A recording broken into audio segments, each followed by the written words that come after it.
Welcome back to the live show. You know what time it is. It is your boy Genesis. It is currently 11:17 p.m. Well, it's 11:18 p.m. right now. And it is the 23rd of March 2025. How are you doing this beautiful Sunday evening? I had a wonderful day today with my family. It was a good time. We had some take home in the fridge, and it's been wonderful. But anyway, like first off, okay, first off, I want to say I apologize for not being here for like 2 days or 3 days now. I've had a lot to do, but I'm here now. Okay, better late than never. Okay, I'm here now. Okay, let's get this show started. All right, today I want to talk about, is the American dream back? All right. Are we back? I think we're back. But what do you guys think? All right. What do you guys think? Of course, you know about the people, liberals for sure, ripping away at MAGA fans or MAGA supporters, and they're rooting against Elon Musk. And I guess now nobody wants to save the environment anymore. They were praising Elon Musk, saying this man was going to save the world with his environmental efficiency car. Now it's like he's trying to make the government efficient. They hate him now. Oh dear Lord, he's gonna take away the jobs. He's gonna take away the Social Security. He's gonna relax, okay. Everybody relax. Everybody relax. Pipe down. Relax. All right, let this man do his job. All right. But let's listen to CNN and what they have to say concerning how the Leaves are rooting against Elon Musk. I'm not talking about the violence. We've already established that. What's the difference between that and Tim Walz saying, I get a kick out of it? First of all, look, Tim Walz is a complete moron to me. I have to be very honest, and I'm not surprised why the American people did not choose him. Nothing against the vice president.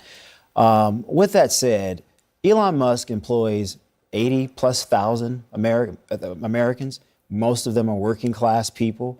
The implications of the stock, let's say this were to continue on for another year, so I'm just throwing out a hypothetical. Will the company at some point have to decrease its workplace? Most of those people, I would imagine, probably vote for Democrats, at least some of them. So now you're impacting people who likely share your worldview because you disagree with Elon Musk. Don't buy the car. Just like those guys are saying, let's protest Anheuser-Busch, et cetera. We're just not going to buy their beer. I'm okay with that. But destroying public property, there is no place for that. I agree with Kevin. Lock them up and set an example that this is not what we're going to tolerate in this country. Obviously, the violence is completely unacceptable. And these people will go to jail. I mean, you can't burn a dealership and not get caught eventually and go to jail. But it is, again, the broader question here about has it crossed the line when people are sort of rooting for the failure of a company? Well, first, let me say, until yesterday, I think I was one of the only Democratic elected officials to unambiguously condemn the violence and destruction against Tesla. I don't think you have to be tough on crime to do that. As you know, my grandfather is part of Gandhi's Satyagraha movement, independence movement. He said sabotage is a form of violence. I mean, this is not the best form of protest, and it's not the tradition. The second point is, I'm not going to root against Tesla. There are 20,000 people who work in my district who make a living off this. They're building electric vehicles that ultimately are good for the climate. I have huge, huge problems with what Elon Musk is doing. Have the protest and the conversation and criticism of Musk. Don't take it out on a company where you have workers, where you have engineers, where you have scientists, which are creating wealth for the country, which is helping the climate. And I think Democrats have to be able to offer common sense perspectives, focus on what the problem is with Musk. Don't focus on the wealth of a company. On the other side of things, here is what the Commerce Secretary, the actual Commerce Secretary, is saying on TV just tonight about a publicly traded stock. Listen. I think if you want to learn something on this show tonight, buy Tesla. It's unbelievable that this guy's stock is this cheap. It'll never be this cheap again. When people understand the things he's building, the robots he's building, the technology he's building, people are going to be dreaming of today and Jesse Waters and thinking, gosh, I should have bought Elon Musk's stock. I mean, isn't it a conservative principle that the government shouldn't be picking winners and losers? Why don't we ask ourselves about the market? It's down 8 to 20% depending on the sector you look at. Tech is down. Tesla's down. We're having a market correction. It happens every 18 to 20 months. And EVs are under pressure because of lots of competition, including from China. Yeah. Mm-hmm. And so there's a reason. It's not just the fact that it's a political issue around Doge. Well, then why is Lutnick saying, why is he saying that if it's not about politics? He seems to think that it is, because he's saying, oh, I'm going to use my platform as the commerce secretary to tell people how to buy and sell stocks. Well, Howard's actually a private sector guy. He's well known. I get that. He's got a government job now. You know, right? and there's merit to maybe having somebody that worked on Wall Street for that long in that position. But at the end of the day, when people say, oh, Tesla's down because it's a political problem, I think it's a market issue. And if it has great performance and they deliver cars and they make money, the stock will go back up like every tech stock. What about Boeing? That's even a bigger piece of crap. Let me ask you, Kevin, because you're a business guy. You talk to all these business folks. Be honest. I mean, you look at Trump's policies, consumer confidence down from the lowest point in 2 years. One day tariffs, the other day not tariffs. One day someone's cutting something. I mean, aren't you hearing honestly that there's uncertainty in the business world? They don't know what the policy is going to be, and that this has caused, very transparent guy. that this has caused a lot of problems. Why don't you wait till April 2nd to see all the tariff schedules in every country on earth? And at the end of the day, even the British Prime Minister called over the weekend saying, before we get to April 2nd, let me level out a little bit. Let's make a deal before you expose my tariffs on agriculture. Yeah, but the market's moving faster, thought. I'll just say. Like, I cover advertising. All right, ladies and gentlemen, I want you to pay close attention to what this man said right here on CNN, because I want to show you another video. Confidence down from the lowest point in 2 years. It says Trump's policies, consumer confidence down. It says Trump's policy is causing consumers' confidence to be low, right? It's down now. All right. Here are the consumers, ladies and gentlemen. Americans are the consumers, right? Take a look at the consumers and see how they chant when he comes around. I don't think the satisfactory level is low at all. Check this out. Approval rating is up. Ah.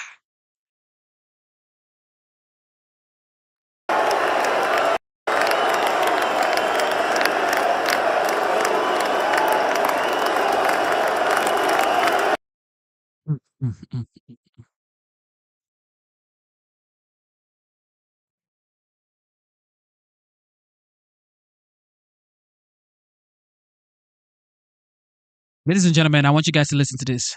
Watch this video. This is President Trump. He walks out to USA chant and a standing ovation in Philadelphia for the NCAA Wrestling Championships. Listen to this.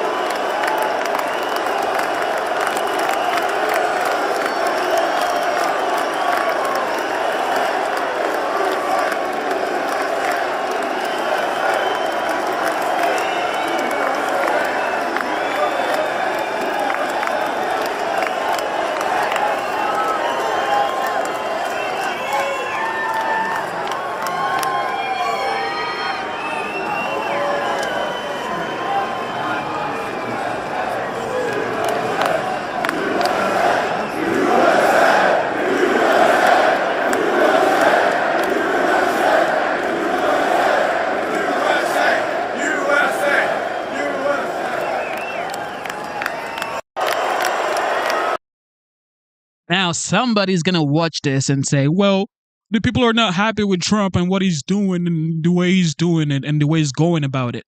No, okay. This is Americans right here, okay? These are Americans and they are happy, chanting USA, saying they're happy with everything he's doing. That's what it means. Okay, so stop the fake news, all right? Approval rating is off the chain. All right. So please get your facts right. All right. Get the facts right. This man has high approval rating. There's no going back and forth. Saving money, changing the game as well. Of course, it's not going to be perfect, but he's been able to do great work. I mean, look at the border right now. The question of what are the Democrats doing? How are they talking about this to the American people? Here's what Chuck Schumer said in his interview on The View. I just wanted you to listen to this. The Republican Party is a different kettle of fish than it used to be, and that's why we're fighting them so hard. They are controlled by a small group of wealthy, greedy people. And you know what their attitude is? I made my money all by myself. How dare your government take my money from me? I don't want to pay taxes. Or, I built my company with my bare hands. How dare your government tell me how I should treat my customers, the land and Yes. Yes, ma'am. water that I own, or my employees. They hate government. Government's a barrier to people, a barrier to stop them from doing things. They want to destroy it. Government that's not our playoff music. Government is a barrier to creativity and ingenuity as a business owner. And yes, I want to pay less taxes so that I can hire more people, so that I can be more creative running my business. I mean, and government does not make that easy. Yeah, to your point, I mean, is that really the right pitch for the moment? I mean, okay. He's not getting anything right now. Like, this might be a moment of rare bipartisan agreement. Chuck Schumer can go. Like, he needs to go sit down with Gen Pop at this point. Like, he's not getting anything right. He's not talking to the American people. He could take that little voice and say, we're beating them. Doing what? By voting with them? What are you talking about, Chuck? I'm over him right now. I'm over him.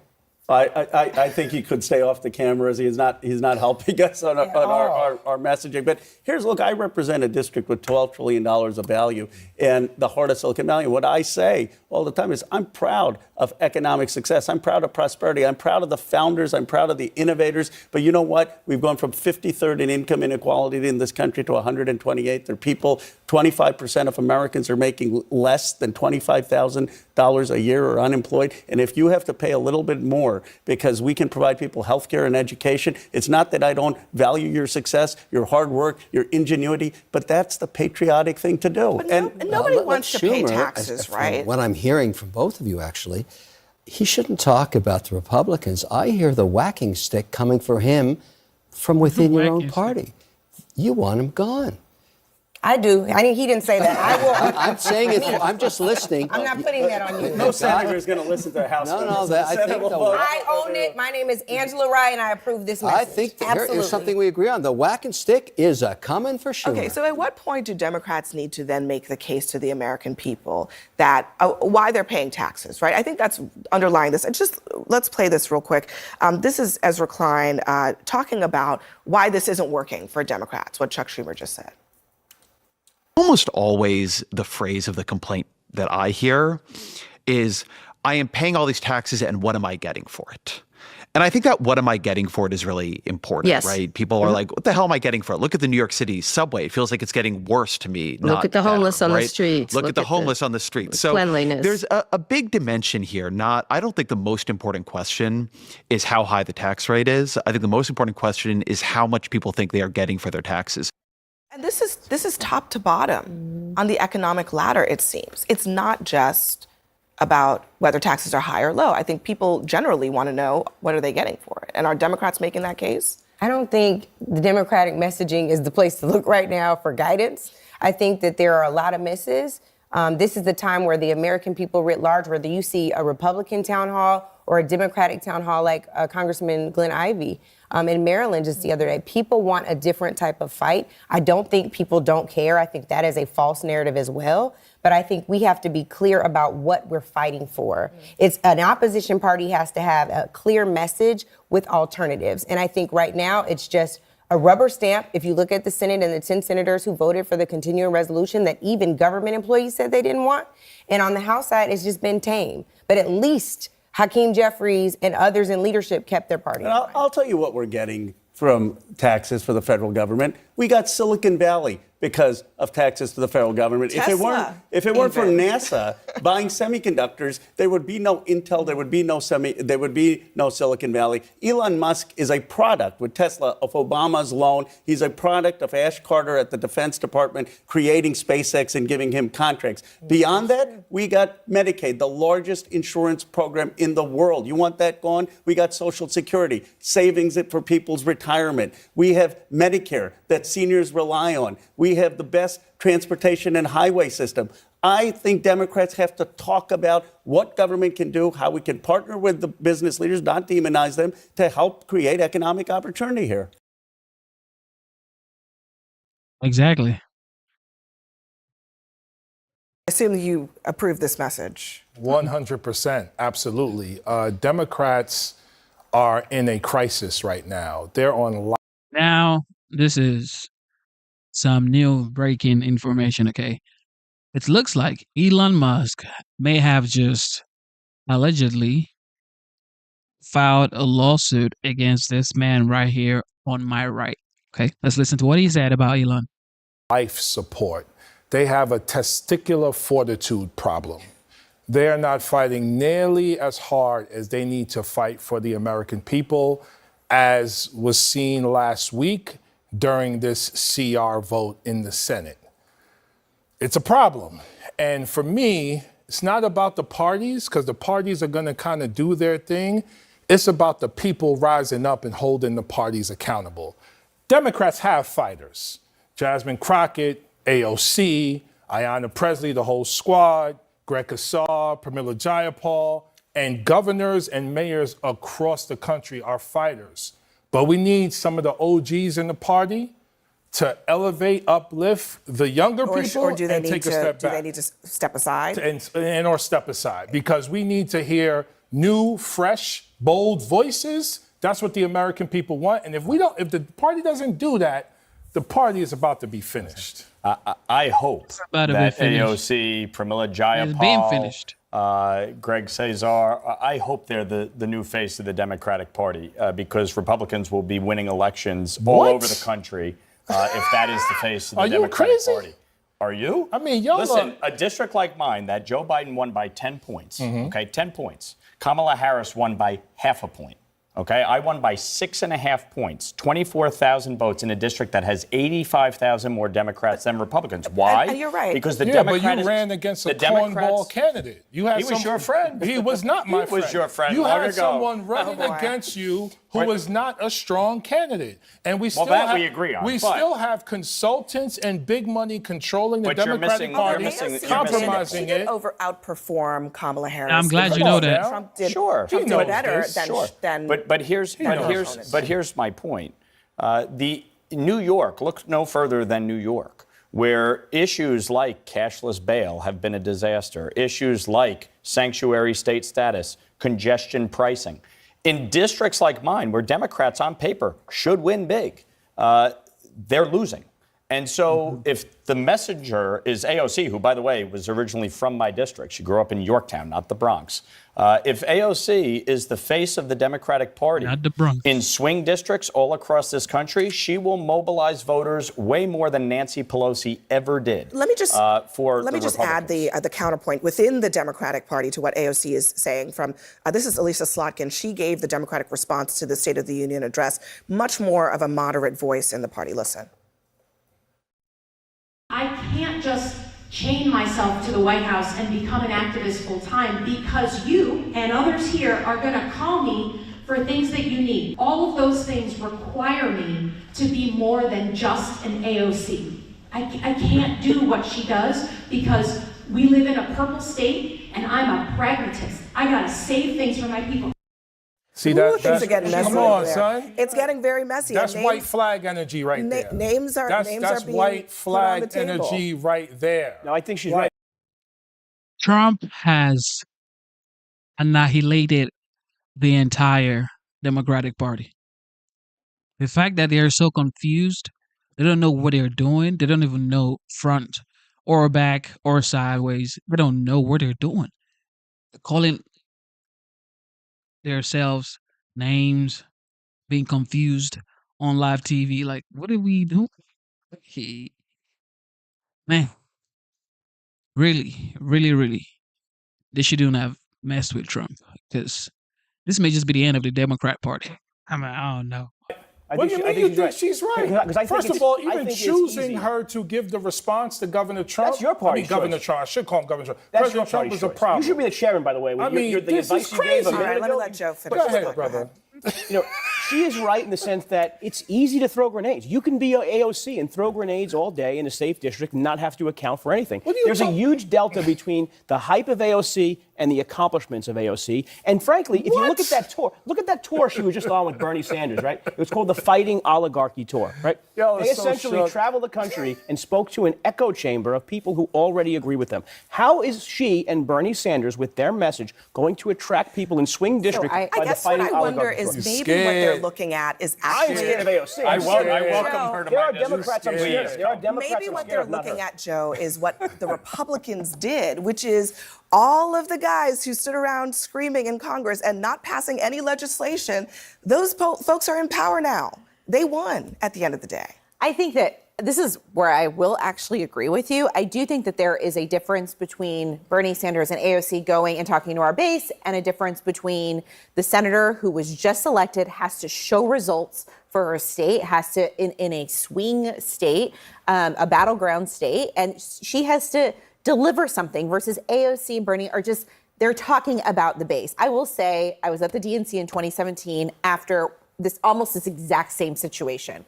Bernie Sanders asked Chuck Schumer, let me go out and talk to our base. This is exactly what he did in 2016. This is 2017. This is deja vu. You know what happened when Nancy Pelosi?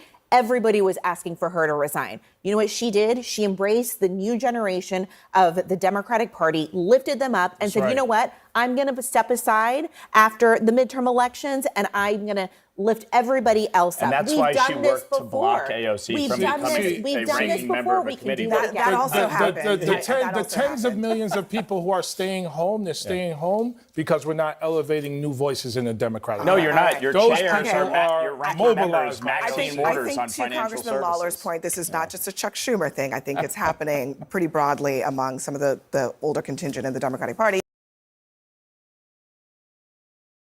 They're so confused. They don't even know what they're doing.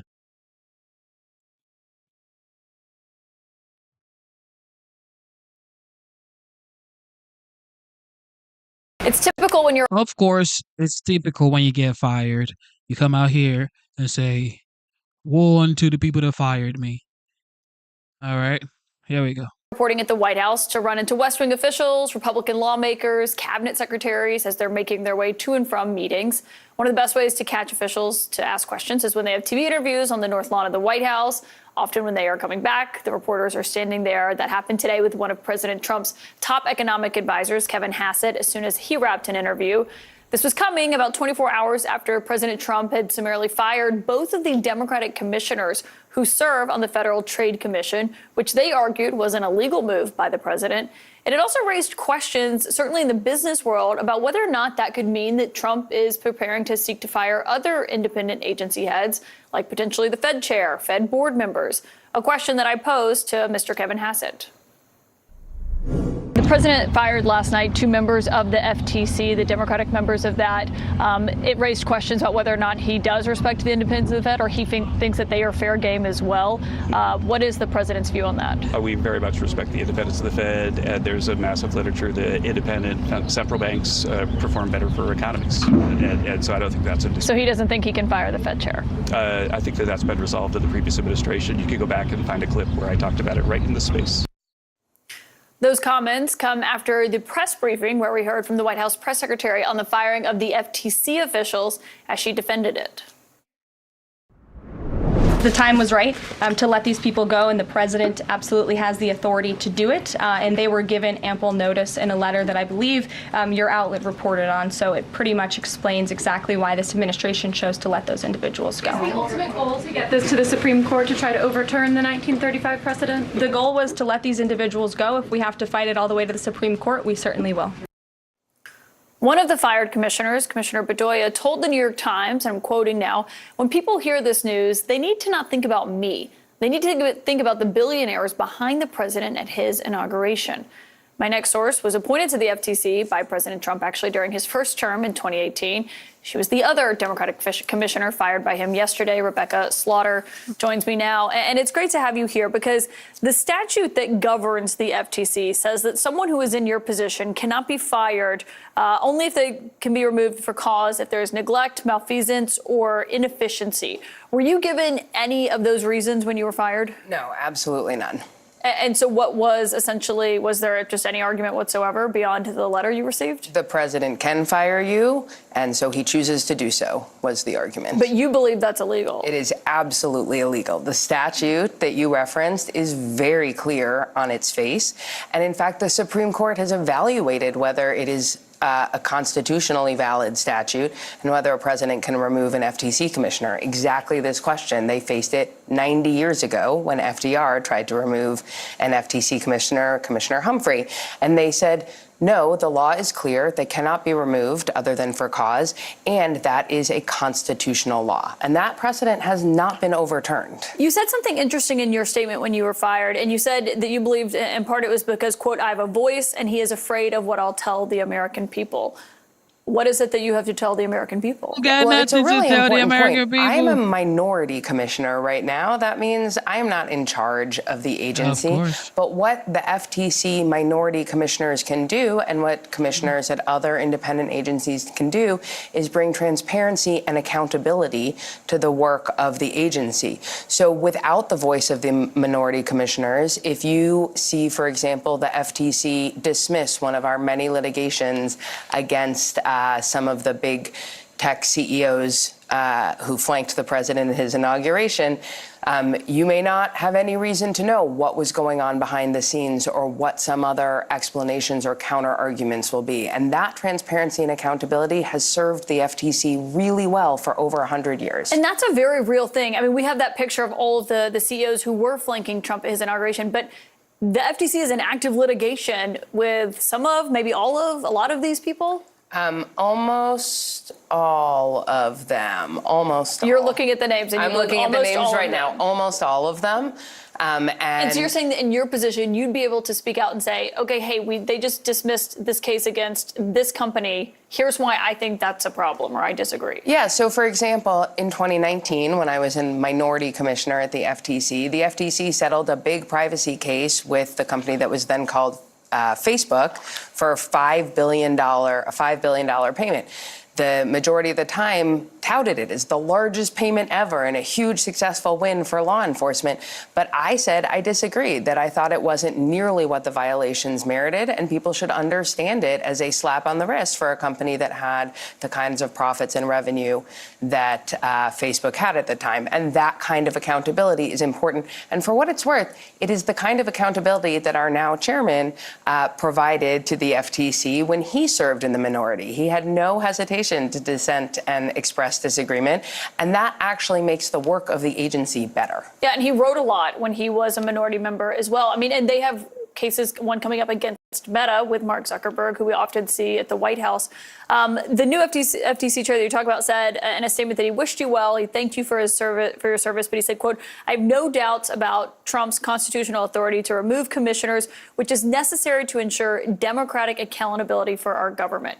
How long do you plan to fight your firing? As long as it takes. I think the principle is really important. And to be very clear, this is not about me. I agree with what Commissioner Bedoya said. It's not about me or it's about my job. It's the principle that our laws need to be enforced without fear or favor, and specifically without commissioners fearing that they will get fired for failing to do a favor for the president's allies. And do you believe problem. That's a real possibility now? I absolutely believe that's a real possibility. The president has been very clear about directing law enforcement to target his enemies and favor his allies.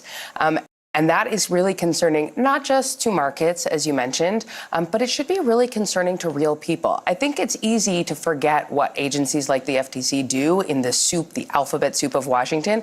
Last year, the FTC returned $330 million back into the pockets of Americans who were victims of frauds and scams. We are actively suing large pharmacy benefit managers, the pharmacy middlemen, over the high price of insulin. The FTC is the cop on the beat in kids' privacy.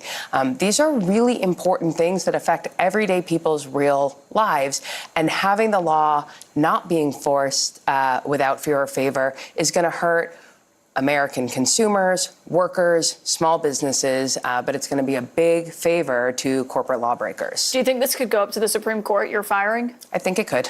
And you're prepared for that? I am prepared for that. It is not a fight that I was excited to have, but it is a fight that I care a lot about. Rebecca Slaughter, thank you for your time tonight and for. So what did she have to say to Americans that Trump wouldn't want Americans to hear about?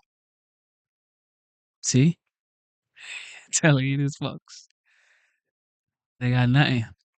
Just want to start by saying we had a meeting yesterday on the Department of Education, which is being moved. We're going to educate the children in their states where they can get a proper education. The numbers are horrible the way it is, and we're going to make a move that's very big. I don't think it's even risky a little bit. I think it's going to be amazing. It should have been done years ago. They've been talking about doing it for many years, but nobody ever got it off. But we did. And there was great excitement and great acceptance of it by almost everybody, including a lot of Democrats, actually. I do want to say that I've decided that the SBA, the Small Business Administration, headed by Kelly Loeffler, is a terrific person, will handle all of the student loan portfolio. We have a portfolio that's very large, lots of loans, tens of thousands of loans, pretty complicated deal. And that's coming out of the Department of Education immediately, and it's going to be headed up by Kelly Loeffler at SBA, and they're all set for it. They're waiting for it. It'll be serviced much better than it has in the past. It's been a mess. And also, Bobby Kennedy, the Health and Human Services, will be handling special needs and all of the nutrition programs and everything else. Rather complex, but that's going to be headed by and handled by Health and Human Services. So I think that'll work out very well. Those two elements will be taken out of the Department of Education, and then all we have to do is get the students to get guidance from the people that love them and cherish them, including their parents, by the way, who will be totally involved in their education, along with the boards and the governors and the states. And it's going to be a great situation. I guarantee that in a few years from now, I hope I'm going to be around to see it, but I think we're going to see a lot of it. I think that you're going to have tremendous results. You're going to have results like Norway, Sweden, Denmark, a lot of the countries that do so well. I think you're going to have a lot of those results. If you look at Iowa and Indiana and Idaho, so many places that run so well, Florida, Texas, big ones, you're going to have great education, much better than it is now at half the cost. And we're not even doing it as a cost item, although you will save probably half, maybe more than that.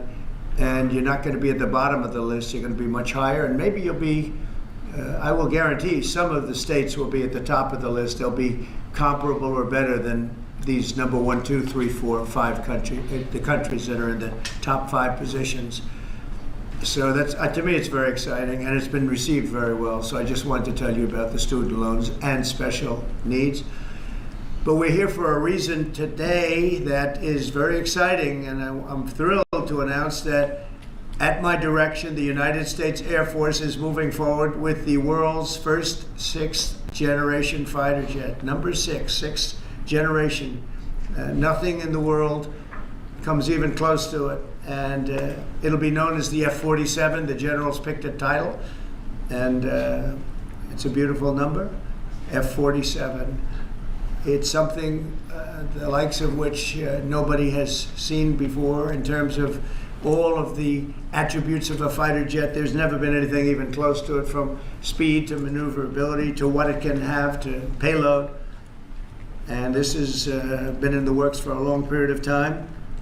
After a rigorous and thorough competition between some of America's top aerospace companies, the Air Force is going to be awarding the contract for the next generation air dominance platform to Boeing. As you know, was highly competed for. There was a lot of competition, generals, and it's been going on for a long time. Very, very tough competition, but this plane is has produced numbers that nobody's ever seen before. The F-47 will be the most advanced, most capable, most lethal aircraft ever built. An experimental version of the plane has secretly been flying for almost 5 years, and we're confident that it massively overpowers the capabilities of any other nation. There's no other nation. We know every other plane. I've seen every one of them, and it's not even close. This is a next level. You know, level 5 is good. This is level 6, they say. The F-47 is equipped with state-of-the-art stealth technology. It's virtually unseeable and unprecedented power. It's got the most power of any jet of its kind ever made. Maneuverability, likewise, is there's never been anything like it, despite the power and speed. Its speed is top. It's over 2, which is something that you don't hear very often. America's enemies will never see it coming. Hopefully we won't have to use it for that purpose, but you have to have it. And if it ever happens, they won't know what the hell hit them. A new fleet of these magnificent planes will be built in the air during my administration for the next couple of years. It's ready to go. They've already built much of what has to be built in terms of production, including the sheds. We'll ensure that the USA continues to dominate the skies. We've given an order for a lot. We can't tell you the price because it would give way to some of the technology and some of the size of the plane, good sized plane. This contract also represents a historic investment in our defense industrial base, helping to keep America at the cutting edge of aerospace and technology. Our allies are calling constantly. They want to buy them also, and certain allies will be selling them, perhaps toned down versions. We like to tone them down about 10%, which probably makes sense because someday maybe they're not our allies, right? But I would like to ask Secretary Hegseth, who's doing a fantastic job. He's really been very inspiring in so many ways, and I must say that before he speaks, we have had record people wanting to join our military in the last 2.5 months, literally since this, I think probably since the election, November 5th, but especially since we came to office and since I announced Pete. He's young, he's smart, he's strong, he loves it, and they love him, but we've had record numbers of people wanting to join our military. Now, if you go back 6 months, it was the exact opposite. You had record numbers of people not wanting to join the military. Now you have record numbers of people wanting to be in our military, and that's a great honor. That shows you we're really on the right track. So, Pete, maybe say a few words. Sure. Please. Well, Mr. President, this is a big day. This is a big day for our warfighters. This is a big day for our country, a big day in the world. The name of this program is the Next Generation of Air Dominance. And Mr. President, because of your leadership, your clarity, America is going to have generations in the future of air dominance because of this 6th generation fighter. We've had the F-15, we had the F-16, the F-18, the F-22, the F-35. Now we have the F-47, which sends a very direct, clear message to our allies that we're not going anywhere, and to our enemies that we will be able to project power around the globe unimpeded for generations to come. Mr. President, this is a gift to my kids and your kids, to my grandkids and your grandkids. This is a historic investment in the American military, in the American industrial base, in American industry that will help revive the warrior ethos inside our military, which we're doing, rebuild our military, which the previous administration did not do, by the way, Mr. President. They paused this program and were prepared to potentially scrap it. We know this is cheaper, longer range, and more stealthy. President Trump said we're reviving it and we're doing it. And then we are also going to reestablish deterrence. Under the previous administration, we looked like fools. Not anymore. President Trump has reestablished American leadership. The F-47 is part of it. And Mr. President, thank you for having the courage to do it and leading the way for all our warfighters. Thank you very much, Pete. One of the things I will say, but the generals are going to speak in just a couple of seconds, but this plane flies with drones. It flies with many, many drones, as many as you want. And it's a technology that's new, but it doesn't fly by itself. It flies with many drones, as many as we want, and that's something that no other plane can do. So I'd like to introduce, if I might, Air Force Chief of Staff General David Alvin, and also General Dale White, two incredible people that I've known over the years, but I got to know them really well over the last few months. And would you say a few words, please, General? Thank you very much, Mr. President. Mr. President, Mr. Secretary, thank you so much for your unwavering commitment to our military. I will say that this is a big day. This is a big day for our United States Air Force as well. You know, air dominance is not a birthright, but it's become synonymous with American air power. But air dominance needs to be earned every single day. And since the earliest days of aerial warfare, brave American airmen have jumped into their machines, taken to the air, and they've cleared the skies. And whether that be clearing the skies so we can rain down destruction on our enemies from above, or we can clear the path for the ground forces below. That's been our commitment to the fight, and that's really been our promise to America. And with this F-47 as the crown jewel in the next generation air dominance family of systems, we're going to be able to keep that promise well into the future. I also want to thank everyone from industry and within government, our engineers, who have worked tirelessly on this program to bring it where we are right now today. This shows that American talent, American skill, and American determination are second to none, because this platform is second to none. So we believe that this provides more lethality, it provides more capability, more modernized capability in a way that is built to adapt. This, along with our collaborative combat aircraft the President talked about with drones, this is allowing us to look into the future and unlock the magic that is human-machine teaming. And as we do that, we're going to write the next generation of modern aerial warfare with this. This enables us to do this. The manner in which we put this program together puts more control in the hands of the government, so we can update and adapt at the speed of relevance, at the speed of technology, not at the speed of bureaucrats. This is more Air Force. This is more options for the President. We say as our mission in the United States Air Force is to fly, fight, and win air power anytime, anywhere. If you want to go anywhere, you have to have a platform that gets you anywhere.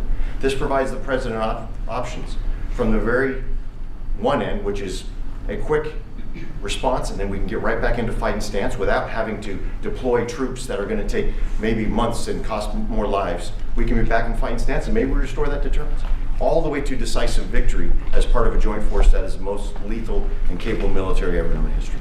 That's what we provide now, and this allows us to provide it into the future. It's more deterrence, more capability. It's what peace through strength looks like into the future, Mr. President. And so we're very proud to do that. And all we can say is, on behalf of the United States Air Force, let's deliver. Thank you very much. Thank you, General. Would you like to say something? No, sir. I'll just double check what the chief said. He knows what to do. He knows who the boss is. That's exactly right. Air security is what it's all about, and this is what we'll deliver. That's great. Thank you very much. Great job. We've worked together long and hard on this, and this was a big secret. In fact, we don't show too much of the plane for that reason. See what we show?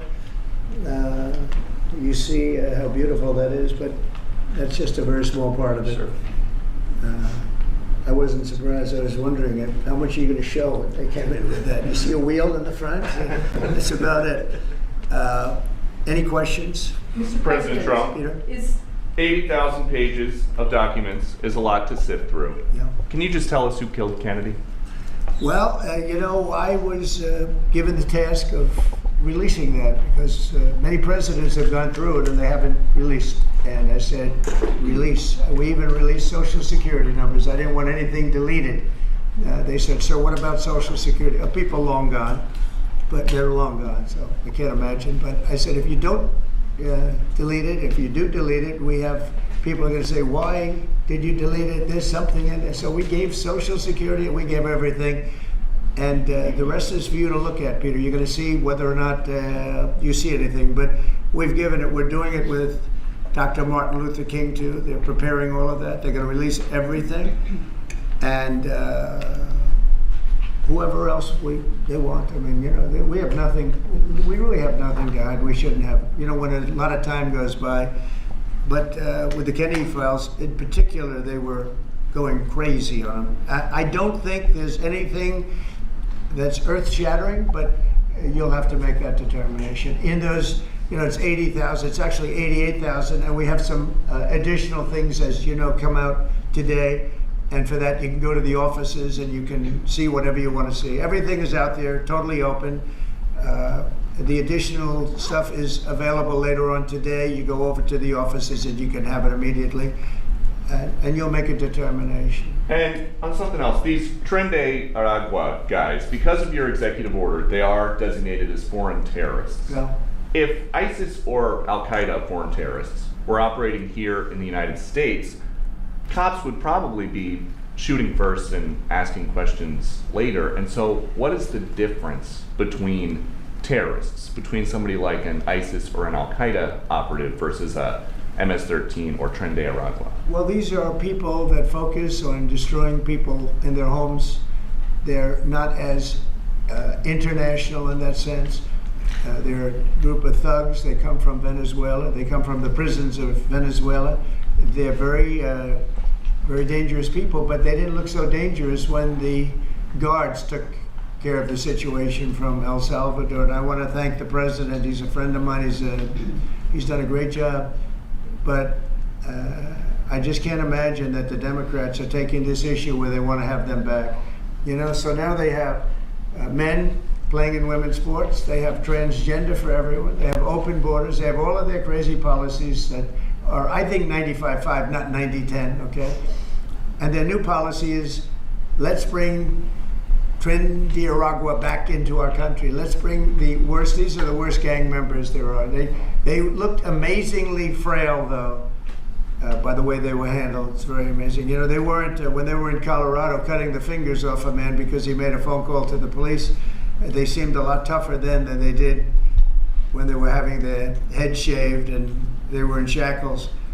They're tough people, they're bad people. We don't want them in our country. We can't let a judge say that he wants him. He didn't run for president. He didn't get much more than 80 million votes.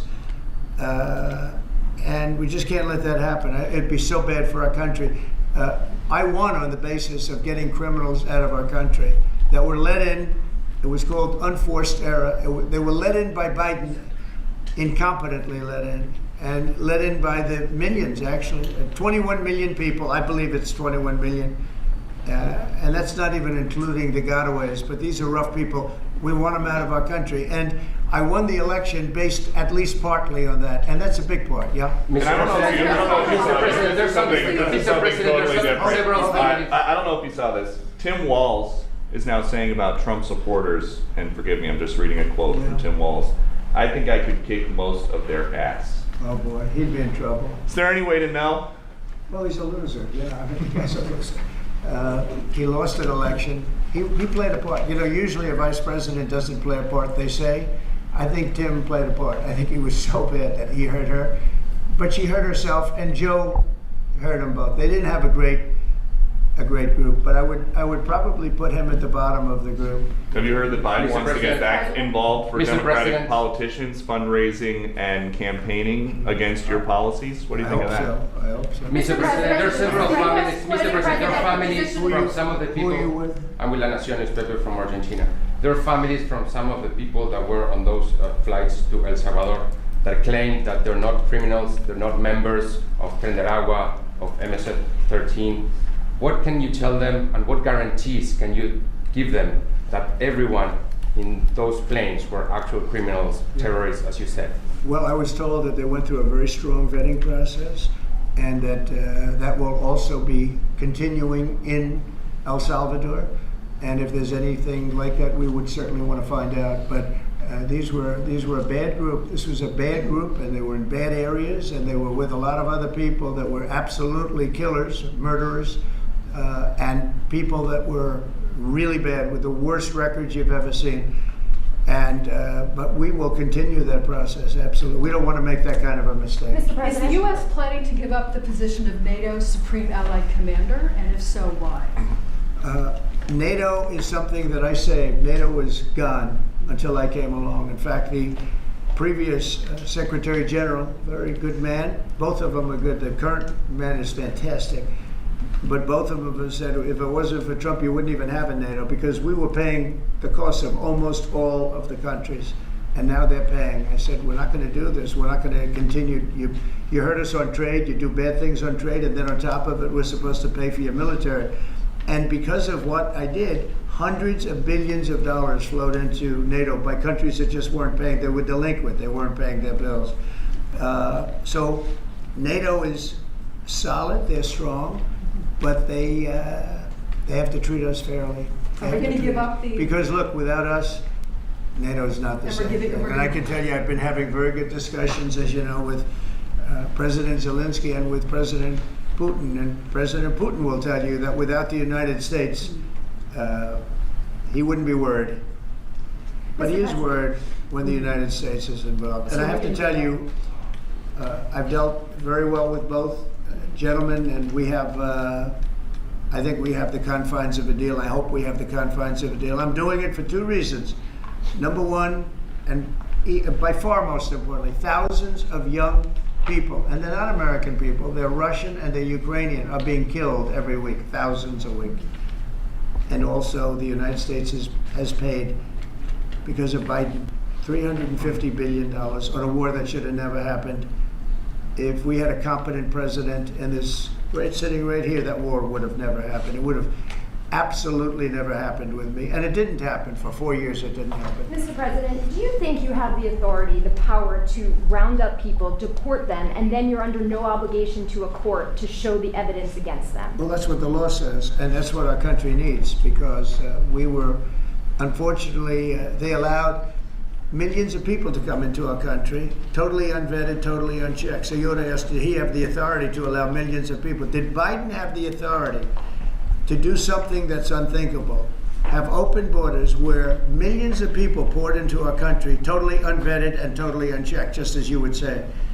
And many of those people were criminals. Many of them were from jails and prisons and mental institutions and gang members and drug dealers and very dangerous people. Many were murderers. We have 11,088 that we know of murderers they murdered.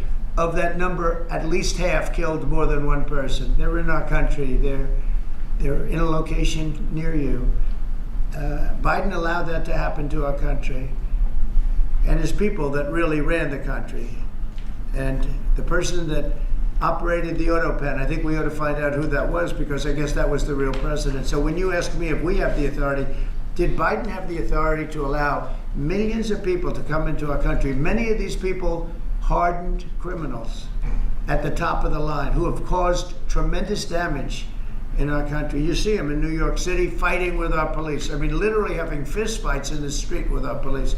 These are tough, hard criminals. Many of them came out of jails, and not just South America, from all over the world. They came out from Africa, from the Congo. They came out from Asia.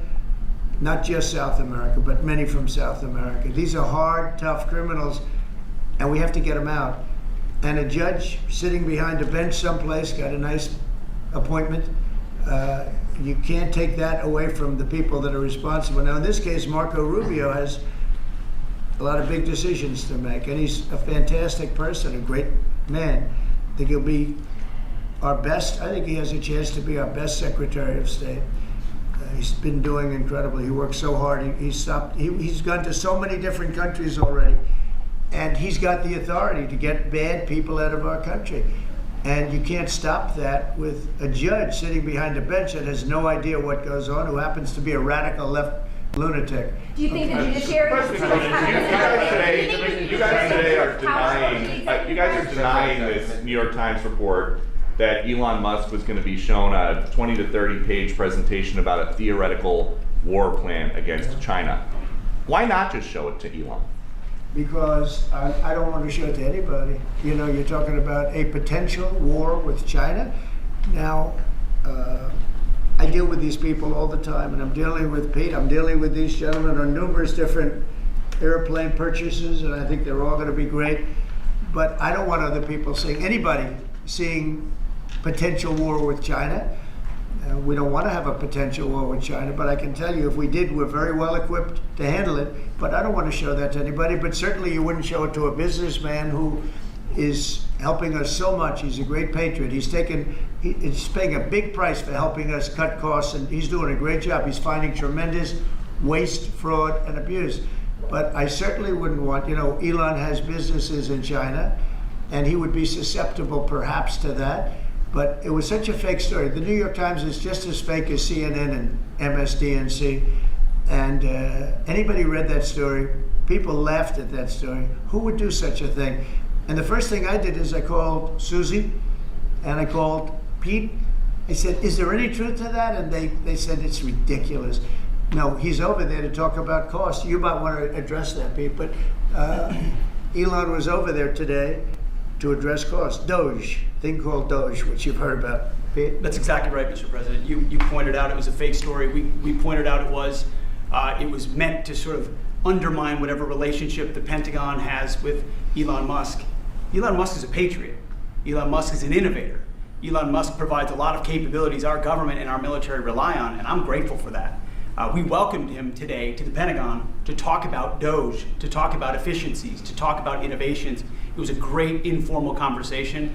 The rest of that reporting was fake. There was no war plans, there was no Chinese war plans, there was no secret plans. That's not what we were doing at the Pentagon. I might add that I think Elon, if they ever wanted to do that, I think Elon wouldn't do it. I think he wouldn't do it. He wouldn't want to put himself in that position. But if you read what's out of the New York Times, it's such a dishonest newspaper. It's such garbage. It's, it used to be called all the news that's fit to print. Well, it's all the news that's not fit to print.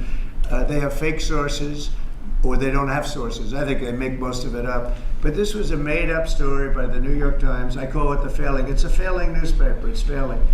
And they shouldn't do that. They really are the enemy of the people. And we do need honest journalism in this. We've made such big strides over the last 2 months, but we just need honest journalism, and we don't have it. When you have a CNN, you have to watch these people every once in a while just to see where they're coming from, and it's so dishonest. MSNBC is, I think, probably worse, and they're both doing horribly in the ratings. I think they're going to be turned off. I don't think they're not doing any ratings.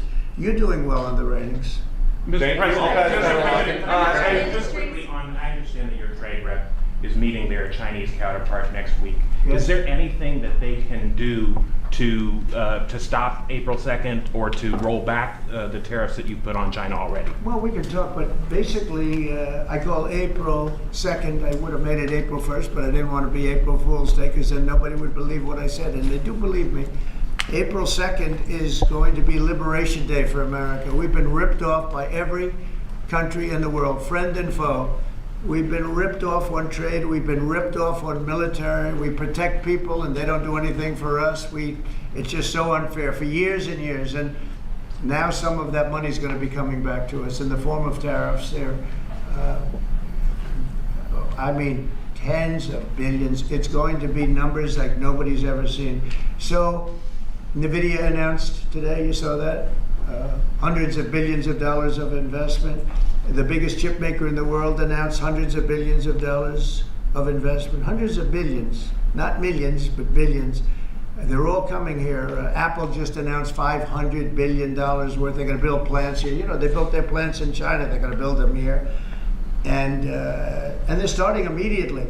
We have investment, the likes of which this country has never seen, already announced. And they all want to have news conferences. I don't have enough time to have that many news conferences, but I would say so far at least $4 trillion. $4 trillion is coming in. Car companies, very importantly, a lot of the car companies that were going to build in Mexico or Canada are now building here, because I don't want cars from Canada. I don't want cars from Mexico. They want to do it, it's fine, but I want the car companies to build here, not... they were building in Mexico 3 plants, big plants, really big plants, and they were going to sell the cars right across the border. We wouldn't have the jobs, we wouldn't have the profits, we wouldn't get the taxes, we get nothing. All we get is unemployment and empty factories. Those days are over. So now those 3 places are going to build here, but many more than that. We have a big one. Honda is building, just announced a really big plant in Indiana, great state, smart place to build. And we have many car companies coming here. The steel mills are going to be booming, And many other things come with that. but we need that for defense. You know, there are certain things you have to have. You have to have steel. We would have had, if I didn't do in my first term tariffs to stop the onslaught, because they were dumping steel in order to destroy our steel plants. If I didn't do 50% and even 100% in certain cases tariffs on steel, you wouldn't have a steel plant in the United States. And Biden was unable to get rid of those tariffs because they threw off so much money that his numbers, which didn't work anyway, because his numbers were terrible. What he did, the way he spent money was so horrible, and what he allowed to happen to energy. That's the other thing. Energy is going to be like it's never been before. Mr. Vice President is here. If you have do you have anything to say while you're here? No, sir. I'm good, Vice President. I'm just here to watch the show, sir. Okay. I think airplanes are pretty cool, so I wanted to check this out. Airplane's cool. It is cool. Is there anything that China can do to take off the trade war at this point, though? Well, I'll be speaking to President Xi. I have a great relationship with him. We're going to have a very good relationship. But we have a $1 trillion deficit because of Biden with President Xi. More than that. I mean, I've heard $1.2 trillion. We have a deficit.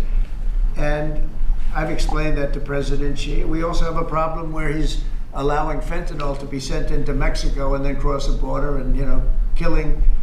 I think the number is much higher than the 125, 115 that I think it's closer to 300,000 people a year.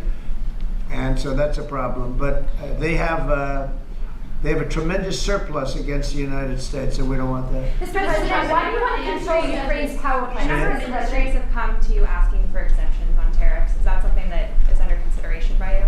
Well, people are coming to me and talking about tariffs, and a lot of people are asking me if they could have exceptions. And once you do that for one, you have to do that for all. So, I mean, generally, I did something interestingly during 2 weeks ago.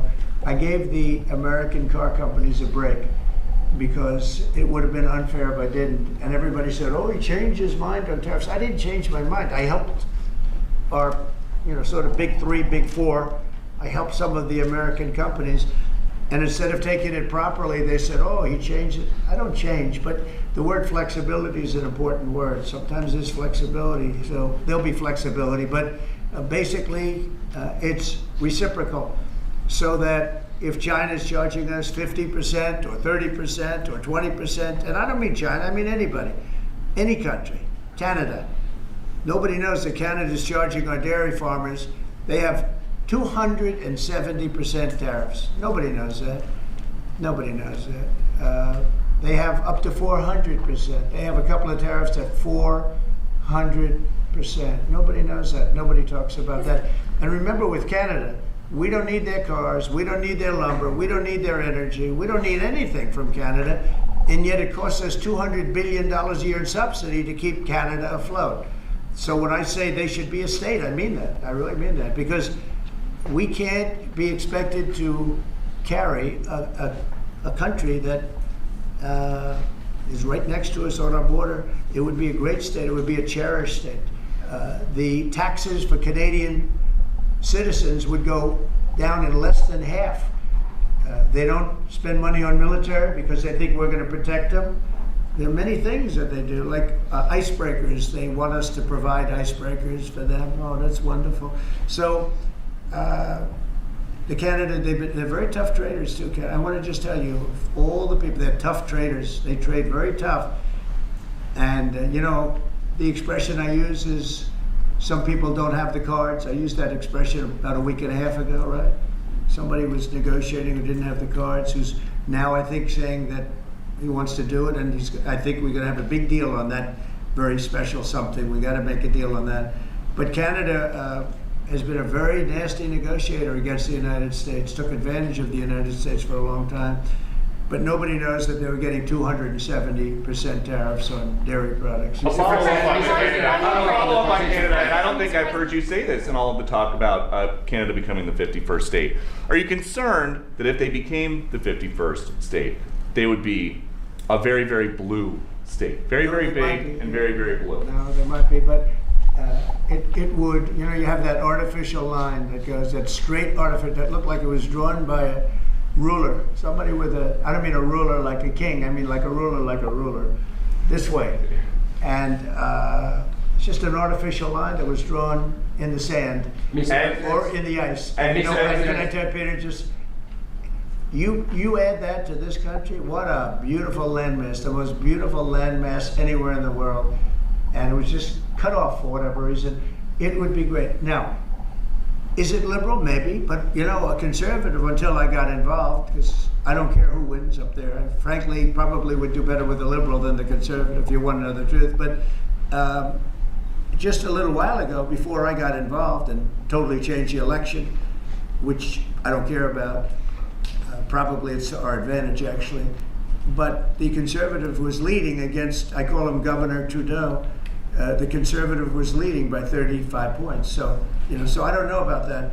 I think Canada is a place like a lot of other places. If you have a good candidate, the candidate's going to win. And I don't know if you've seen this, but the two astronauts that you just helped save from space, they didn't get any overtime pay for all that extra time. They got $5 a day per diem. For 286 days, that is $1,430 in extra pay. Is there anything the administration can do to get them, to make them whole? Well, nobody's ever mentioned this to me. If I have to, I'll pay it out of my own pocket, okay? I'll get it for them. Mr. President, I like that. Mr. President, I'll pay it right out of my, is that all? That's not a lot. For what they had to go through. And I want to thank Elon Musk, by the way, because think if we don't have him. You know, there's only so long, even though they're in the capsule up there, that the body starts to deteriorate after 9 or 10 months and gets really bad after 14, 15 months with the bones and the blood and all the things that you've been reporting on very well. And if we don't have Elon, they could be up there a long time. Who else is going to get him? And I just want to thank him. He's going through a lot, what they're doing to him. And these people are going to be caught, and they're going to be caught, and they're going to be prosecuted. And from what they tell me, I see this just by watching your programs and reading the news, but from what they tell me, they could get 20 years in jail, and they'll get it. I'll tell you, there's going to be no leniency, and there'll be no pardons. I can tell you that right now. And you said this morning 20 years in jail, and then maybe you said this morning 20 years in jail, and then maybe they'll go to one of these prisons in El Salvador. Do you think with the way that the judges have been issuing injunctions, it would be easier or harder to send these Tesla domestic terrorists to a jail in El Salvador than these MS-13 or Tren de Aragua guys? Well, I view these people as terrorists just like others. These are, when I looked at those showrooms burning and those cars, not one or two, like 7, 8, 10 burning, exploding all over the place. These are terrorists. You didn't have that on January 6th, I can tell you. You didn't have anything like that on January 6th, which is sort of amazing because on January 6th, the Democrats were talking. Nobody was killed other than a very beautiful young woman, Ashley Babbitt. Nobody was killed. And you look at what's going on now with these terrorists. These are terrorists, and that's an organized event. You know, take a look at their signs. Take a look. They're all made by the same sign company. A nice, expensive job. Now, these are the people that finance it are, in my opinion, in just as big a trouble as the people that are setting the match and setting the fires. So we'll see. It's under very serious investigation by the FBI and by the Justice Department. These people are terrorists. Mr. President, you mentioned a deal with Ukraine. Mr. President, what do you say to American military families who are seeing Elon Musk at the Pentagon today, are hearing about Defense Department cuts, and their thoughts are immediately going to the safety of their loved ones who are currently deployed? Well, we're making our country strong. And when they see a thing like that and they hear that story about Elon and China, what they should do is realize that the New York Times is a corrupt institution, because I think they're the ones. They knew that story wasn't true. Nobody believed that story.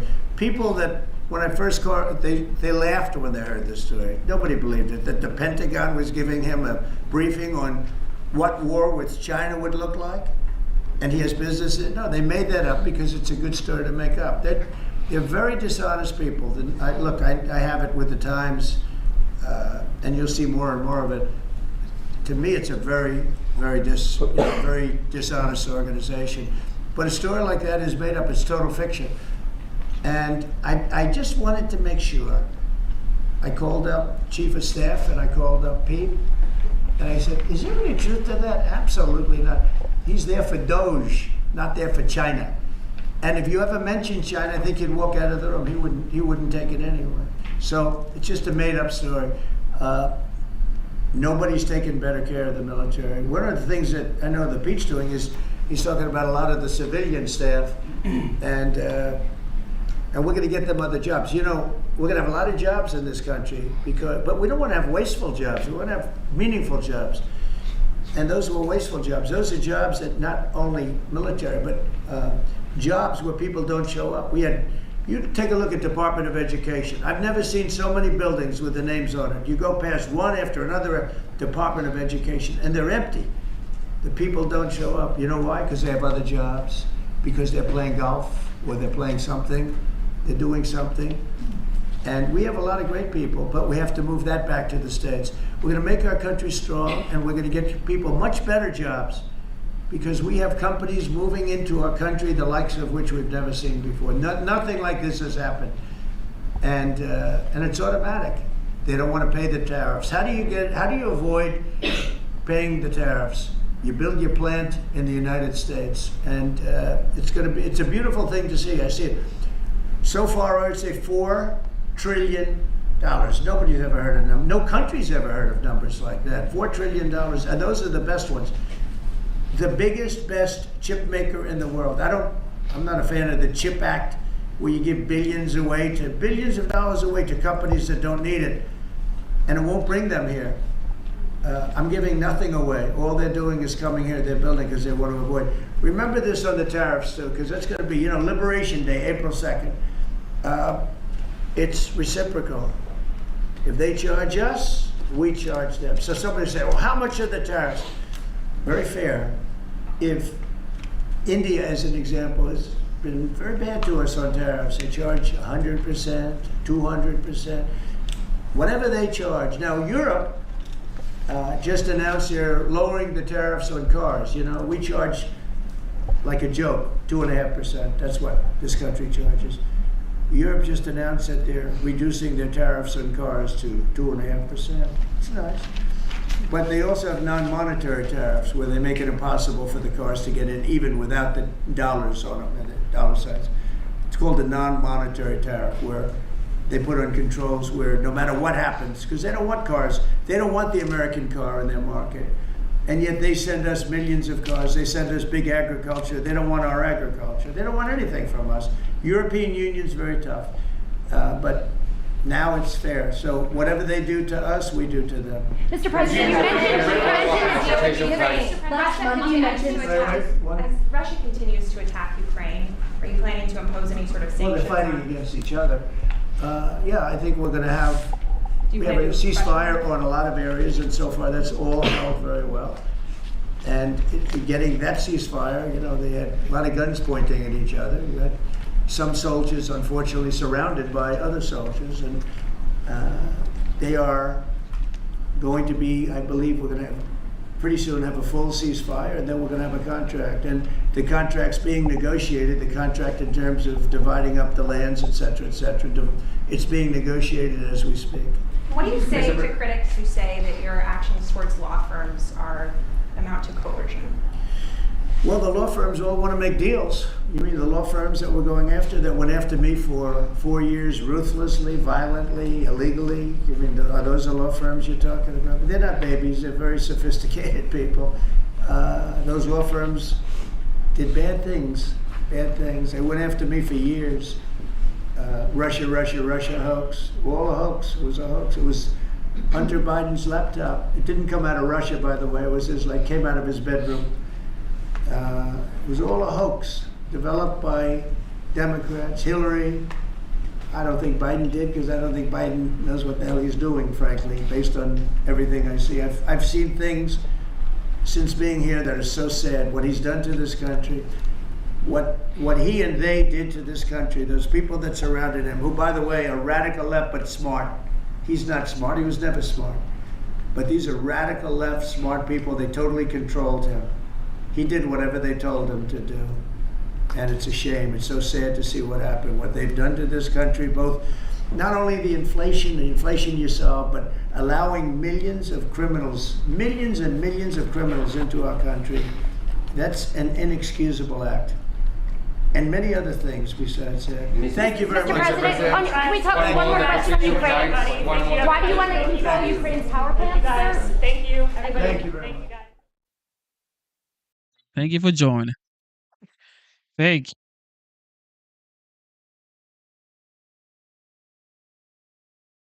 This man is working hard. Straight up.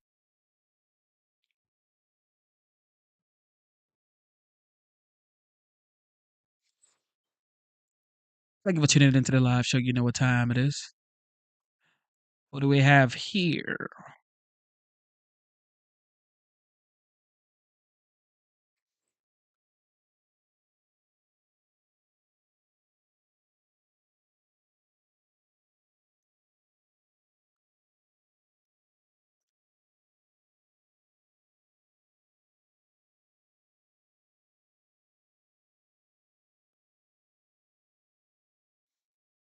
Is truly extraordinary what the Times is reporting here in this piece. And what it lays out is somebody who has conflicts. He simply does. According to the Times, Mr. Musk and Tesla, an electric vehicle company he controls, are heavily reliant on China, which houses one of the automaker's flagship factories in Shanghai.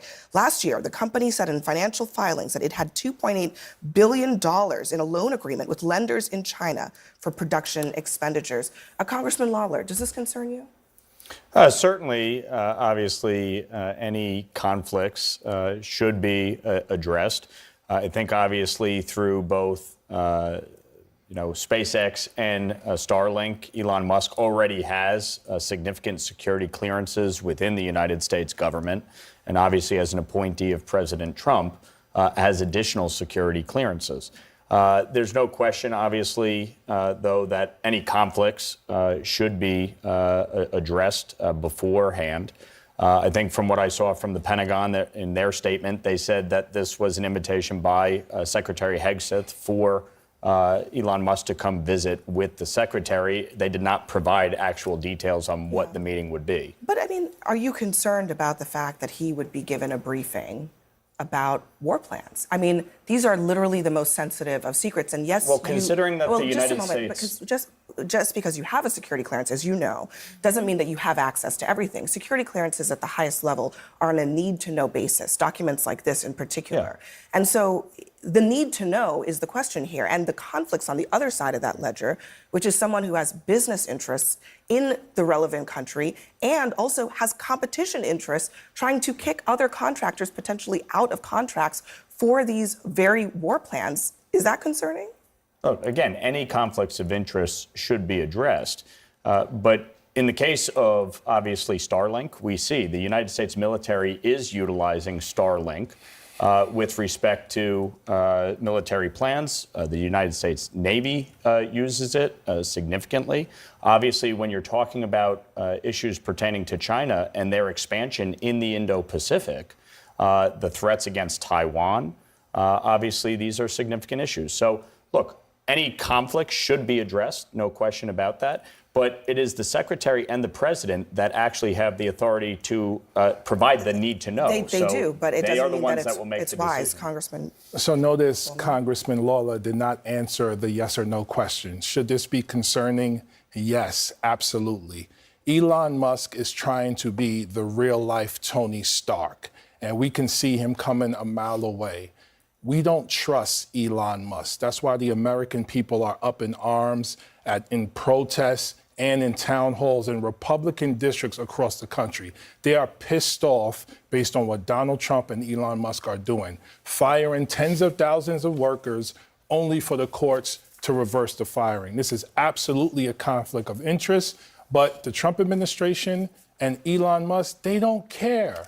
Elon is trying to be the first trillionaire, and he wants to be an oligarch that not just controls American governments, he wants to control world governments. And Congressman Lawler is not going to criticize him because Elon Musk is a major donor to Congressman Lawler's re-election campaigns, and that's the problem. We don't have Republicans in Congress. True, Congressman yes, Lawler? it is very true. He's a major donor to your campaigns? Not directly. I just want to make sure. No, not directly to my campaign. He had a independent expenditure that he spent on dozens of congressional races. Second biggest recipient of the money after Donald Trump. We're devolving into this fetish, this cult, this hatred against Elon Musk. I don't know. It's none of those Yeah, things. yes, it is, though, Yes, it because is. every single thing No, about it Elon Musk isn't. has I now don't think resulted in this people story- burning Teslas in Yeah, their major hold on a cities. second. This story is not about any of those things. This is actually a basic story about national security. Right. About whether or not someone who has the interest in, for example, other contractors who have access to Pentagon dollars, having access to special information that they Do don't you have not and think keeping them the out of their CEOs contracts. and executives And he at has business Raytheon, with at a Boeing, government at that Northrop we have Grumman are described. not involved at the We Pentagon? have business. When our defense contractors get these big contracts, they cannot have other contracts with other foreign adversaries. That's a national security issue. Understood. However, again, this is someone whose products, his innovations, right, are being used by the American military as we speak. This is someone who the government relied on to rescue 2 astronauts from space because no one else could do it. Maybe I'm the crazy one at the table, but I'm actually comfortable with someone who is incredibly effective at putting small objects and large objects into orbit over China. Are you comfortable with potentially Elon Musk showing these plans or giving intelligence You're to just China? making that I'm up. not. You're saying I am not. I am saying that is why, as Abby was saying, hold on, Abby, this is why Abby was saying it's on a need-to-know basis. It's a need-to-know basis because only a handful of people have this information. Not only that, I was a former Justice Department official up until 2 months ago, and I had a security clearance. What I will tell you is I was. Hold on, can you let the woman at this table please finish? You interrupted me. I was talking here. You interrupted me. What I will tell you is that it is she's allowed to talk. The Pentagon, what is happening here, and everyone needs to be scared, is Pentagon officials are sounding the alarm. This doesn't just happen on its own. This has happened because career officials within the Pentagon are terrified, and they believe that there is a conflict of interest. That is why it is in the New York Times, because I am sure they took it to the senior-most people within the White House and within the Pentagon, and they didn't do anything about it. And when people asked me when I left the Justice Department, how do we know that there is something unethical happening here? And I said, it will be the career officials within the Justice Department who will sound the alarm if something happens.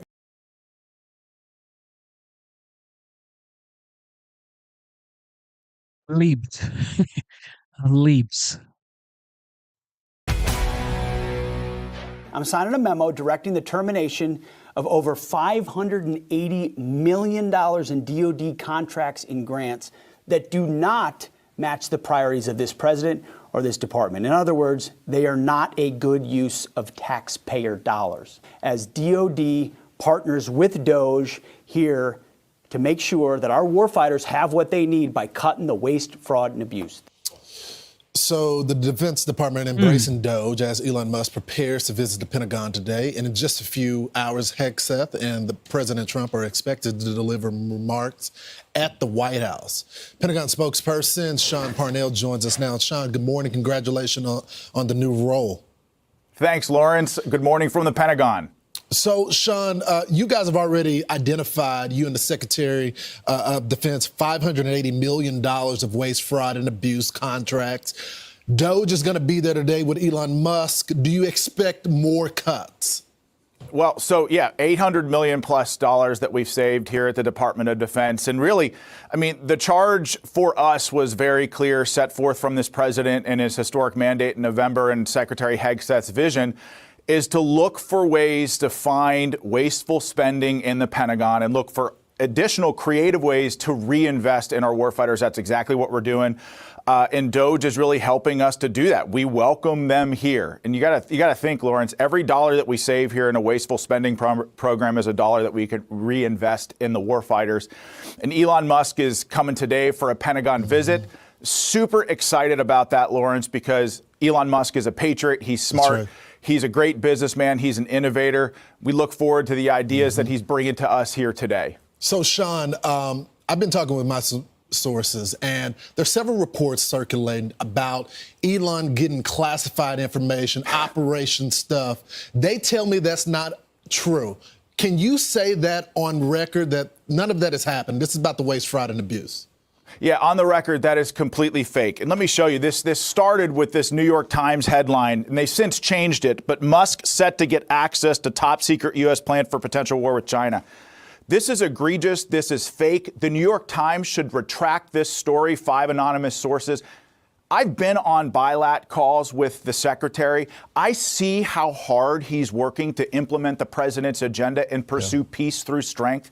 This type of garbage from the New York Times undermines that process and undermines our mission. It shouldn't happen at all. Elon Musk is just coming over here for a visit. Again, he's an innovator. This is a guy that shot a rocket at thousands of miles an hour that's thousands of pounds. And as it landed back on the Earth, it was grabbed out of midair by a giant robot arm. Yeah. We want a guy like Elon Musk in the Defense Department to help us come up with creative solutions to the problems that we face in the day. But this article is ridiculous. It's fake, and I can confirm that on the record. It's just hurtful to the country. Talk about what's happening in the Oval today with the president as well as the Secretary of Defense. Well, I can't scoop the president, and I'm certainly not going to scoop the Secretary of Defense. But listen, you're going to want to make sure that you watch what happens with Secretary Hegseth and President Trump in the Oval Office at 11. It's going to be huge. Roger that. So, Sean, tell me, there's been a lot of malicious compliance going on at your department right now. I saw that Jackie Robinson was removed. This happened early on in the administration when it came down to the Tuskegee Airmen as well. What is happening behind the scenes to get those people out of the department? Because I know the secretary, I know he knows who Jackie Robinson is. I know he wouldn't order this.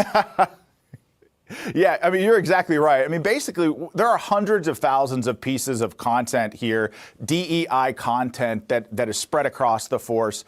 We gave the force an aggressive deadline to remove divisive DEI content. They have moved out in support of that mission. It was a Herculean task. And what we used were keyword searches and AI tools, basically software to help us comb through all of this data.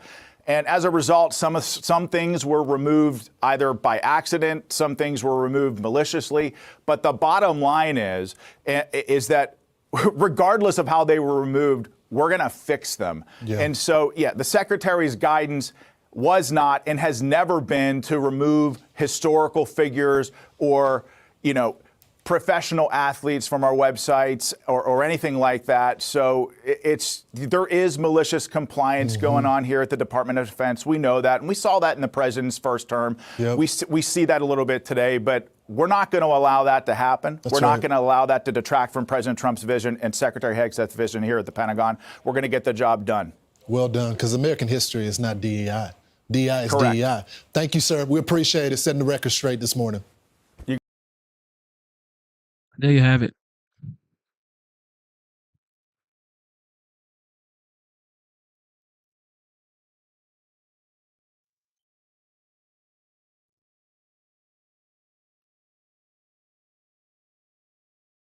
Tread carefully. And we begin this Sunday morning with President Trump's agenda and new resistance from Democrats and Democrat-appointed federal judges. The president's deportation flights to Venezuela are resuming this morning as officials there agreed over the weekend to resume accepting illegal migrants after some 200 Venezuelans accused of being gang members were deported to El Salvador last weekend and sent to a high-security prison there. And even though most Americans agree with President Trump's tough stance on crime and illegal migration, Democrats want to stop him. Federal Judge James Boasberg, appointed by former President Obama, claims he wants details on the deportation flights after blocking President Trump from using the Alien Enemies Act of 1798 to deport the immigrants, a ruling the DOJ has called judicial overreach. Here's the president on Friday. They're tough people. They're bad people. We don't want them in our country. We can't let a judge say that he wants them. He didn't run for president. He didn't get much more than 80 million votes. And we just can't let that happen. In addition to Boasberg, 3 other federal judges have ruled against the administration on different cases, including men competing in women's sports and government cuts by DOJ, all by judges appointed by either former Presidents Obama or Biden. As Senate Minority Leader Chuck Schumer is taking a victory lap over the judges' resistance. we did put 235 judges, progressive judges, judges not under the control of Trump last year on the bench, and they are ruling against Trump time after time after time. And while judges are doing their part to stop the president, agitators are taking to the streets to vandalize Tesla vehicles in protest of Elon Musk and Doge, with the FBI revealing that Tesla vehicles and dealerships are being targeted with arson, gunfire, and vandalism in at least 9 states. President Trump is promising harsh penalties for these vandals, threatening to send them to jail for up to 20 years, with Attorney General Pam Bondi branding it as domestic terrorism. Joining me now, the woman herself in the Sunday Morning Futures exclusive, Attorney General of the United States, Pam Bondi. AG, thanks so much for joining us this morning. Good morning, Maria. Happy Sunday. And to you. Let me start with those flights to Venezuela. What can you tell us about Judge Boasberg's ruling and whether or not the Supreme Court is going to get involved here? Oh, the Supreme Court will get involved. This is an out-of-control judge, a federal judge trying to control our entire foreign policy, and he cannot do it. You know, he dragged us into court on a Saturday without any notice, and then he's continuing these hearings. He's trying to ask us about national security information, which he is absolutely not entitled to. We are appealing. We will be in court Monday again. We will win. We will prevail. There are 261 reasons why Americans are safer today, and that's because those people are now in an El Salvador prison. And we are going to follow the law, and we are going to protect Americans. You know, there's a reason why Biden's approval rating was plummeting because of the border. There's a reason why the current Democrats' approval rating is at 29%. People want to be safe.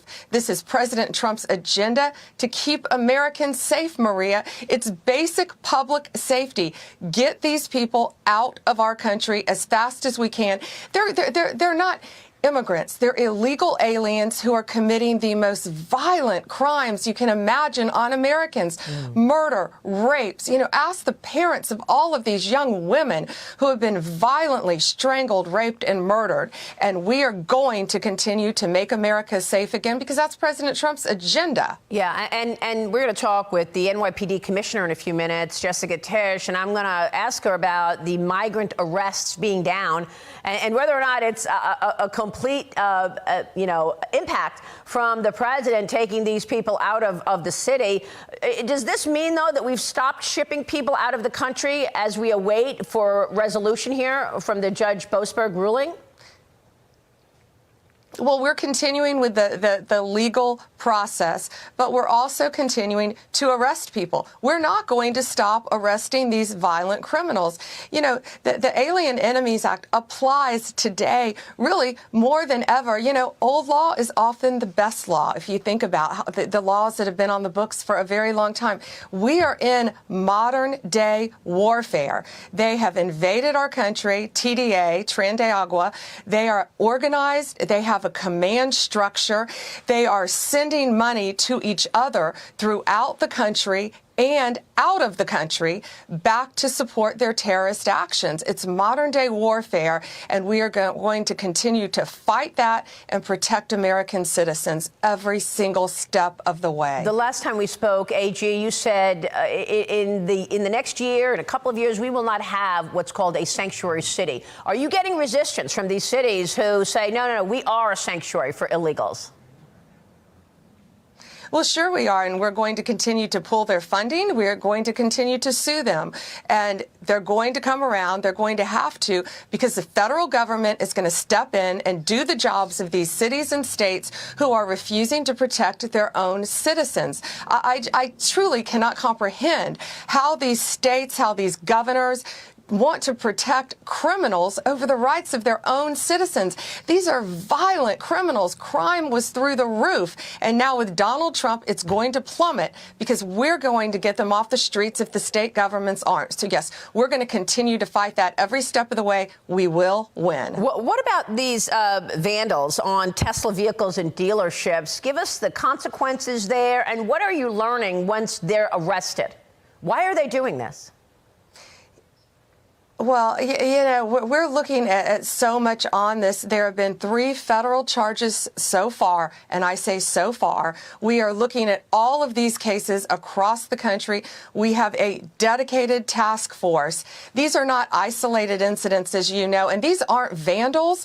These are Molotov cocktails. That could be a weapon of mass destruction that they're throwing in Tesla dealerships, that they're lighting these Tesla charging stations on fire that are in residential neighborhoods. I mean, it could cause tremendous damages. And people need to know the 3 people in custody right now, they will receive severe and swift consequences, and they are facing up to 20 years in prison. We are not negotiating these. We are not coming off these charges. We are looking at everything, especially if this is a concerted effort. This is domestic terrorism. And Maria, now you have this Congresswoman Crockett who is calling for attacks on Elon Musk on her birthday. Let's take him out on my birthday, she says. Yet she turns and says, oh, I'm not calling for violence. Well, she is an elected public official. And so she needs to tread very carefully because nothing will happen to Elon Musk. And we're going to fight to protect all of the Tesla owners throughout this country, and it's basic safety. Once again, domestic terrorism is going to come to a stop in our country. Well, it's just extraordinary to me that you've got this resistance coming back. We saw the resistance in President Trump's first term, but then after that massive win in November where he won the popular vote in all the swing states, and yet now the judicial part of the branches are getting involved. Are you surprised by these judges, not just Boasberg, we've got 3 others complaining about no men in women's sports and the Doge cuts? Broadly speaking, give us a sense of how you're looking at all of this resistance. Oh, broadly speaking, we are fighting back every step of the way. We are in court every day fighting against these activist judges. We're not going to stop. Many of them should be recused from these cases. They will be recused from these cases. We're appealing them. Look at Chuckin. Look at Judge Chuckin with the EPA trying to control our money. Judge Chang trying to control the money of the U.S. aid. Judge Reyes, look what she did to Pete Hegseth. She made personal attacks in court about Pete Hegseth, and she's trying to control military readiness. You can't do this. And then, of course, Boasberg trying to control our foreign policy. These judges are out of control. We are going to fight back, and we are going to win. And the Supreme Court will be ready to hear these cases. Again, these are federal district judges who are trying to control our nation's agenda. And yes, President Trump won the popular vote by an overwhelming majority. Yep. He won the Electoral College, and the people of America want change. And these judges they are losing, and they realize that, and we are going to win. Hey, AJ, are we going to hear more about the January 6th commission? And what about the Epstein files? A lot of conversation about the Epstein files. And I recognize that when you're dealing with children, it takes much more time. You've got to ensure that what you're sending out publicly is not revealing any personal information. But can you give us a sense of those 2 items and whether or not we'll learn more about them? Sure. You're going to hear, all I'll say on January 6th, you're going to hear a lot more about the January 6th Commission in a very good way. And as to Epstein, yes, you're absolutely right, Maria. Tens of thousands of pages of documents and hundreds of victims of Jeffrey Epstein. Yeah. So the FBI, they have been working round the clock at my directive, at Kash Patel's directive. Now Dan Bongino's there, who is a great asset for all of us at the FBI as well. But yeah, we have to protect their identity, their personal information to make sure they're safe. But other than that, we are releasing all of these documents as soon as we can get them redacted to protect the victims of of all of these horrific crimes that he committed. You're also cracking down on anti-Semitism. We had days of protesting at Columbia University, the president threatening to pull $400 million in federal funding. What do you want to say to universities out there, including Columbia, in terms of their ability to put an end to this anti-Semitism? Yeah, and Linda McMahon is doing a great job with President Trump on this issue, protecting our students at these universities. Yes, it was $400 million that we were going to pull from Columbia. We're going to pull it from every university if you do not comply with the law, if you do not protect our students on campus. These kids go to college to be safe, to learn in a safe environment, and that's not happening. And it's absurd that these universities are not stepping in to protect them, yet they're protecting these protesters who are also, I believe, some domestic terrorists. They're here inciting riots, inciting violence against students on college campuses, and it's going to stop. Unbelievable. AG, it's great to have you this morning. We so appreciate your time and your leadership. Thank you so much. Thank you, Maria. All right, U.S. Attorney General Pam Bondi. I think Elon Musk is doing great work, but I don't want the Trump administration wasting too much time talking about Elon. All right. But Elon is doing great work for sure. No doubt.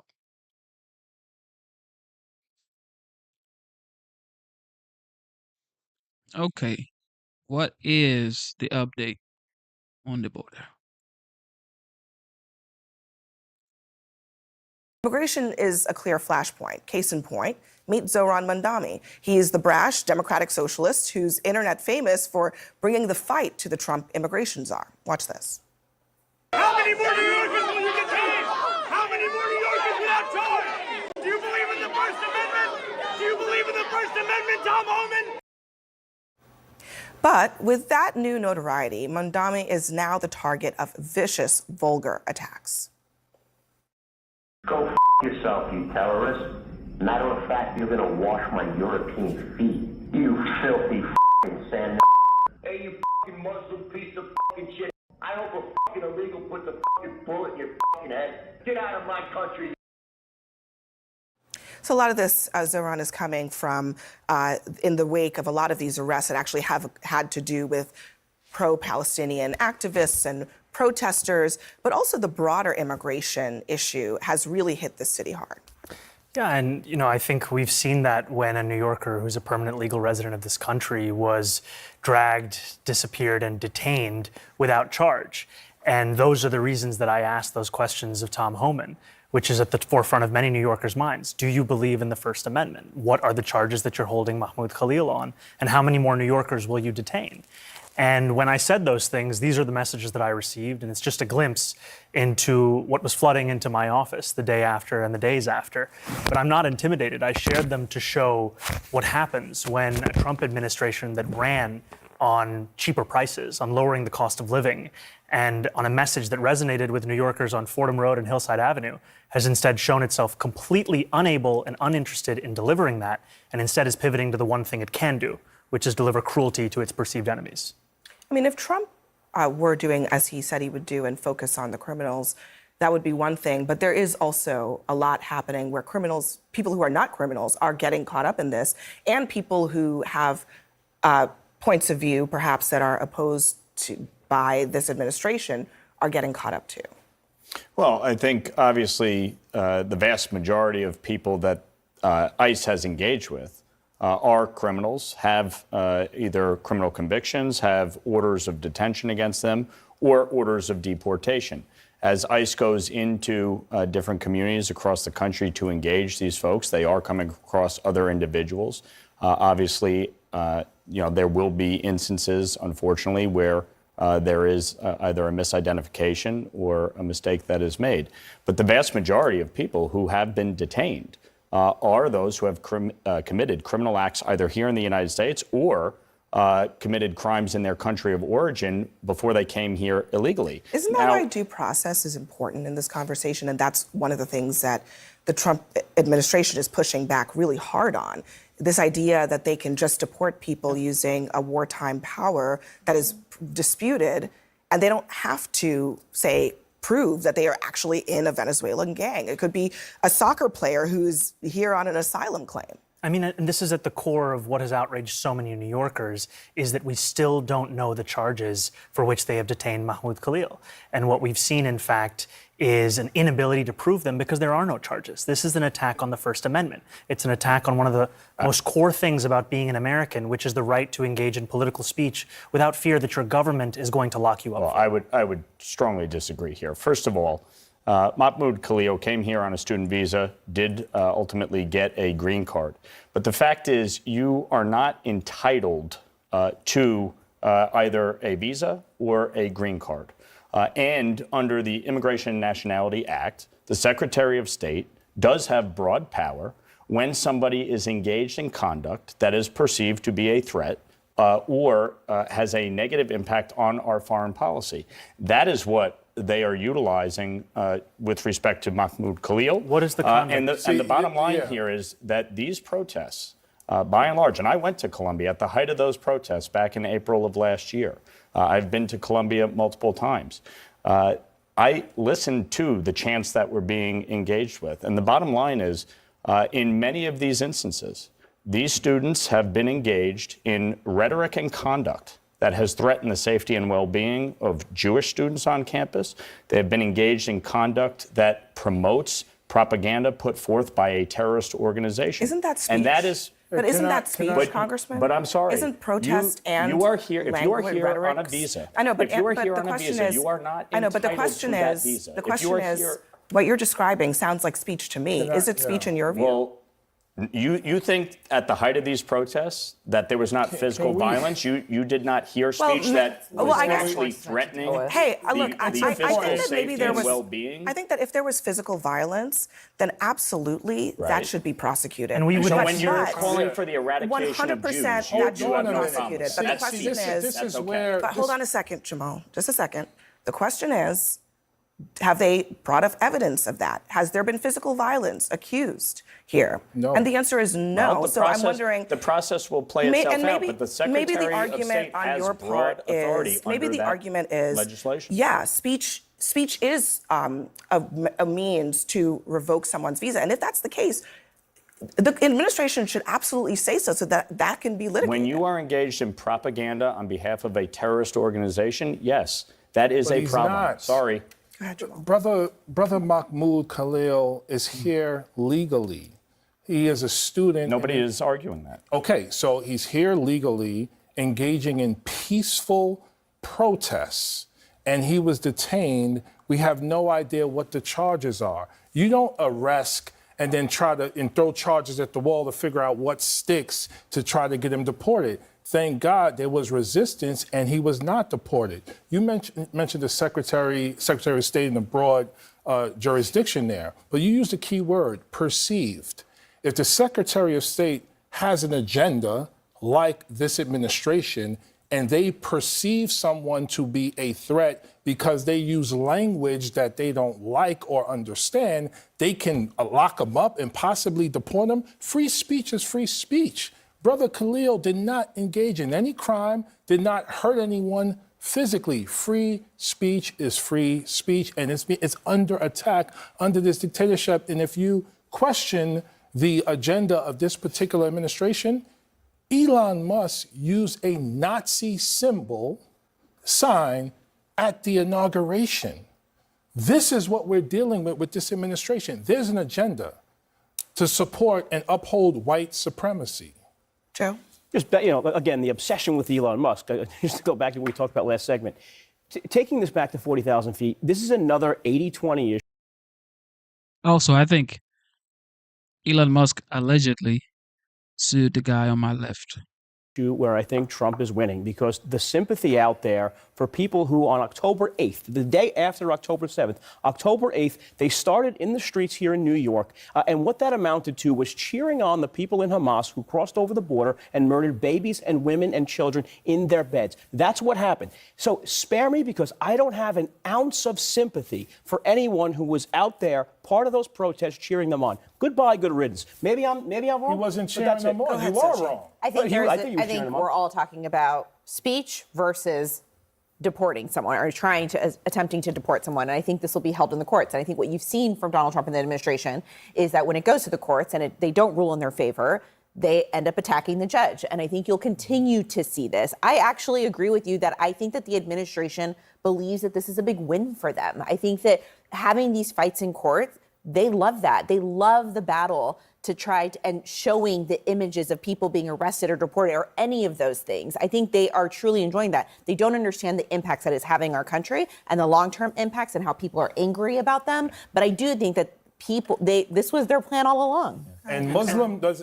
Go ahead, Zoran. Well, look, I think it's, as you said, it's critical for us to be fighting this dismantling of the First Amendment. And what is so galling is that it's not just a dismantling done by a Republican administration in D.C. It's one that's also being done with the support through the silence of a number of other candidates for mayor, namely disgraced former Governor Andrew Cuomo, who took 72 hours to say even a word.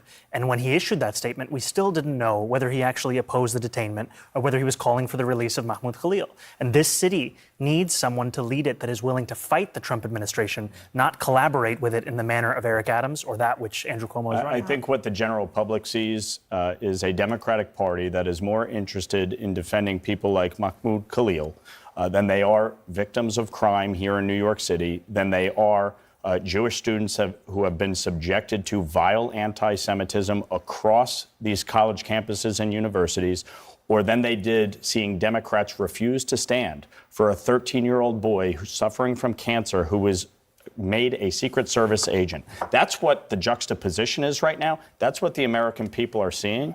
And they're looking at it and they're going, these people are out of their minds. Go ahead. Well, you know what I think also the New Yorkers are seeing is a Jewish student by the name of Grant Minor, who was the president of the United Auto Workers local on Columbia's campus that was just fired by Columbia administration for participating in those same protests. These are students that deserve their rights to be respected. These are ones that deserve to be recognized by those of us who aspire to be leaders across the city. I got to leave it there, but I just want to point out, I mean, no one is supporting the harassment of Jewish students. Yes, they are. No, Respectfully, yes, no they one are. is. Yes, they are. What else are you cheering for? When you march in the street. Hang on a second. I have gone to these Let me protests. be clear. I've seen I'm them. talking about here at this table. Of course not. Okay? That's how Nobody was- No one nobody was- also knew no by one at this administration they charged No one Hamas at this and they table protected Jewish supports students. that. Yeah, except or they failed violence to move or anything forward like on that. numerous instances Congressman, of anti-Semitism but I that we do saw think, all across the Congressman, country. And Chuck Schumer refused Congressman, moving forward with the Sochi. Anti-Semitism Keep going, Awareness Congressman. Act. Just give me a Refused. second 8 here. months. The other You thing ain't got no that I second. want to point out here is that if the Trump administration is making speech, public or private, a means for deportation, they should make that case in court. That is all. That is the only question. Again, the I think that is Secretary added. has broad power under the Immigration and I think Nationality that's- Act. That is what they are I think utilizing. that's fine. I think that's fine if that is the That theory. is what they are utilizing. They got to bring it to court, and the courts will decide whether that is appropriate in this country. State Representative Zoran Mamdani, as you can They'll support anything but America. Support anything but America, actually. Talking about the military again in our politics lead, a top Pentagon spokesman who gave different responses as to why the Pentagon removed and then put back an article about U.S. Army veteran and baseball and American icon Jackie Robinson. That individual has been reassigned to a different role inside the department. Pentagon officials did not tell CNN what new role this former spokesperson was given, but they did say this employee was essentially sidelined after giving different statements without senior approval about Jackie Robinson's information on the website. Regardless, the damage is done. The Pentagon is in damage control mode. Chief Pentagon spokesperson Sean Parnell did not mention Jackie Robinson by name in a video that they put out there yesterday, but he did attempt to explain kind of how there are mistakes that continue to be made while the Pentagon is so vigorously trying to remove what they call DEI, diversity, equity, inclusion content. Here's part of what Mr. Parnell had to say. Every now and then, because of the realities of AI tools and other software, some important content was incorrectly pulled offline to be reviewed. We want to be very, very clear. History is not DEI. When content is either mistakenly removed or if it's maliciously removed, we continue to work quickly to restore it. It's still not exactly clear why removing content about our veterans is being left up to robots, which only adds to the risk of sullying true heroes such as Jackie Robinson. What is the urgency about removing articles from websites here? Why can't they assign actual human beings to do it if it's so important? I guess it's up to you out there if you want to accept the Pentagon's explanation for what happened here as they removed what they call DEI content. By the way, the story dedicated to Jackie Robinson on the defense.gov website that they took down, then they put back up, it's still quite difficult to find. My next guest needs no introduction, but just in case, if you don't know, he's one of the most influential voices in sports. He definitively does not shy away from giving his honest takes on politics. Stephen A. Smith, thank you so much for joining us. So I watched your take, a lot of us did watch your take on the Pentagon's initial removal of Jackie Robinson's history from its website. For those who did not hear it, explain why it was so important for you to call out the Trump administration on this. Well, I just think it was egregious on their part, and I think it's along the lines of what they've been trying to do. I think they're trying to gloss over and scrape history. They're trying to move forward, and it's almost as if they want our nation to forget a history that involves racist behavior on a part of the white power structure that has existed in the United States of America. It's almost as if to say, look at what we're doing, and this is the problem. We keep looking back, and we need to forget all of that. They want folks to forget. Well, you don't get to make that decision, and you don't get to erase history. History in all its forms is history in and of itself. It's historic. It's something that needs to be acknowledged. It's something that needs to be remembered and recalled whenever necessary. And for an administration to be making a concerted effort to do that is incredibly alarming in and of itself.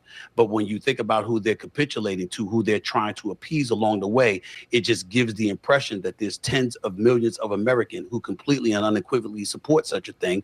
And obviously, I'm not one of them. So I spoke out about it, and I stand by it. So Jackie Robinson, for anybody who hasn't read his memoir, I Never Had It Made, all he writes about in the section about his time in the U.S. Army was the racism he endured. That's Jackie Robinson's version of Jackie Robinson's history. So it's amazing that they want to pretend that that's something that shouldn't be included.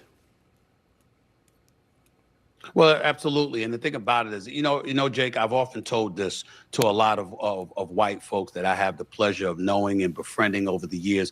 I say, guess what? If you're not a racist and you're not somebody who believes in those things, obviously we're not talking about you.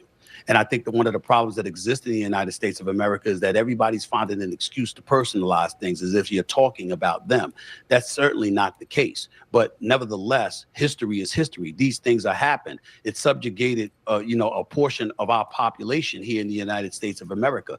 And there's a lot of suffering that has taken place because of it. And when you take that into consideration, to gloss over it, to try and scrape it, to ignore it, to literally eradicate it from history, what you're saying is you don't want people to know about the deeds of your ancestors and beyond. That's what you're trying to do. And you're using it as an excuse to point to whatever debilitating issues people may feel they're experiencing in their communities and their homes in this day and age. You know, you're looking for somebody to blame, per se. This is the reason we're held back. This is the reason we can't march forward. This is the reason that there's so much strife and there's so much stress in this world. So we have to put a stop to it. Oh, I see. But the same folks were fighting to preserve the Confederate flags, you know, in places like South Carolina and Mississippi and beyond. It just amazes me how people conveniently engage in selective amnesia from time to time. But it's the job of people like myself, people like yourself and others to remind them we can march forward while in the same breath looking back, because sometimes reflecting on history ensures that we won't repeat it. Absolutely. You challenged President Trump, Vice President Vance, Defense Secretary Hegseth to come on your show to debate with you about DEI. I mean, I obviously would watch that. Have you gotten a response? I haven't really seen, especially Vance or Hegseth, be willing to step outside the safe spaces of conservative media. Well, I'm not going to go that far, but what I will say is sitting down with me is just a little bit different, Jake. I mean, especially as it pertains to President Trump.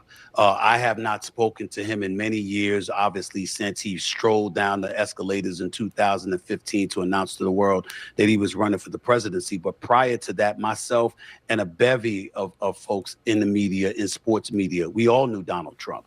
Donald Trump was somebody that we would see at the Trump casinos hosting boxing matches. He's somebody we would see at Knicks games. Honestly speaking, We got along with him very, very well, believe it or not. I mean, we didn't see some of the tendencies we believe we have seen since he's become president of the United States. First as 45 and now as 47th. But I remember I've told this story on many occasions, and I'll repeat it to you for your audience over the national airwaves. In 2014, Donald Trump wanted to purchase the Buffalo Bills. The price tag was about $1.4 billion. According to my sources, he had about $1.1 billion. And he called me to talk to me about his desire to own the Buffalo Bills. This is the last time we ever spoke. And he said to me, and I'm quoting, Jake, I'm quoting. He said, talking about the NFL owners, if them MFers get in my way, I'm going to get them all back. I'm going to run for president. And sure enough, that's what happened. He didn't get the team. And because he didn't get the team, he turned around and he ran for president and he won. So the NFL jokes with me all the time. So it's our fault. It's our fault that he's the president. Like, yeah, maybe. But that's the situation right now. And in all seriousness, you know, people can have their feelings or what have you. But Just you know a winner, what? man. When we talk about the history of this country and the iniquitous acts that have taken place, to sit up there and try to scrape it from history and then to blame it on, you know, a computer or whatever, to allude to your earlier point about having computers make these decisions. Right. You know what that's about. It's about plausible deniability. See, the machines did that. Yeah. Not us. Right. You get to navigate your way through that terrain. That's what they're doing. You said Hegseth, Secretary Hegseth is a DEI hire. What do you mean by that? Yes. Because everybody keeps talking about diversity, equity, and inclusion as being DEI. My definition of DEI as it pertains to this particular subject is didn't earn it. That's DEI. Didn't earn it. Just because you're a DEI hire doesn't mean that you're not qualified. There's plenty of people that have benefited from DEI, just like there were plenty of people who benefited from affirmative action and other things. And I got news for you. Some reports say white women benefited more from affirmative action and DEI than even black folks have. I don't know whether that's factually correct, but according to my research, it is. So if you take that into consideration, obviously, that's something that they need to take into consideration when they bring up DEI. But the one thing they can't refute, they can refute diversity, equity, and inclusion, and what kind of role must that play or should that play in corporate America. But you can't dispute didn't earn it. You didn't earn it. Hegseth has served our country as a military man. I saw military officers being very supportive of him when he was going through Senate confirmation hearings to become the defense secretary. I'm not here to cast any aspersions on him whatsoever, personal or professional. What I'm saying is that if you're a weekend host on a network, and then you turn around and you're the defense secretary of the United States of America, overseeing 3.5 million people, I mean, 1 + 1 = 2. It ain't hard to comprehend that that was not something that was earned. There is nothing about the job that he was doing that qualified him for the job he has now. Yet he has it. And it's as defense secretary of the United States of America. I guess as the saying goes, only in America. Only in America. Stephen A. Smith, thanks so much. Appreciate you. Stephen A. Smith, ladies and gentlemen. He says it the way he feels. That's his opinion. What do you guys think? Do you think Pete Hegseth is a DEI hire? He didn't earn it. Did he earn it, according to Stephen A. Smith? What do you guys think? All right, let's go with Trump. And Putin. Joining us now, U.S. Special Envoy to the Middle East, Steve Witkoff, has also been taking part in those talks between Ukraine and Russia on behalf of the White House. Welcome to Fox News Sunday.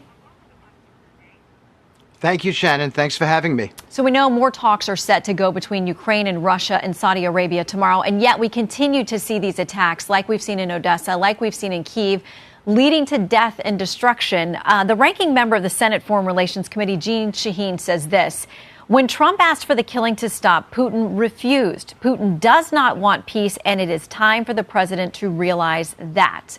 Are you convinced he wants peace?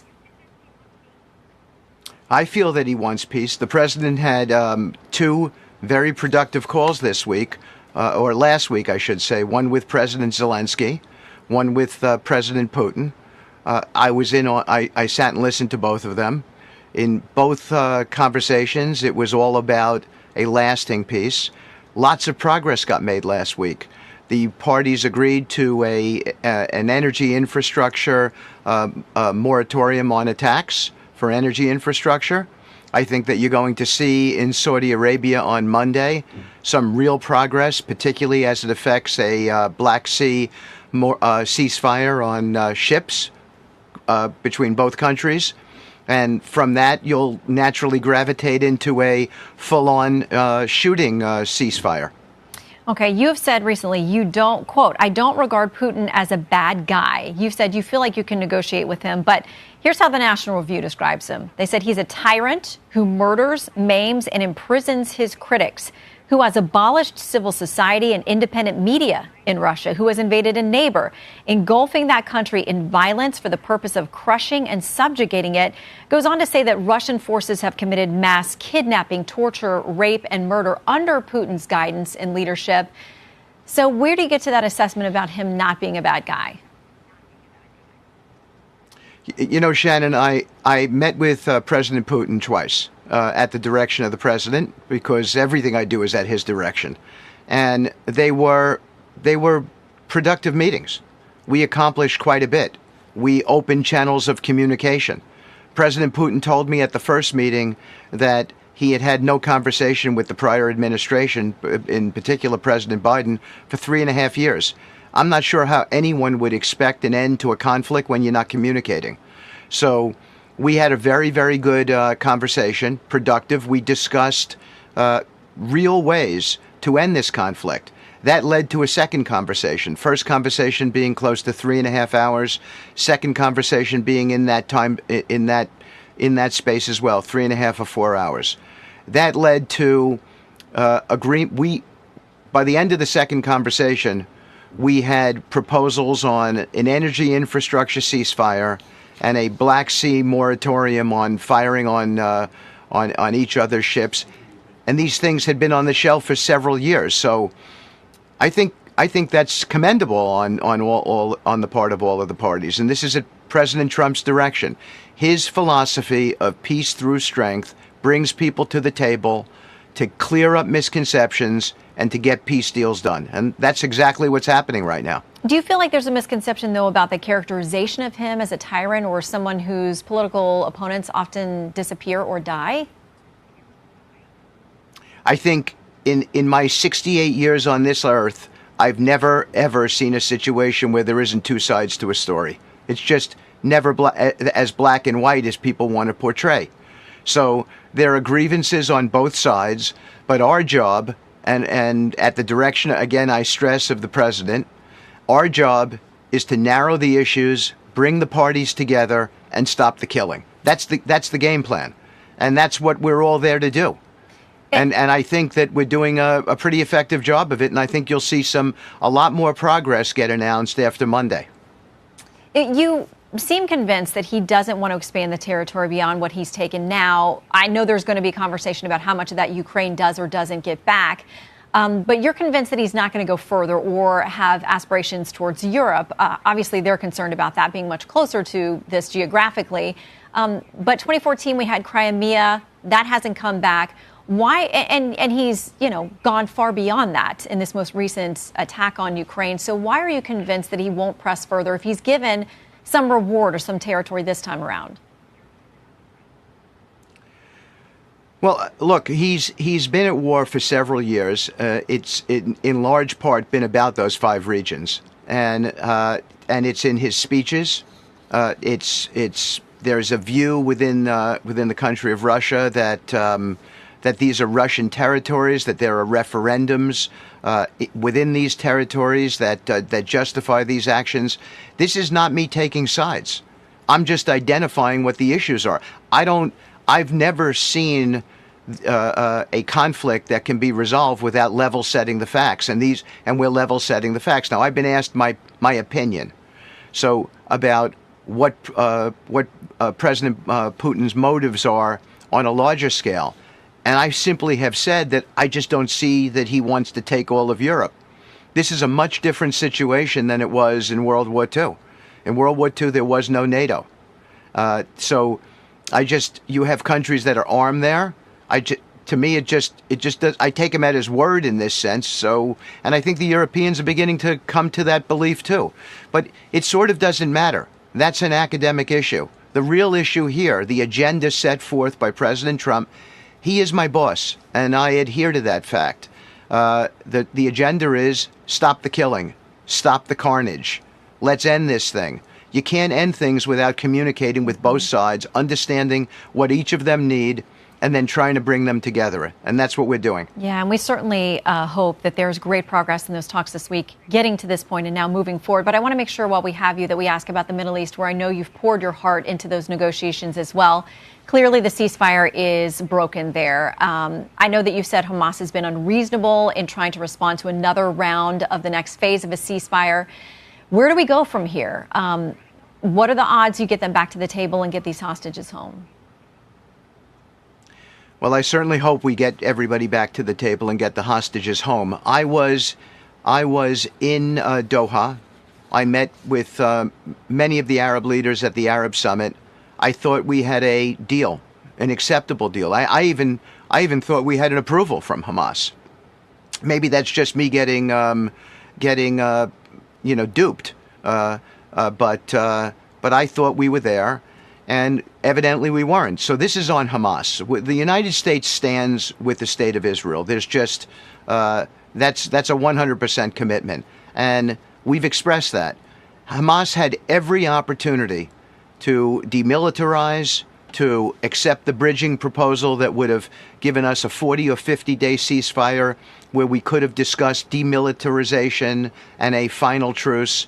There were all kinds of opportunities to do that, and they elected not to. And this becomes the alternative. And it is unfortunate. Do I think would we be amenable to a reach out from Hamas?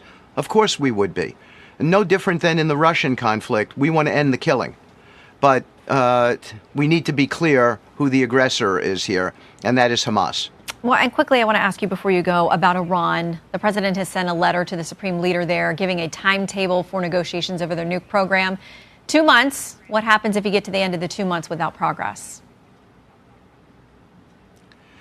Well, this follows exactly the talking points that me and you have just gone over in Russia, Ukraine, in the Middle East, and now Iran. Again, our direction, the president made a very, very big move in my view. It was to reach out to Iran. There are many out there who would have thought that Iran, in their position, would have reached out to us.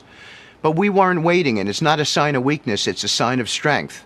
We don't need to solve everything militarily. It's not to say that if God forbid we're pushed to that point, that we're not going to use military action. We would, under certain circumstances. But here we're giving, where our signal to Hamas, to Iran is, let's sit down and see if we can, through dialogue, through diplomacy, get to the right place. If we can, we're prepared to do that. And if we can't, the alternative is not a great alternative. And I need to be clear so everybody understands President Trump's position on this. Iran cannot have a bomb. We cannot allow them to proceed to weaponization and a nuclear arsenal. It cannot happen, and it will not happen. Well, you've got several difficult assignments. We know the president has great confidence in you, and we wish you all the best in making progress on these really difficult foreign policy challenges. Steve Witkoff, thank you. Click here to subscribe. Steve Witkoff, according to the 47th President of the United States, Donald J. Trump, he actually has been praising Steve Witkoff based on the negotiation with, Hamas, Israel, hostages. He's been really instrumental. And Trump has always said that about Steve Witkoff. Anyway, of course. He's a nut. If his mother doesn't get it, he's crazy. Let him call my mother. She don't get her. What do you think is the consequence? I mean, so many Americans rely on Social Security just to get by. What's the consequence of even suggesting that the way to get them to stop fraud, the way to stop fraudsters is to just stop all the checks and see who complains about it? This whole thing is stupid. Somebody's been getting a check for 300 years. Well, who's a stupid person? Stop sending them the check.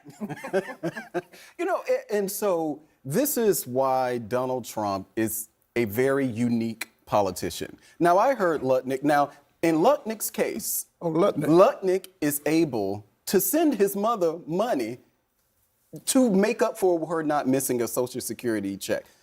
Many other people, and I would argue most other people are not. You may not like Donald Trump, but Donald Trump flew around on a plane with his name on the side of the plane, but that is not something that you would ever hear Donald Trump say. Donald Trump was the billionaire that people, even in his billionaire status, he could relate to people. He empathized with people on their level. And so he has people around him like Lutnick, and what you said with the Social Security office. That's not something that even Republicans. I got to be honest. I don't know what that's got to do with my mother, my father, my grandmother, Social Security money, and this man talking about they won't miss the check. Well, I'm telling you about Donald. I'm telling you about. Well, you interrupted me, so I'm telling you about Donald Trump and what makes him unique, as opposed to some of these people around him. It's not something that Lutnick should have even said. He hired Lutnick. He did. He did. But he clearly thought that Lutnick was good. My broader point I was going to make was this.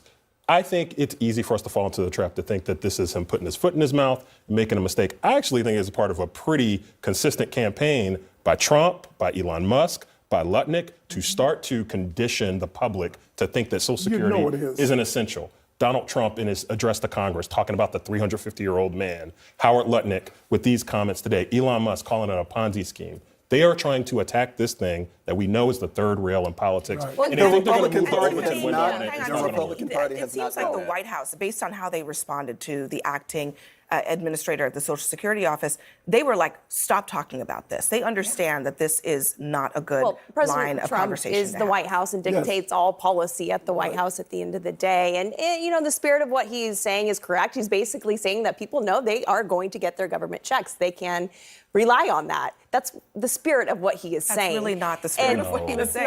What he was saying was that the only way to know when people are fraudsters is when they complain if they haven't gotten and both Democrats and Republicans can agree that there's waste, fraud, and abuse within our Social Security But this isn't something that Donald Trump that is a fact. In the first administration and even in the Republican Party. Think of how Republicans just over the years have always fought back on the notion that they want to cut Social Security, they want to cut Medicare. Donald Trump has not saying. I don't believe there's any type of effort among Donald Trump. Now, there may be people like Elon Musk and other people around Donald Trump who have these sentiments, but Donald Trump has the standard Republican conservative position when it comes to Social Security. Maybe so, but his position as the President of the United States. Lutnick is one of 11 billionaires. So your whole, like, he relates to the people. Give me a break. One of 11 billionaires. No, I'm talking about Donald Trump. No, I know. That's what I'm saying. I'm talking about Donald Trump. I know. Well, you can't speak for the 11 other people. He's also Well, what does that mean? We're talking about Donald Trump. He hired 11 billionaires. 90% of Americans over 65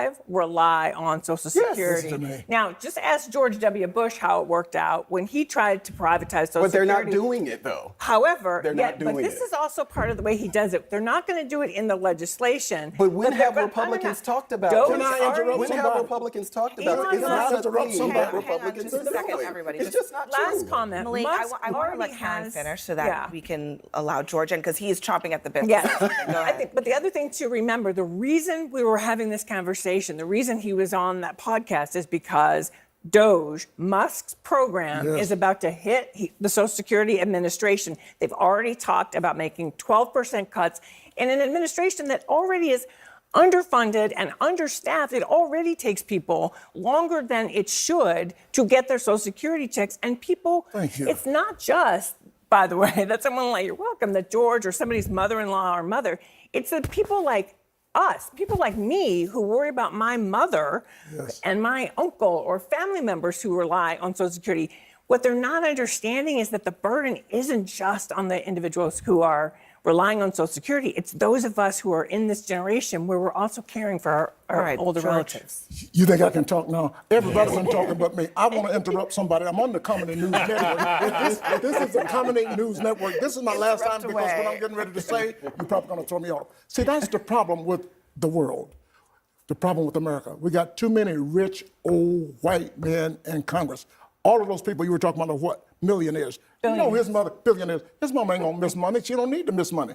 She got money. Well, many people fact that- fought and died in the this fact that- country for us to live the American dream, and so we can have millionaires and billionaires in this country for all of us. Well, millionaires have sitting at this served, but it didn't happen. very wealthy people have served in Republican and Democrat Yes. administrations. Of course. It doesn't mean because they're wealthy that somehow they don't have a connection or they're not concerned about Yes, it certain does. things. Yes, it does. But when it However, comes to if there's Donald stuff like Trump that. and what the Hang on a second. Republican Yes, it does. Party has advocated for, Yes, the it does. Republican Party has said over and over again, no cuts to Social Security, no cuts to Medicare. they're gonna do What Well, Republicans well, said hang on, may be different. Okay, so let me just interject here because a couple things. One of the reasons this is on the table is because Elon Musk continues to put it on the table. Yes. He he did. is using huge numbers to Elon describe Musk. waste, fraud, and Elon. abuse at Social Security that's not backed up by any data. And this is how it's being received at some of the town halls. This is Chuck Grassley's district in Iowa.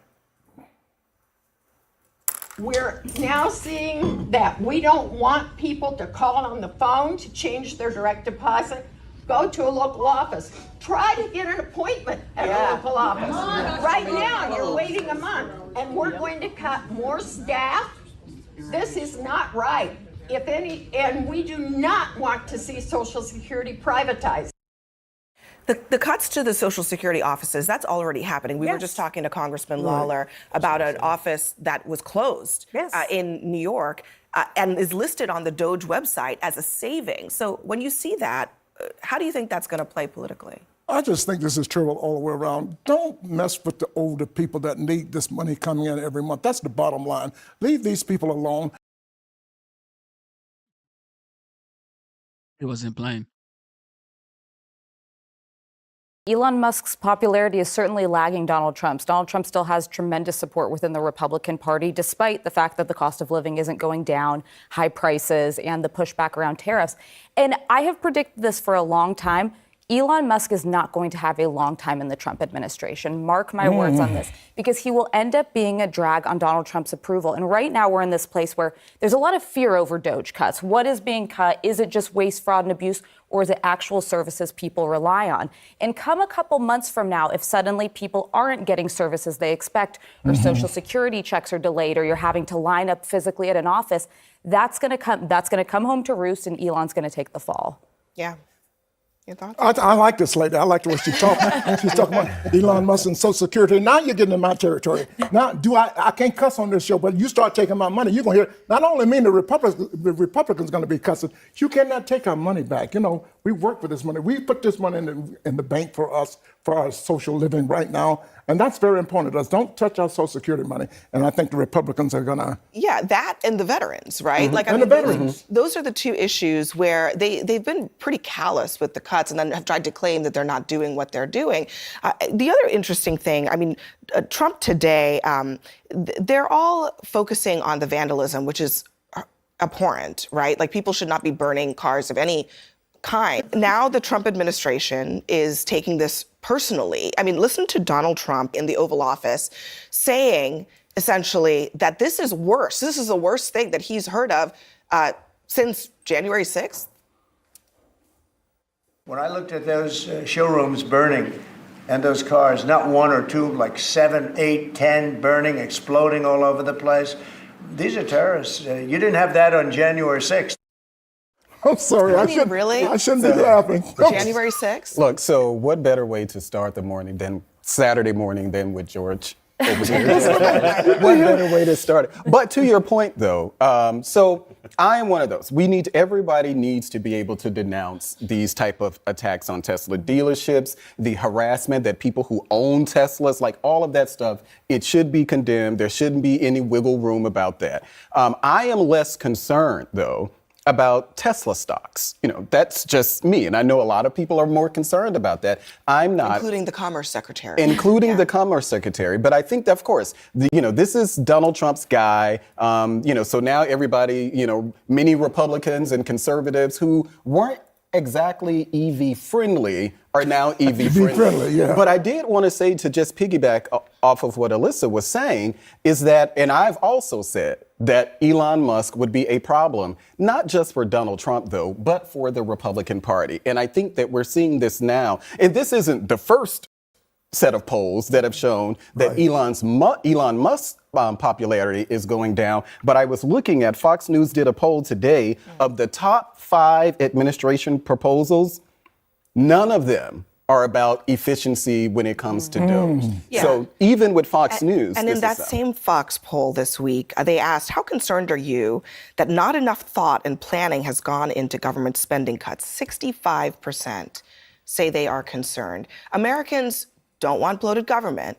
They actually don't mind cuts, but they don't think that these are being done in a way that is coherent and rational. This could have been the biggest win for the Trump administration because nobody likes the size of government and government inefficiency. But, Donald Trump's great gift is empathy. He is able to somehow tap in emotionally to his supporters. And Elon Musk has said that empathy is a bug in civilization, and we shouldn't have it. I mean, this is the least empathetic, compassionate, he's not quite a public official, but public person who's been in government that I can remember. And, since I don't support a lot of the policies that he's actually pushing forward, I'm delighted. This is exactly the wrong face of government reform.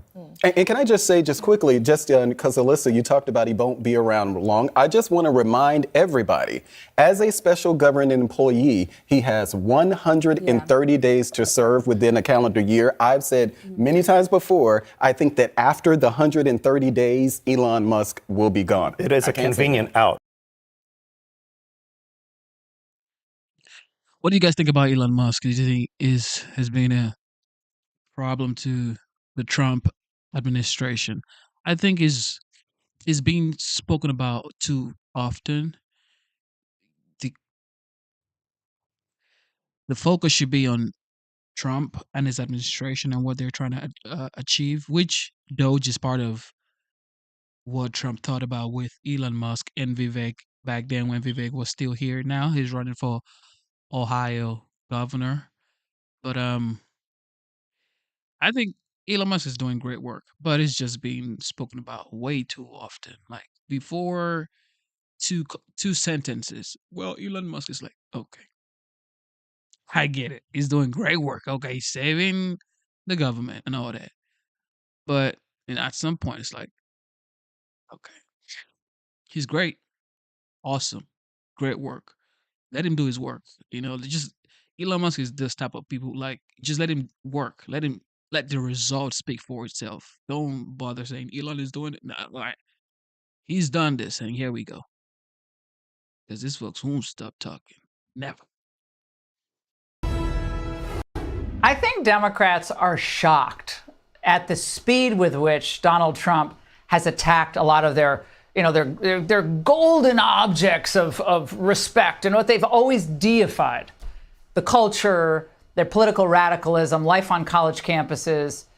But look, I think the voters just busted open a big frailty in the Democrat Party, which is that they don't really relate to anyone anymore. They're so far left, as I've said before, they've left America. Watch. There's no easy path forward for Democrats. Yeah, I see somebody saying Elon literally praises Trump. Absolutely. He praises Trump because without Trump, the 47th president of the United States, there wouldn't be a Doge. And Elon wouldn't be known as the man who is now heading the Department of Government Efficiency. So this is what I'm saying. This is what I mean by, I get it. Elon is doing great work, important work, but the American people voted for the OG, which is Donald Trump. Okay. So I don't want, this is the last 4 years Trump got. I ain't gonna look. This has to be correct. Democrats right now. And while they're in search of a leader, they're also searching for an identity. The Democrats seem to have no voice, no face, no message. They seem to be almost leaderless. They are essentially leaderless in a lot of ways. They don't have a strategy on how to fight back against Trump. Yeah, the media, we don't have a strategy. What are they going to do? Well, it's infighting. Republicans have had their version of this, right, against the old establishment.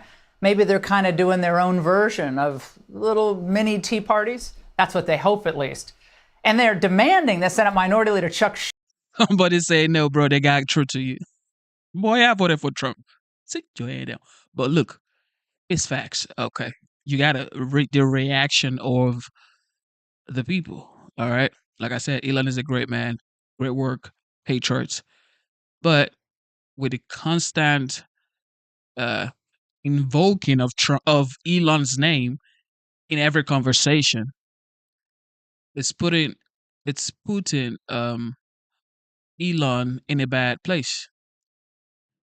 Fools are now burning down his Tesla dealerships, so charging station and all that, which is bad. But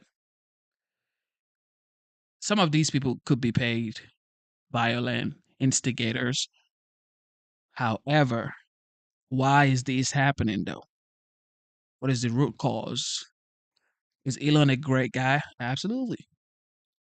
I mean, Democrat are the guys and girls that say we want to save the world, and Elon, he's making cars that is good for the environment. This was just 5 years ago, right here. Now is a Nazi. So look, I feel like Elon is a genius, one of the greatest minds we've had in a long time, and I think he should be preserved, not exposed. He should be preserved. Let him do his work, and don't put him in harm's way. And I feel like Elon should just be preserved because he has very important work to do than to be meddling with his small minds. Schumer kind of move aside. Even Soros-backed groups are trying to kick Chuck to the curb. Now, with that old dinosaur on the chopping block, the Democrats do need some leadership. It's got to be someone. So who can save the party? Wait a second. This can't be right. There's got to be a mistake in the Joe Biden? America's favorite stiff is back. Recognize that smirk anywhere. But this corpse has a job to do. Buckle up, Dems, because NBC News is reporting that the Bidens want back in. Yeah, this is no joke. Joe privately met with the new DNC chairman, Ken Martin, last month and offered to help as the party struggles, of course, to regain its... Y'all don't understand the game. Like, look, when Jesus was born, guess what? He was hidden in a manger. This was supposed to be what? The savior of the world, hidden in a manger. When you have tangible, important asset, you preserve it. You preserve it for... Elon is supposed to be like a jackpot, in my opinion. He's supposed to be like when you need, this ace card, you pull him out. You don't pull Elon out every time. Any small thing, Elon, nah. Preserve him for necessary, updates or whatever, but I feel like Elon is so special and he should be preserved. That's just what I feel. Viability. Because no one, and I mean no one, screams viability like this guy. Making sure that we're able to make every single solitary person eligible for what I've been able to do with the with the COVID. Excuse me, with dealing with everything we have to do with. Lord. Oh man. If we finally beat Medicare. Okay. Very persuasive. But you wouldn't be just getting Joe back, right? You'd also get his nursemaid. Joe, you did such a great job. You answered every question. You knew all the facts. I mean, oh God. Look. Oh my. His wife said, Joe, you did so good. You answered all the questions. You knew all the facts. Ma'am, this was the president of the United States. Is it like some compliment to say, you answered the question, sir? Sir, you were supposed to answer the question. The oatmeal bowl is right over there, honey. Jill Biden is also, quote, prepared to campaign and raise money for fellow Democrats. In fact, she's finding a new role for herself, soothing those who are unnerved by the tumult in Washington. Now, you got to hand it to the Bidens. They're not liked anymore by either party, but they just refuse to quit. And they also refuse to change. They're the same secretive, shady, political grifters they've always been. Hence why no one covered Biden's first public remarks since leaving office. Yeah, he spoke at the National High School Model UN event. Really? That's how low he's going on the campaign? But it was closed to the press, of course. Now, that the Democrats are even entertaining the idea of showcasing the Bidens again, man, that just shows us how desperate they really are. Okay, maybe relying on creaky, creepy, sleepy Joe Biden. Try to say that fast. Creaky, creepy, sleepy Joe Biden for advice. Maybe that's not the smartest path for the Dems. And why rely on only one man when you can get a dynamic duo to lead the way? We will not allow you to move this country into an oligarchy.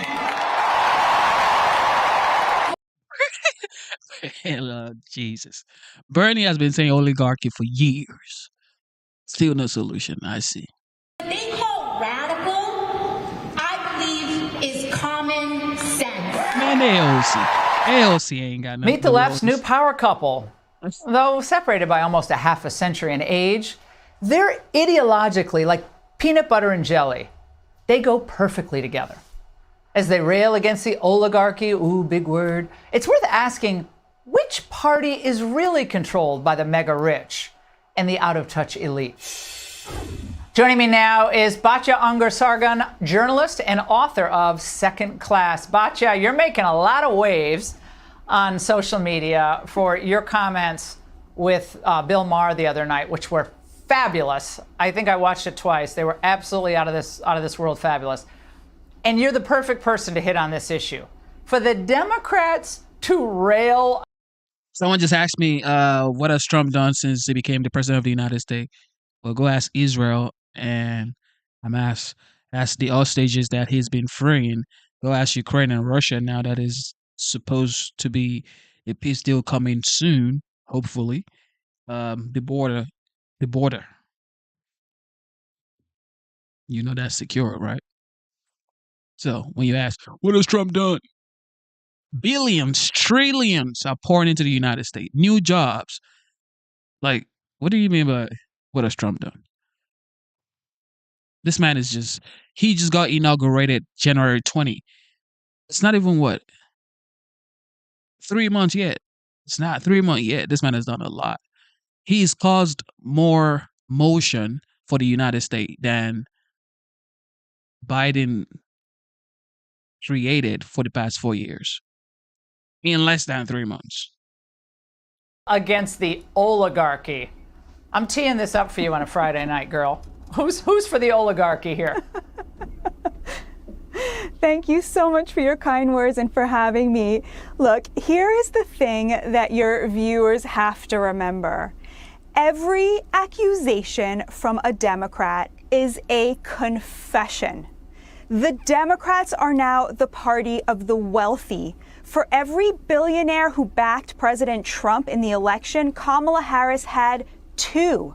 75% of donations that came from hedge fund managers went to Democrats. 75% of Silicon Valley donations went to Democrats. 65% of Americans making over $500,000 a year now are Democrats. Wow. Meanwhile, President Trump absolutely crushed with Americans making under $100,000 a year. He has single-handedly taken the GOP and made it the party of the glorious, multiracial American working class, the hardest working Americans. And Laura, if you want to understand why President Trump is doing anything, whether it's controlling the border, imposing tariffs, getting us out of wars that have nothing to do with us, look at the polling with hardworking Americans who make under $100,000 a year.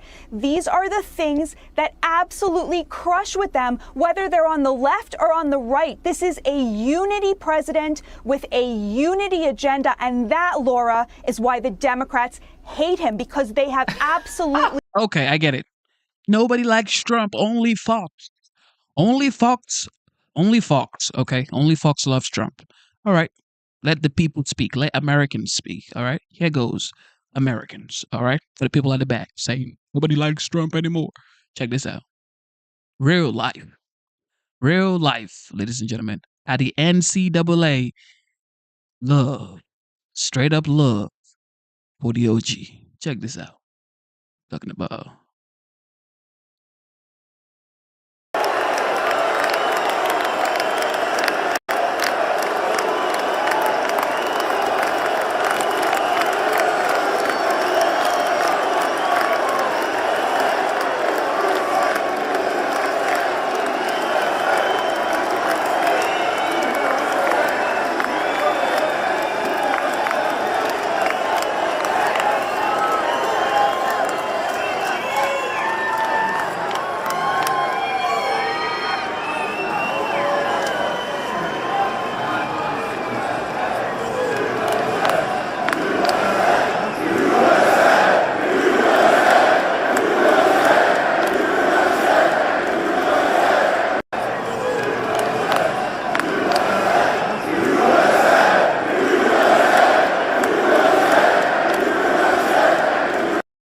Still, some folks at the back are going to say, well, he has low approval rating.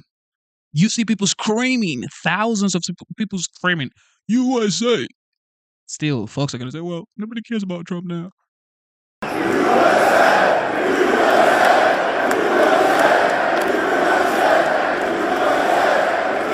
I mean, think about it. This isn't Fox News, ladies and gentlemen. This isn't, RSNBC or whatever. This is real life Americans who paid to buy ticket to watch a game, and they're screaming USA because Trump walked in. Plug it.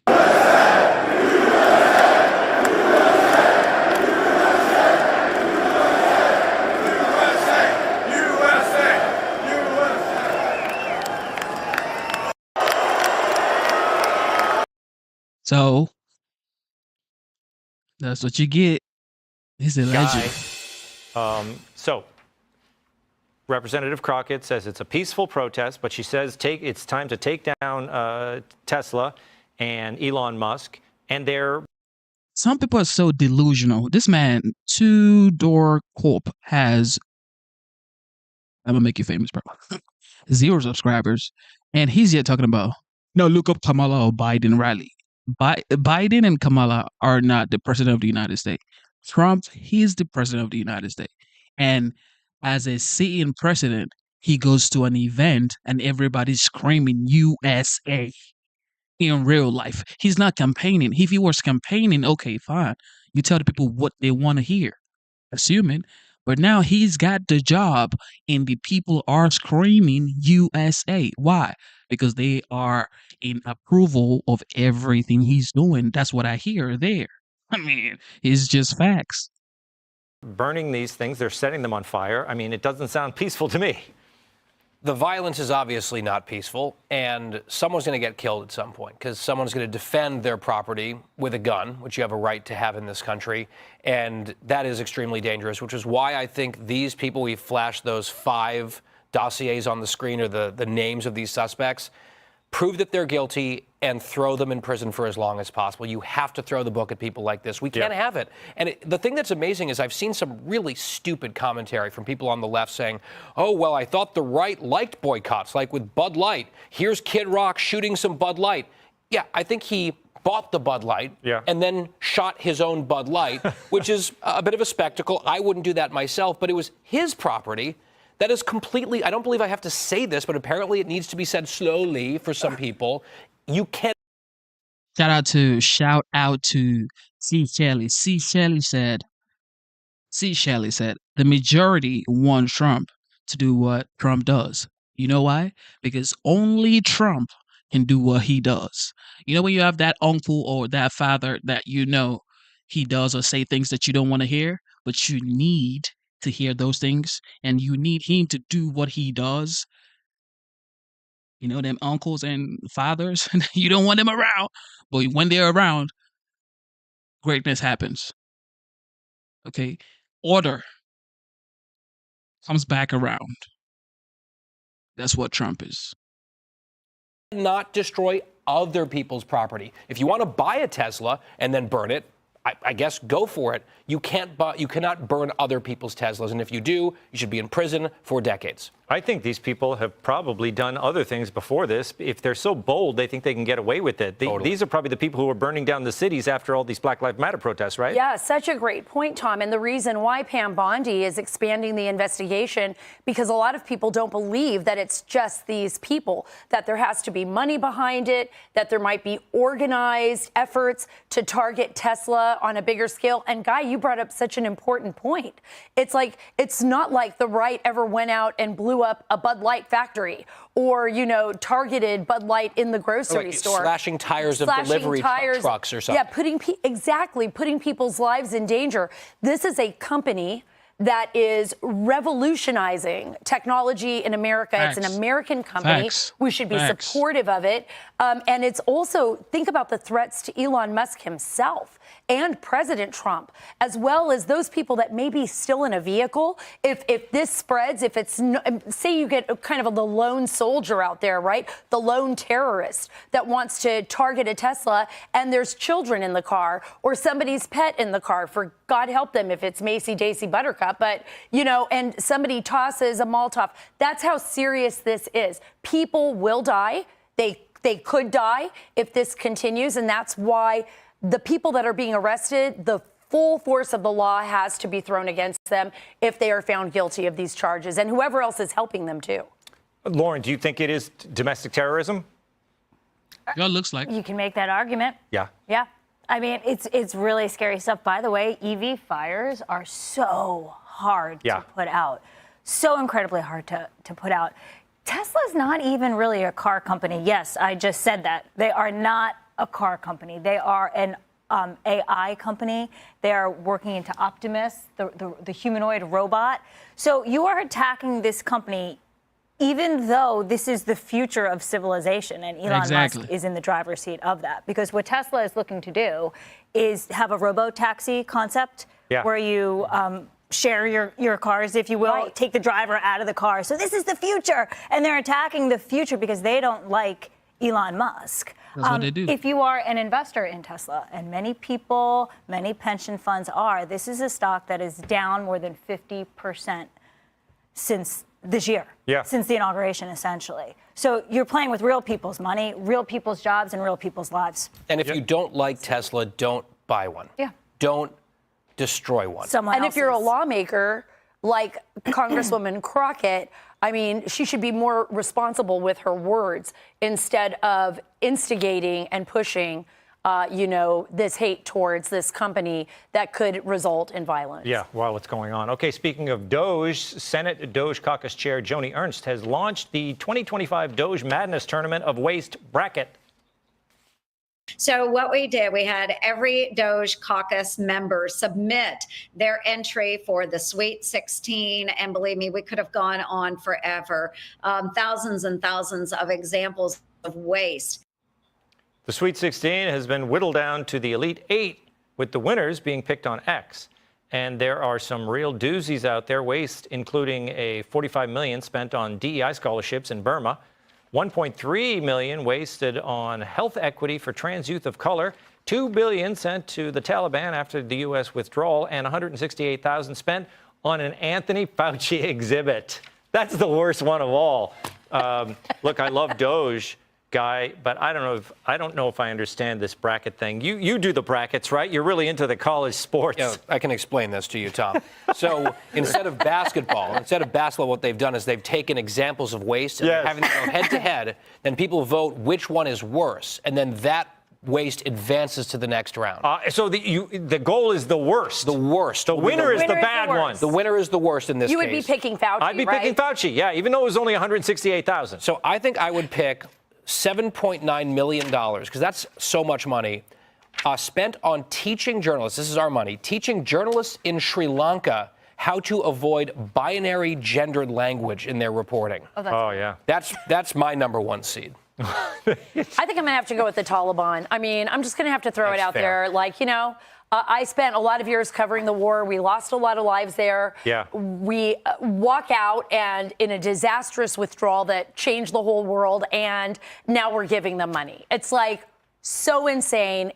It's crazy. So you think the Taliban's going to be the winner? This is I not your opinion. They're I not want going you to to be pick the winners. winner. They're going to be the losers because Trump is going to take away all their money. Yes, I'm so happy about that. But I think they might be the winner. Yeah. Or Fauci. Lauren, what are your picks? My pick would be the $168,000 for the Fauci exhibit. Fauci, there right? you go. Yeah, Remember when he was a menu item during COVID? Yeah. But look, Doge has made some stumbles. Sometimes I feel that they need a PR team just to communicate better what they're doing. But That would they've cost said, money, though. That would. We make mistakes and we fix them when we realize we did too much. Do you remember Mark Cuban? I think it was 2017. That clip resurfaced when he was all about cutting government waste. He said we could cut a third of government. So I did the math. Well, Elon Musk is cutting a third of government. $2 trillion is the goal. Democrats were fine with Doge until another billionaire, in Mark Cuban's case, another billionaire would be Elon Musk was in charge of it. So this is all very popular. Yeah, well, he's not going to be around forever, Guy. You know, Elon Musk is a private citizen. So he's helping out the Trump administration now, but something tells me this is a temp job, right? What are they going to complain about when Musk moves on? The limited engagement from Elon Musk. At least that's the goal. Can we put the graphic back up of the brackets real quick? Move it closer. Just I can't see because I'm pretty sure that in the middle of the bracket, yeah, there it is. Is that our logo in the middle? Yes. Big weekend show. Just to be clear, like we're not the loser. We're branding this moment for us, but we are not the loser of the bracket. This is our I just want to game. clarify that. So we cannot select the big weekend show. That would be terrible. And that's not wasteful at all. That is an important television program that we are all participating in, and you are all watching right now. I just thought I had to stand up. Thanks for pointing that out. It's very important. Let me say, if I win this bracket, I'm going to donate all my proceeds to Doge. Exactly. To cut more waste from our government. Hey, Sean Hannity here. That's a big move.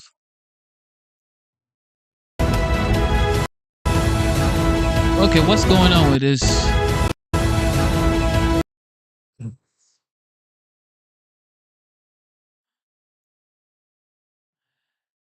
There's still so many transgender locker room going on around the United States school premises. What in the world? Protect the women, okay? Executive order to keep boys out of girls' locker rooms. In Deerfield, Illinois, one mom says her 13-year-old daughter's school tried to force her to change for her gym in front of a boy, who now identifies as a girl. But her daughter and her friends flat out refused. The mom said this eventually led to the school administrators coming into the locker room to make sure the girls changed without a fight.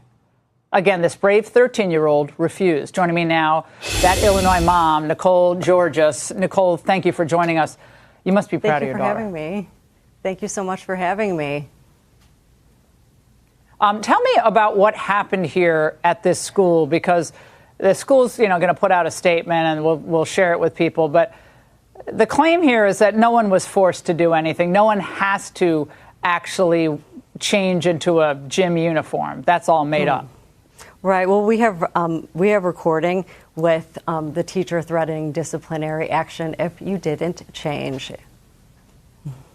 The Deerfield Public School District 109 told the Anglin Part no student is required to change into a gym uniform in front of others. All students have multiple options to change in a private location if they wish. So, Nicole, I'm hearing this and I think, why should your daughter have to find another place to change if there is a girls' locker room? Exactly. There is a girls' locker room, and this child also has a gender-neutral option that child chose not to change in. And we also have audio recording of that teacher forcing them to change and threatening them with disciplinary action. We have audio recording of that. So that is, we have that. Now, when you brought this up at the school board meeting, yes, how did that go down?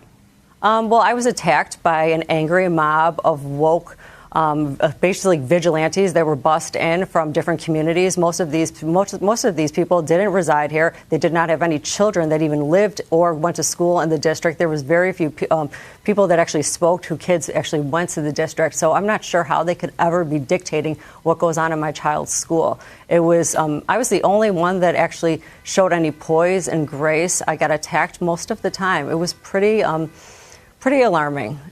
Nicole, what's your daughter's state of mind right now? She's fine. You know what? She wants to continue to fight. She was raised by me, and she's so proud to have a wonderful president that has taught her to continue to keep on this fight. We're proud, and we're going to continue on. And we know that this is not right. We know that federal funding should be stripped until they abide by President Trump's executive order. All right, Nicole, money talks, and this should get resolved. This should get resolved. It needs to we'll be. See. Stay in touch with us, please, about this, Nicole. Thank you. Now to Fairfax County, Virginia, another liberal enclave. It's hard to you get them confused sometimes, where one high school allegedly has a new twist on the alphabet. According to the mom of a sophomore, West Springfield High School has a Women's History Month display called The ABCs to Me, where A no longer stands for apple. Now A is for abortion. H is for hope, with a photo of Kamala Harris. Q is for not quick or quiet. It's for queer. And of course, no woke alphabet is complete without a T for trans woman. Joining me now is a mother exposing it all, Stephanie Lundquist-Aurora. She's also a chapter leader at the Independent Women's Network. Stephanie, your son took the photos. These are, let me just say, from the daughter in Deerfield to your son, kids aren't taking this anymore. You just have to be so proud of these kids. I mean, really, they're leading the battlefront on this, I think. You know, Laura, I just found out a mom called me, and she told me that her son had actually ripped down the A's for abortion sign. He was upset, and he was brought into the principal's office, and they counseled him, and they said, well, you had such a visceral reaction to this. And I think that's just absurd. I mean, how could you not have an emotive reaction to this? Even adults do. And so I'm really proud of the students who are stepping up and saying, this isn't right, this isn't the kind of school we want to be in, this is indoctrination, it's not education. And there's a lot of them. Fairfax County is one of the most left-wing counties in the country, bedroom community of Washington, D.C., a lot of government bureaucrats. Sadly, they're going to be out of work soon. But Stephanie, we tried to get answers from the school. All they told us was this is a student-led history project that's part of an elective women's history class. So not teacher-driven? Was that a student who came up with that? Oh, I can't imagine that a student came up with all of them. It was so ideologically one-sided that how could the students have come up with all of it? Like L is for leadership was another one of the letters, and the only leaders on there were Democratic females. They could have had there were so many different options. Pam Bondi, Tulsi Gabbard, they could have put that on their L for leadership, but they chose not to. And I think that that's probably coming from the teacher, and it's supported by the administration. The display is still standing there. And the school policy, as you mentioned, also supports it. I have an idea. Why don't you do your own alphabet and you can say L is for Laura, M is for MAGA. You can do the whole thing. D is for Doge. So do your alternative and say, we want to put that up right next to those ABCs. Stephanie, keep us informed. Great to see you. Thank you so much. All right. Good work for your son. All right. Hey. Good word for your son. President Trump told us a couple different times he thinks these gang members are thugs who are focused on destroying people and their homes. And he says he won the election in 2024, at least in part, on a promise to get them out of the country.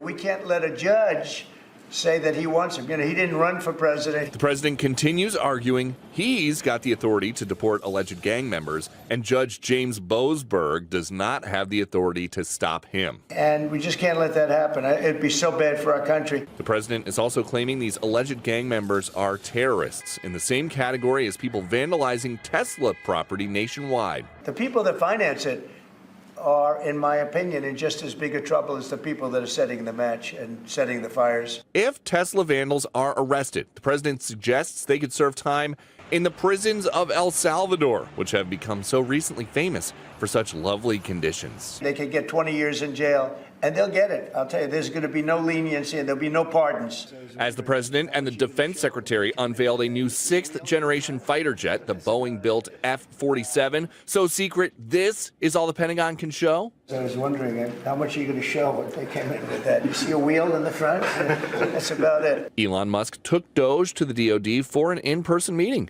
and DOD officials disputed New York Times reporting that he would be shown China war plans. On the record, that is completely fake. Elon Musk is just coming over here for a visit. Musk writes, I look forward to the prosecutions of those at the Pentagon who are leaking maliciously false information to the New York Times. They will be found. The president explains why Musk shouldn't know about U.S. military posture towards China anyway. I don't want to show that to anybody, but certainly you wouldn't show it to a businessman who is helping us so much. President Trump also appeared to learn in real time that rescued NASA astronauts didn't get overtime for all the extra time in orbit. They got $5 a day per diem. For 286 days, that is $1,430 in extra pay. Is there anything the administration can do to get them, to make them whole?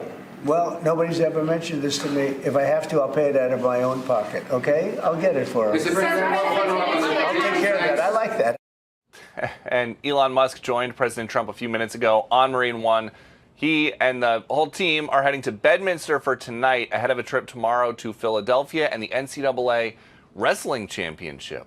Shannon? I feel like the astronauts should get a little bit more than that on your calculations, but we'll see what happens. By the way, I know, Peter, on his way out of the White House this afternoon, you were able to ask the president a little bit more about those deportation flights. Yes, and President Trump has no regrets about the way that his administration has moved to get these alleged gang members out of the country.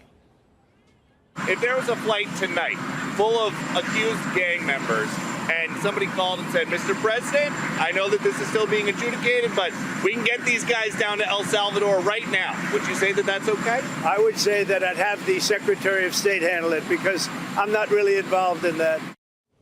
It's unclear just exactly how eager Secretary of State Marco Rubio is to test this federal judge's will. Well, to say that tensions are high is an understatement. You know, the problem here is that the Trump administration has some good arguments, but it shouldn't overplay its hand. For example, they're arguing that this is what's called non-justiciable, that simply the court doesn't have a role here. That may be an argument that will sway some judges, but it's not an argument that allows you to ignore court orders. And so they have to be very careful here to make those arguments on appeal, not to treat them as a dead letter because you don't recognize the authority. Now, having said that, a lot of these judges have, in my view, exceeded their authority, including the imposition of national injunctions. And on that, I think that the Trump administration has a winning case to make. Various Supreme Court justices, including Justice Kagan, have objected to these district court judges issuing these national injunctions. So I think that there's good arguments here, but there also has to be some care. Part of the problem the Trump administration had the first term is a lack of discrimination on targets. They have to be careful on what they want to fight on and what they want to yield on. Carrie, you know, obviously we're waiting to see if they try to invoke the state secrets. One of the central issues here, as I understand it, is whether or not there was a tie. So if you're going to use this Alien Enemies Act from 1798, you have to prove that there's some sort of invasion from another country, and you have to prove that it's tied to the government of that other country. Now we've had very strong suggestion from the president and others related to this that they believe that Maduro controls TDA to some extent and that he wants them to destabilize the country. Do they need to prove that, or did they make a mistake in evicting these people in this manner and then having to prove that? Well, DOJ has been arguing that Tren de Aragua is effectively a front for the Maduro regime. Right. And one of the things they point to is that in Venezuela, when Tren de Aragua is in a particular area, they effectively set up a quasi-government over the territory. And so they point to that and say, look, this gang is ruling a lot of Venezuela. And then, of course, in 2022, when Joe Biden was effectively ignoring our border laws and the like, they came pouring over, and we've seen the effects of that. You know, I will say this, Martha, about the state secrets doctrine, and on that, the judge gave the Department of Justice a Tuesday deadline as to whether they're going to actually invoke that or not. They're going to have to file a declaration as if they're going to do that. You have to remember that State Department official, a career guy who's been at the State Department since 1971, he filed his own declaration last weekend. And he said that what we saw over the weekend with these planes was the result of weeks of sensitive negotiations between top State Department officials, including Secretary of State Rubio, with the governments of El Salvador and Venezuela. And that's not something this judge was a part of, nor would he have access to. So part of me wonders about those conversations they were having with those governments, and if they are using that in part to suggest they may in fact invoke this doctrine so they don't have to reveal everything the judge wants them to. Now, of course, he thinks it's a pretext. He says, just answer my questions about the timing. But it's certainly an interesting situation to keep watching. Yeah, just on the broader strokes here, Jonathan, I think that most Americans look at this and they don't understand why we would want to keep gang members like this in the country. Certainly, the president has said that. Why would anyone want to keep these people out if they're dangerous to the country, or to bring them back if they are dangerous to the country? No, that's obviously a concern for many Americans. The fact is that we can get these individuals out of the country. I think that the Trump administration will ultimately prevail on most of these efforts at deportation. The only question is the manner in which it occurs. And the issue with state secrets is an example of that, and how you approach this. I've litigated state secrets cases from the other side from the government. And this is an argument that the government tends not to make in court, because the state secrets privilege or doctrine is so important to them. They don't want to risk it. There's a lot of debate on the edges of how far it extends, what you need, whether you need a cabinet level official to issue these declarations. I'm not too sure the prize is worth the powder here to put the state secrets doctrine at risk. So this is one of the issues that I'm concerned about in how this is unfolding. There's always a danger of doubling down on bad hands. Ultimately, the Trump administration will win this game in terms of deportations. This is well within Article 2 authority. I think the president is correct. I think that many judges have overstepped their bounds, but they have to be careful here, not to put things at risk that they don't have to put at risk in court. Yeah. So, Carrie, the argument is that there are other ways that they could have removed them that would have saved them this headache with the courts. But you brought up earlier today a similar confrontation between Bill Barr the first time he was Attorney General. This was under George W. Bush with the boat people. Bush wanted to protect the country essentially from this invasion, whatever. I don't know if he used that word at the time, of Haitian boat people. How did that work out? And is there a lesson in that for this today? Well, there's some comfort to be taken from that, right? There's nothing new under the sun. These have been issues that have been playing out for years. But yes, then Attorney General Bill Barr, I believe he had 3 stays issued against the Department of Justice as they were trying to find a way for these boat people to not enter the country illegally via these boats. And ultimately, he won at the Supreme Court. And so we'll see what happens here. It's a detailed timeline. Here's what we know so far. 6:45, Boasberg gives Trump a verbal order to turn around deportation flights. It was about 45 minutes later, 7:26 p.m., that the written order was released. But then 10 minutes after that, the first plane lands in Honduras, and a half hour later, the plane number 2 lands in El Salvador. He also wants to know about the timing of signing this proclamation about declaring them to be enemies of the state. Tell us about all that. Yeah, he asked some questions and he said, first of all, I want it to be clear, as you understand it, my order didn't say that you had to release these people back into the U.S. The attorney acknowledged you're correct. My order didn't say you couldn't deport people. Right, Your Honor, you're correct about that. What I'm saying is you can't be using the Alien Enemies Act. So you have other ways to deport people. So why, if you weren't worried about the legalities of this, did you sign this proclamation? He says kind of in the dead of night. These people were already clearly rounded up and ready to get on these planes and go. So he's saying to the attorney, if you felt like it would stand up against my judicial discretion, why did it play out that way? And this attorney didn't really have a lot of great answers for the question, saying, I wasn't involved with the operational aspects of this, but he did acknowledge, saying, you could infer, you know, those implications that maybe it didn't look like we felt like we were on solid legal ground here. But the Trump administration, I mean, what's it got, 46 injunctions against it? It's got almost 50 injunctions against it. Might have rightly thought, look, if we announce this and we do it, somebody's going to run to a friendly judge somewhere and try to stop us from doing it, knowing that what they believe are activist judges are willing to stick their noses into all kinds of matters, including ones of foreign policy and national security, which they have no jurisdiction over. Yeah, and this is the judge, obviously, who's at the center of a couple of these really big cases, and this question about whether he can shut down the executive branch. That's been the criticism from those who support what President Trump and the administration are trying to do here.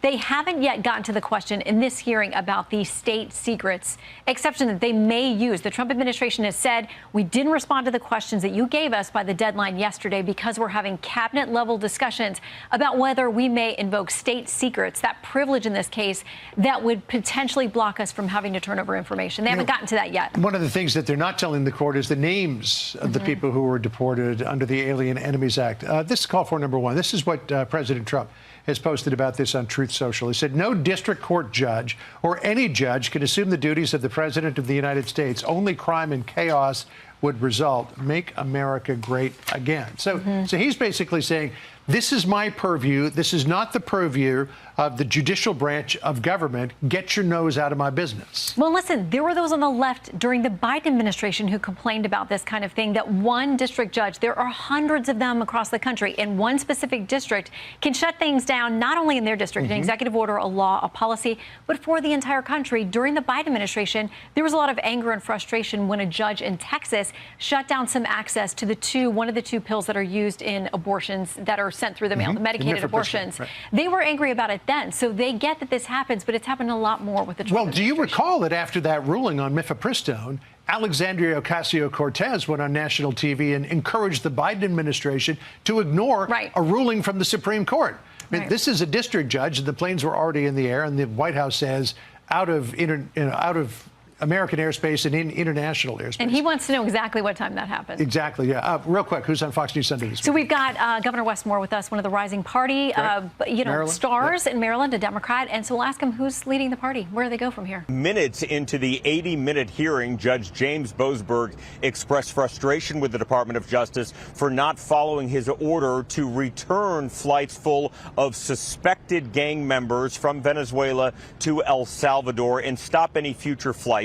He asked point blank the DOJ attorney today why was this proclamation signed in the dark and then these people rushed onto planes? The only reason to do that is if you know it's a problem and you want to get them before suits are filed, meaning lawsuits. With clear tension in his voice, Boasberg, named by Republican and Democratic presidents to judicial seats, said the government used, quote, intemperate and disrespectful language in the written briefs, saying he had never seen that tone in other DOJ filings. The judge said that the government wasn't being terribly forthcoming, but was determined to get to the bottom of whether there was deliberate defiance of his order. Administration lawyers repeatedly said they acted fully within the law, Shannon. The government has not formally confirmed President. The Trump administration has been very active for sure, especially their media team. They're showing the American people everything they're doing. This is full transparency. This is what I voted for. Now, I did not vote for perfection. Okay, because nobody's perfect. So therefore, no administration can be perfect. All right, you're going to make mistakes. But what matters is how quickly you fix that mistake and admit that, you know what, we sort of kind of like made a mistake and we're going to fix it. Okay. But the Trump administration has definitely changed the way a presidential administration works moving forward, because whoever's going to be the 48th president of the United States would have to be heavy with content like this, because this man shows every single thing. He's raised the bar. President Trump has invoked the state's secret privilege, an executive move that would allow the government to withhold what it deems national security information to the courts. Federal lawyers say cabinet-level discussions are ongoing. And last week, Boasberg ordered the planes full of those suspected gang members to be turned around from that planned trip to El Salvador. Two of them, though, already outside U.S. airspace. They landed in El Salvador. The government claims that those planes were in international airspace, could not legally be returned to the U.S. And those suspected gang members now in a Salvadoran prison. Officials removed them under the 1798 act called the Alien Enemies Act that Bill mentioned, citing an invasion of the United States. A DOJ spokesperson tells Fox News that the DOJ continues to believe that the court's superfluous questioning of sensitive national security information is inappropriate judicial overreach. On Monday, an appeals court judge will hear arguments over this very issue. And late this afternoon, Deputy Attorney General Todd Blanche announced that he is opening up a criminal investigation involving the leak of classified information involving Tren de Aragua. He said It's wild. Even in this video, okay, they're talking about the Alien Enemies Act. Even in this video, there is a Tesla car behind him. Okay, look, you can't make this up. Even in this video, okay, there is a Tesla product behind this guy. I'm not going to knock it. I'm never going to knock Elon Musk and an American-made product. Okay, I'm just saying. There's a Tesla behind this dog right here. I'm just saying. All right. The legend. Hello, America. I'm Mark Levin, and this is Life, Liberty, and Levin Sunday. Welcome. Two great guests, Secretary of Defense Pete Hegseth, his first appearance on the program, and our friend Kayleigh McEnany. But before we get to them, I want to start with this clip from PBS the other evening. And it tells you all you need to know about what the Democrat Party's up to, what these judges are up to. And take a look, then we'll expand on it. Go. There are those who believe that we are in real time living through an assault on the constitutional order. Do you believe that we are in a constitutional crisis right now? Yes, our democracy is at risk because Donald Trump shows that he wishes to violate the laws in many, many different ways. The good news here is we did put 235 judges, progressive judges, judges not under the control of Trump last year on the bench, and they are ruling against Trump time after time after time. And we hope that the appellate courts, when it gets up there in the Supreme Court, will uphold those rulings. They restored the money to NIH. Now, why is this important? Because Chuck Schumer, who was Majority Leader of the Senate, just confessed to everything I've been saying. That is, we put progressives, a.k.a. American Marxists, a.k.a. people who do not believe in the Constitution, if you saw the show last night, people who are Hegelian, Marxist, who believe in judicial tyranny, who reject the vote of the people this last election. He just loaded up the judiciary with 235 of these radicals. That's what he just said. 235 progressives. That's how they self-identified 100 years ago and today. We know what that means. So he didn't put people on the bench who are going to uphold the Constitution and their oath, who are going to interpret the Constitution and follow it, who are going to respect the Constitution, separation of powers, the authority of the president under Article 2. He put people on the bench for the sole purpose of usurping, thwarting, and obstructing Donald Trump should he get elected by the American people. He just said it. Now, last night's program, I went into great depth about why the Democrat Party, why these judges and their media, why they and we have almost nothing in common. Because we embrace our founding, we embrace the founders, the Declaration, the Constitution, John Locke, Montesquieu, Jefferson, Madison, and so forth. They do not.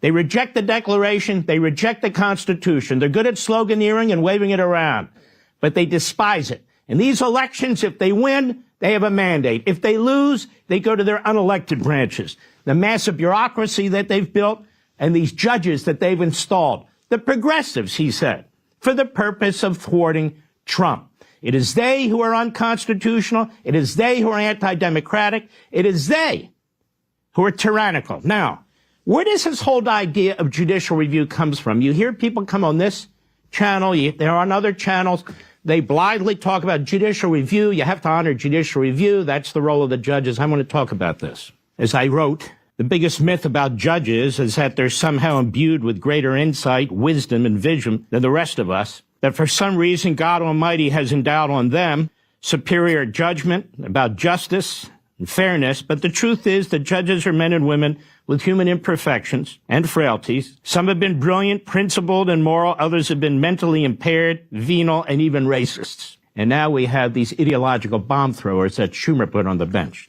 I want you to remember that three of the most horrendous things ever done to this country were done by the United States Supreme Court. The Dred Scott decision of 1856, upholding slavery, basically said black people in the United States can never be free and can never be citizens. That was the Supreme Court. We had to fight a civil war, we the people, to undo that. Not that long later, about 40 years, 1896, Plessy versus Ferguson, separate but equal is equal, enshrining segregation into our Constitution. It's not in the Constitution. They said it is. Then sometime later in Korematsu versus the United States, what was that? Internment camps set up for 120,000 Japanese Americans and Americans of Japanese descent. The great Franklin Roosevelt.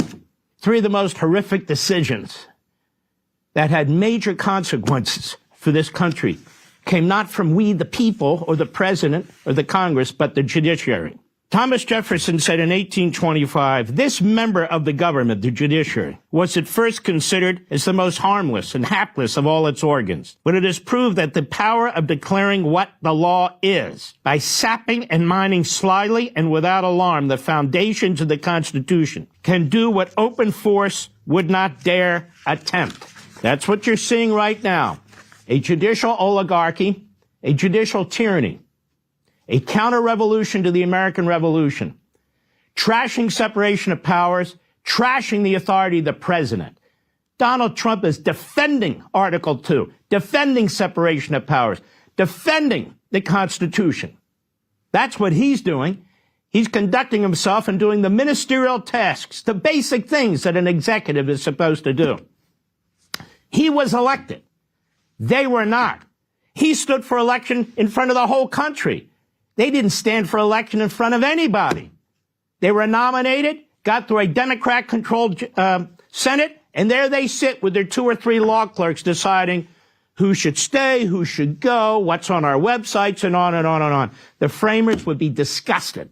The framers did not intend to grant general authority to the judiciary to rule on the constitutionality of legislative acts. Madison summed up the Constitution's take on judicial review this way. He doubted whether it was not going too far to extend the jurisdiction of the court generally to cases arising under the Constitution, and whether it ought not to be limited to cases of a judicial nature only, staying in their lane. The right of expounding the Constitution in cases not of this nature ought not to be given to that department. That comes out of Madison's notes during the Constitutional Convention. The final analysis that the framers had wanted to empower the judiciary with a legislative veto, they could have done so. They did not. Instead, the convention crafted a federal judiciary, like many other provisions of the final Constitution, as a product of compromise. It was a compromise between the interests of the individual states and the need for a federal government that would be strong enough and flexible enough to meet the present and future needs of a nation with diverse interests. It was also the clear intention of the framers that no one branch could be subsumed by the other.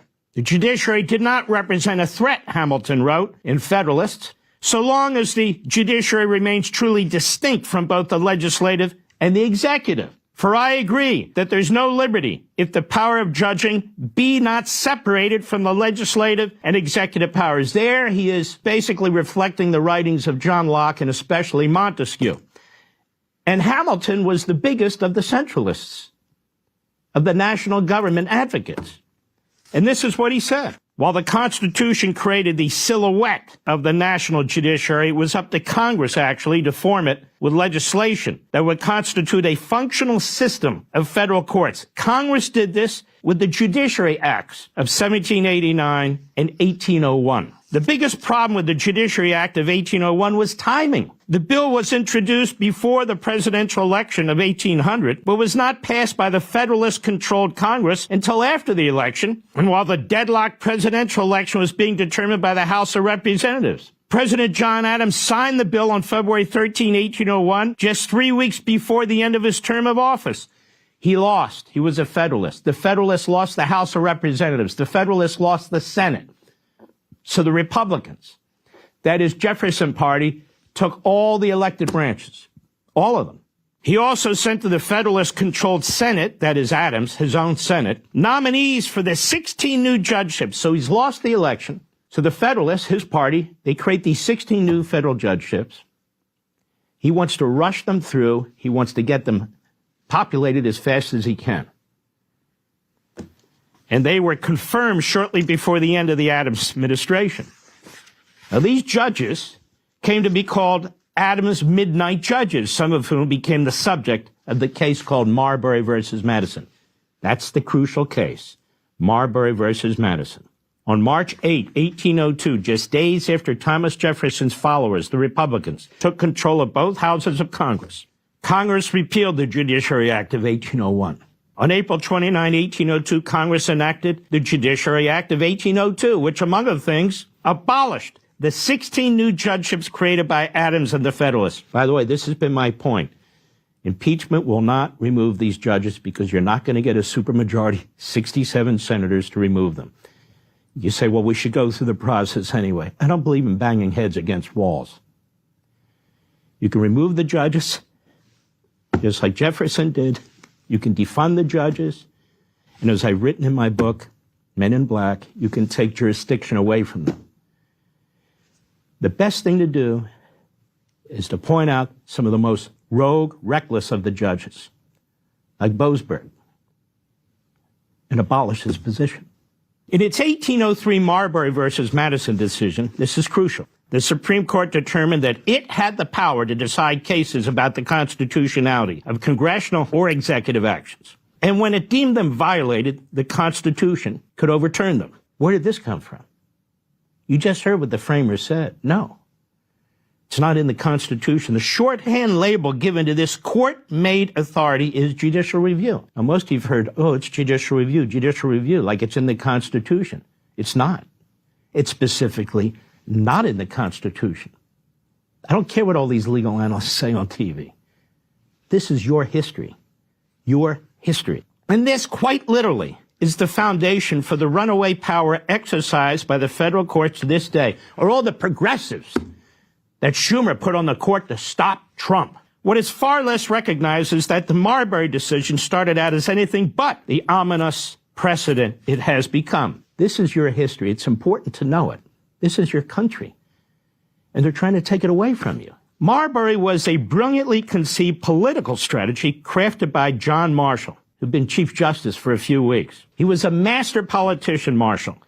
Marshall, the Chief Justice of the Supreme Court, wrote the decision not to set a revolutionary precedent, but to deny the new precedent, Jefferson, his longtime political rival. They were distant cousins and they detested each other. An opportunity to rebuff a Supreme Court controlled by Jefferson's Federalist opponents. Marbury was precipitated by that election of 1800, in which Thomas Jefferson, the incumbent vice president and leader of the Republicans, ran for president against the incumbent president, John Adams, leader of the Federalists. The Federalists controlled both houses of Congress, but were torn between the followers of Adams and Alexander Hamilton, who was also a Federalist. Hamilton's faction withheld its support for Adams' re-election bid in 1800, and the race ended in an electoral college tie between Jefferson and his vice presidential running mate, Aaron Burr. Aaron Burr said, you know what? I want to be president. And so you had this mess taking place in 1800 in Congress. Nothing close, by the way, to what was going on January 6th. Adams came in third. The election was then thrown into the House of Representatives. Realizing he would not win re-election, Adams moved to solidify his party's influence in the federal government. Now, how did he do that? The passage of the Judiciary Act of 1801, creating 16 new federal circuit judges, was part of his strategy. Just prior to leaving office, Adams selected in the Federalist-controlled Senate, the lame duck Senate confirmed, nominees to fill the posts. Adams' turn ran out, however, before John Marshall, who was then Secretary of State.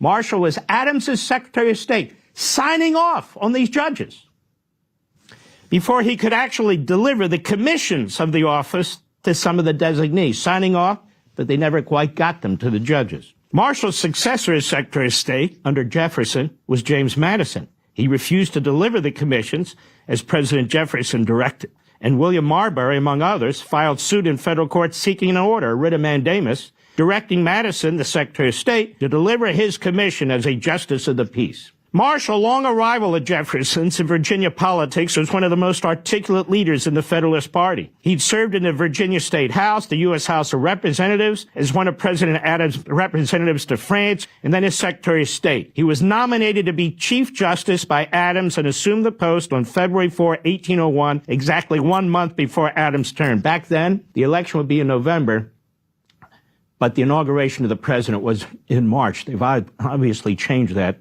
to January, because a lot of mischief can be done in between. which is what Adams was up to. And with a Republican majority elected in both houses of Congress in 1800, Marshall realized that Jefferson and his Republicans could denude the Supreme Court of authority, and that he, as Chief Justice, could be impeached and removed from office. Marshall understood that.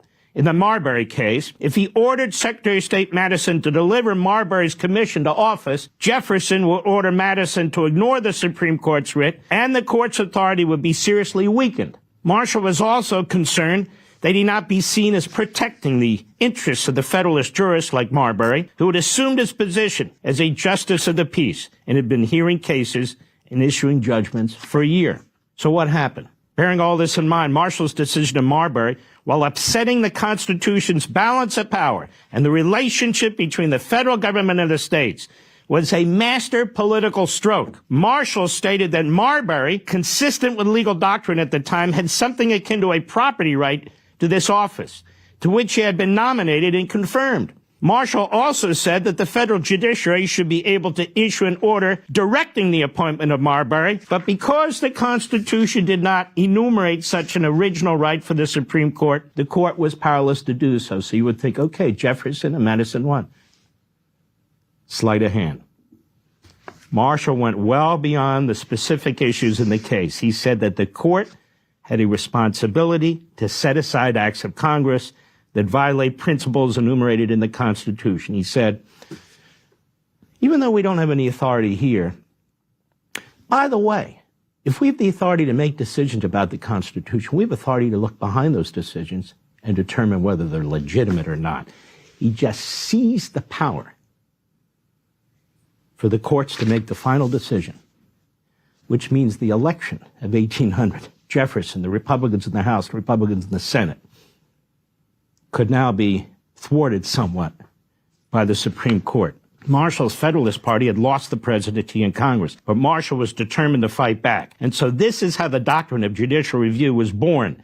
Yes, the Constitution is indeed the supreme law of the land, but now this court, and now the lower courts that didn't even exist, by their own fiat, would decide what is or is not constitutional. The Constitution's structure, including the balance of power between the three branches, was now broken. Jefferson in 1820 said, to consider the judges as the ultimate arbiters of all constitutional questions is a very dangerous doctrine indeed, and one which would place us under the despotism of an oligarchy. Our judges are as honest as other men, and not more so. They have with others the same passions for party, for power, and the privilege of their core. And their power, the more dangerous as they are in office for life, and not responsible, as the other functionaries are, to the elective control. The Constitution has erected no such single tribunal, knowing that, to whatever hands confided with the corruptions of time and party, its members would become despots.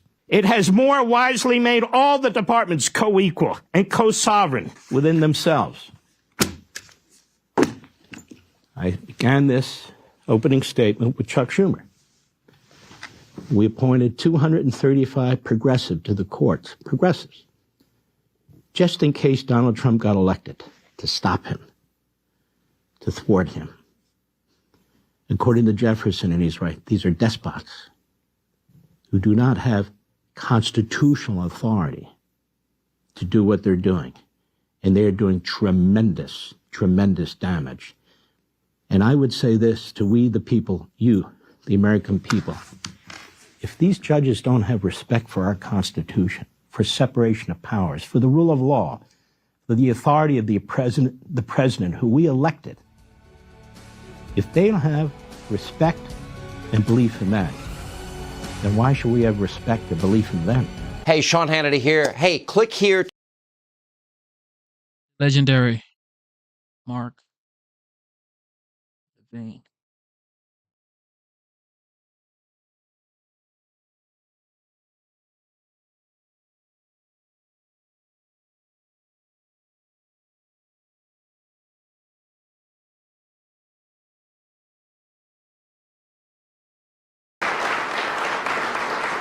Thank you very much, Evan. And I'd like to start by saying that our country is doing very well. Things are, as you can see, doing quite well. Please sit down. Before we begin, I just want to announce that I signed a proclamation a few moments ago honoring the 250th anniversary of Patrick Henry's famous speech to the Second Virginia Convention, in which he declared very well-known, very famous words, "Give me liberty or give me death." Has anyone heard the phrase? I think most of you have.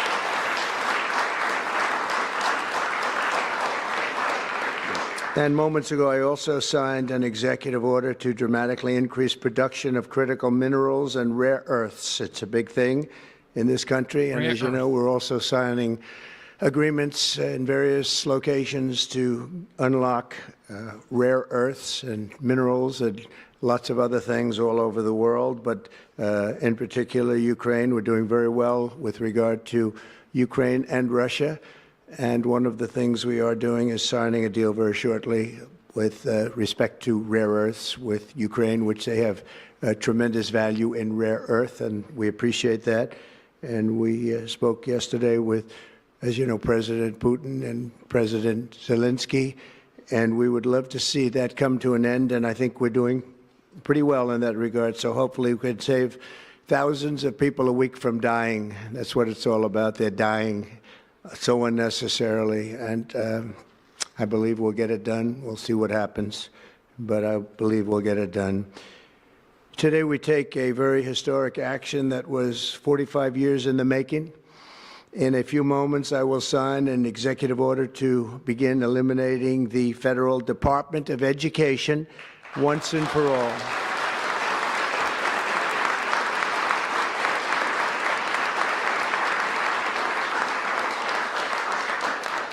And it sounds strange, doesn't it? Department of Education, we're going to eliminate it. And everybody knows it's right. And the Democrats know it's right, and I hope they're going to be voting for it, because ultimately it may come before them. But everybody knows it's right, and we have to get our children educated. We're not doing well with the world of education in this country, and we haven't for a long time. And we're pleased to be joined today by the woman who I chose because she's an extraordinary person, and hopefully she will be our last Secretary of Education, Linda McMahon. Linda, thank you. Thank you very much. That's another interesting statement. It's an interesting opening, right? But it's true, and people, it's been amazing how popular this has been. I tell people that this is what I'm doing today, and they say, oh, it's about time. Everybody says it. Republicans and Democrats have said it. They're all saying it. Also with us are some terrific people. Governors Greg Abbott. Greg, thank you very much. Governor Ron DeSantis, thank you very much, Ron. Mike Braun, congratulations on your victory, Mike. That was a big one. Mike DeWine, thank you very much, Mike. Jeff Landry. Jeff, thank you very much, Jeff. Bill Lee, thank you. Governors, all governors. Brad Little. Brad, thank you very much. Where are you, Brad? Hi, Brad. Jim Pilan, thank you very much, Jim. And Kim Reynolds. These are all people very interested in education. And I even see Dan Patrick over there, my friend Dan Patrick. We're joined also by Representatives Tim Walberg and Virginia Fox, Rick Allen, Michael Rulli, and again, Dan Patrick. Thank you very much, Dan. You've been a great friend of ours. And State Attorneys General Ken Paxton. Ken, I see you there. Andrew Bailey. Andrew, what a job you've done, Andrew. You have some good cases going. You've done a great job. Thank you very much. And co-founder of Moms for Liberty, Tiffany Justice. She's been a hard worker. Thank you. Thank you, Billy. Thank you, Tiffany. When President Carter created the Federal Education Department in 1979, it was opposed by members of his own cabinet, as well as the American Federation of Teachers, the New York Times editorial board, and the famed Democrat Senator Daniel Patrick Moynihan. History has proven them right, absolutely right. After 45 years, the United States spends more money on education by far than any other country, and spends likewise by far more money per pupil than any country, and it's not even close. But yet we rank near the bottom of the list in terms of success. It's an amazing stat. Those are two stats you don't want. The most money spent per pupil, and you're at the bottom of the list. And that's where we are, like it or not. And we've been there for a long time. 70% of 8th graders are not proficient in either reading or in math. 70%. 40% of 4th graders lack even basic reading skills, can't read. Students in our public elementary and middle schools score worse in reading today than when the department opened, by a lot. In Baltimore, 40% of the high schools have 0 students who can do basic mathematics. Not even the very simplest of mathematics. I said, give me your definition of basic, and they're talking about like adding a few numbers together. Despite these breathtaking failures, the department's discretionary budget has exploded by 600% in a very short period of time, and it employs bureaucrats in buildings all over Washington, D.C. And as a former real estate person, I will tell you, I ride through the streets of Washington and it says Department of Education, Department of Education. I said, how do you fill those buildings? It's crazy what's happened over the years. I'm pleased to report that after offering these federal employees 2 generous buyout options, and they were very generous, and they're good people, but they were very generous. My administration has initiated a reduction in force, and we're already cutting numbers that were really surprising to a lot, that we were able to do it so successfully. And we've cut the number of bureaucrats in half. 50% have taken office, which is great. Thank you. Under the action I'm taking today, a small handful of Democrats and others that we have employed for a long time, and there are some Republicans, but not too many, I have to be honest with you. But the department's useful functions, and such as, and they're in charge of them, Pell Grants, Title I funding, resources for children with disabilities and special needs will be preserved, fully preserved. They're all going to be so. If you look at the Pell Grants, it's supposed to be a very good program, Title I funding and resources for children with special disabilities and special needs. They're going to be preserved in full and redistributed to various other agencies and departments that will take very good care of them. And it's very important to Linda, I know, and it's very important to all of us. But beyond these core necessities, my administration will take all lawful steps to shut down the department. We're going to shut it down, and shut it down as quickly as possible. It's doing us no good. We want to return our students to the states where just some of the governors here are so happy about this. They want education to come back to them, to come back to the states, and they're going to do a phenomenal job. You know, if you look, Denmark, Norway, Sweden, I have to tell you, I give them a lot of credit. China's top 10. And so we can't now say that bigness is making it impossible to educate, because China is very big. But you have countries that do a very good job in education. And I really believe, like some of the governors here today, from states that run very, very well, including a big state like Texas, but states that run very well are going to have education that will be as good as Norway, Denmark, Sweden, and those top, Finland, those top countries that do so well with education. I think they'll do every bit as well. And what do you think about that, Governor? Do you agree? I think so. Ron, do you agree? I think so. Florida? Iowa?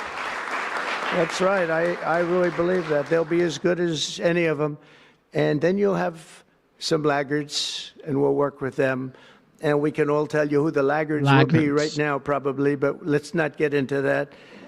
But we'll work with them, and we're going to make them, they'll do a job. I think they'll do a job, and they'll go to sections of the state. For instance, New York, you'll have a Manhattan, and you'll have a Suffolk County, and you'll have Nassau County and you have Westchester County. You'll do 4 or 5 or 6 of them. You have upstate New York, and those counties, I think, are going to do very well. And I think ultimately Manhattan should do very well. But we'll break it down into sections, and I think it'll be really, really good. And they're going to be probably the tougher ones, but I think they have a chance to do really well.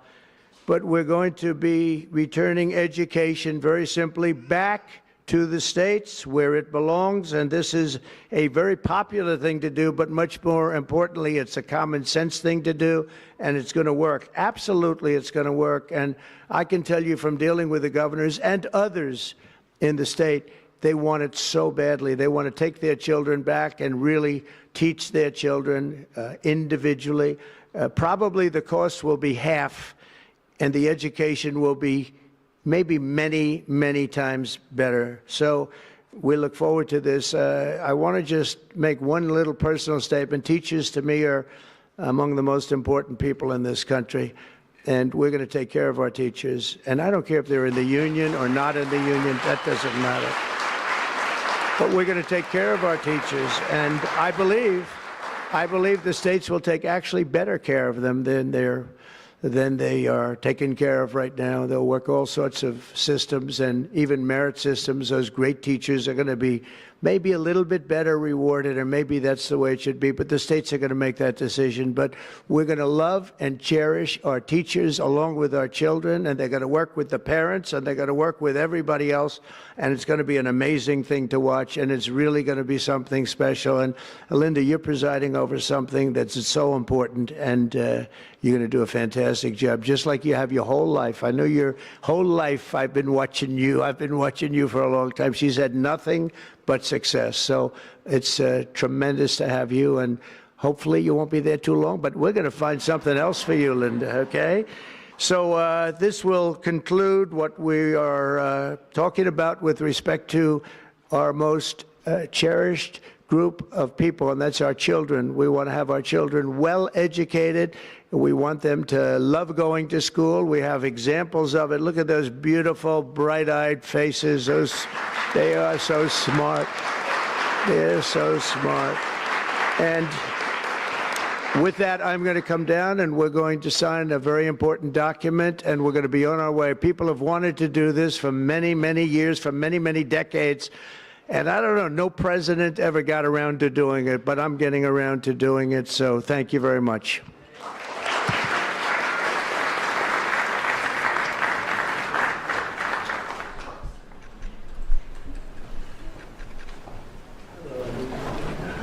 Good-looking people here.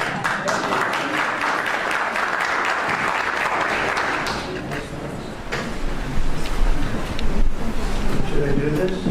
Do it? Yeah,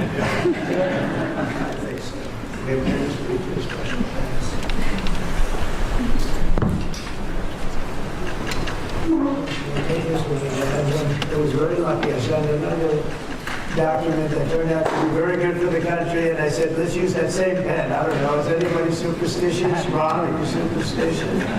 Let's use that same pen. Let's use that same pen. Legend.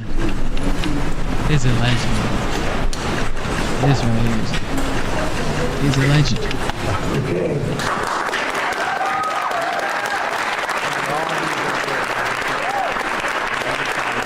Now, question, everybody. What do you think about the Department of Education going back to the state?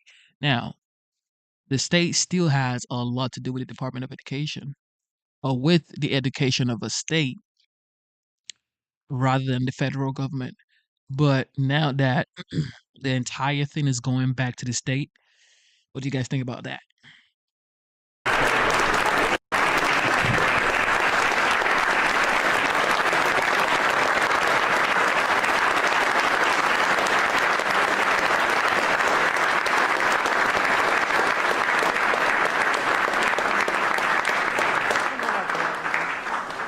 Can you come up just to say? Very important, big factor here. Good luck, sir.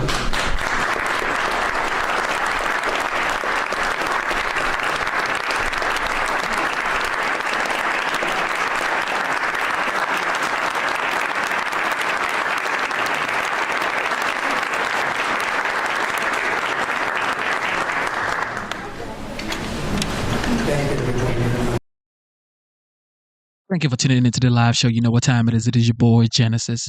Welcome to the show. It is 3:05 a.m. and today's date is the 24th of March, 2025. How has your year been so far? We have been streaming for 3 hours, 48 minutes, and 15 seconds. But with that being said, you just heard that the Department of Education is about to be closed down and fully put in charge of the state and the parent of the child. All right, so it is what it is.